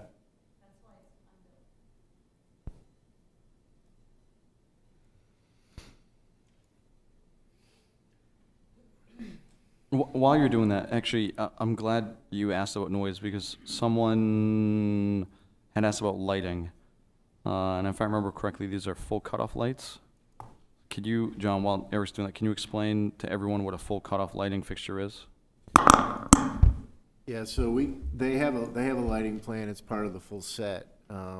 It doesn't appear to be any migration of light off the site, so that was one thing that we reviewed during the staff review. So it's really site-specific, meaning that where the light is, that's really pointed down, and that's where the optimum light is. And they really concentrated that on the, just to note, I guess, of the architectural features of the building from either side. So the lighting is on the side and not necessarily what we consider the front of the building. The entrances are on the side, so that's where the main lighting is for that particular. Another thing too is that there was a lot of trees, there was a lot of greenery. Is that really what's going to happen? The trees, yeah, I'm sorry. I asked if there was actually going to be all those trees, if the greenery was actually going to happen.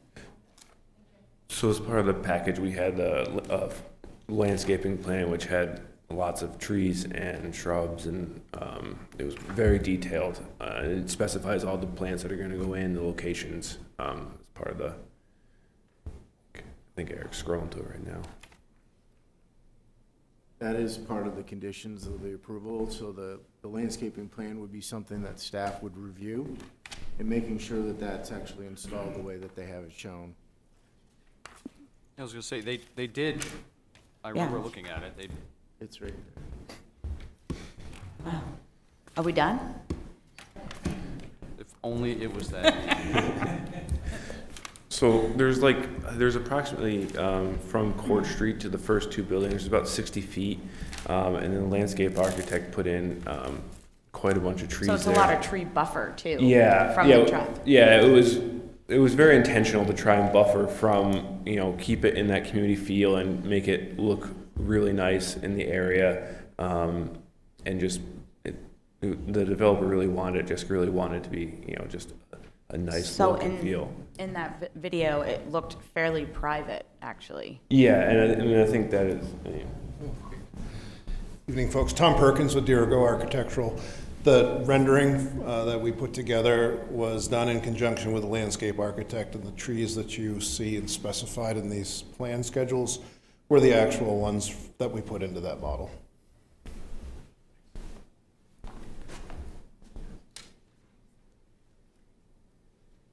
Any other questions? At this time, I would seek a motion.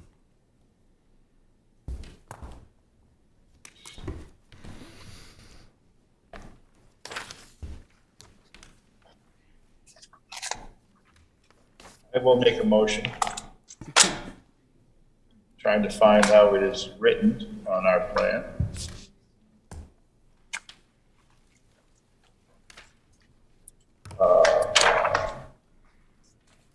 So I would rather just default to, here it is.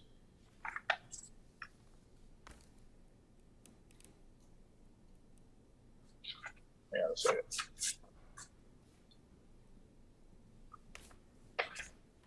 I would make a motion in favor of developing the parcel that is in Form Base Code T-4.2 zoning district and is shown in the city GIS system as parcel ID 229-007 with an address of 555 Court Street as presented at today's meeting. Is that specific enough? Yes. Is there a second? A second. There's a motion and a second to accept as written, essentially in the staff report. Does that include the conditions? Yes, Brian, No. did that, are you including the conditions and the findings in the staff report?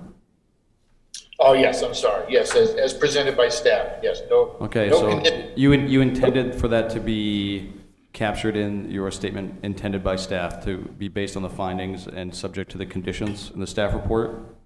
As presented at the meeting, yes, no additional conditions from me personally. Ms. Ferraro, do you still second the motion? With the clarification? Yes. Okay. There was a motion and a second. Is there any debate or discussion?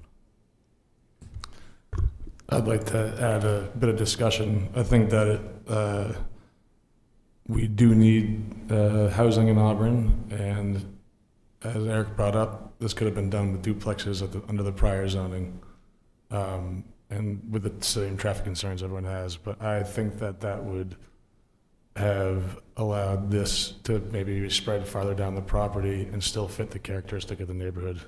And that's why I'm going to vote against it.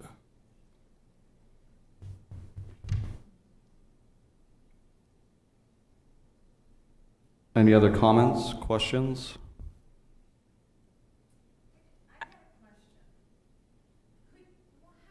Crime would really be affected there. I apologize, ma'am.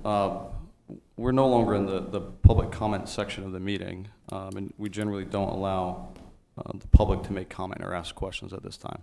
Not now. Yes, I apologize. Thank you. Any other comments, discussion? At this time, I'll take a vote. All those in favor? Aye.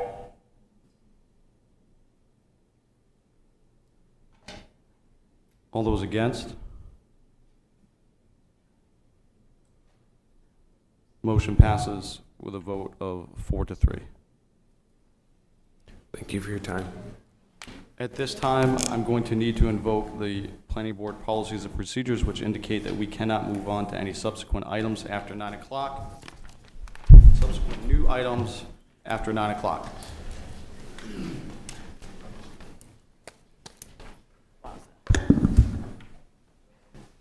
Does that mean you need a motion to adjourn? What I would ask for is a motion to adjourn and table the workshop to or actually, I would prefer that it be postponed to to the next meeting. I say that because in looking at our workload, I'm going to talk to staff, and I will reach out to everyone about the possibility of, oh jeez. Maybe after 10 o'clock.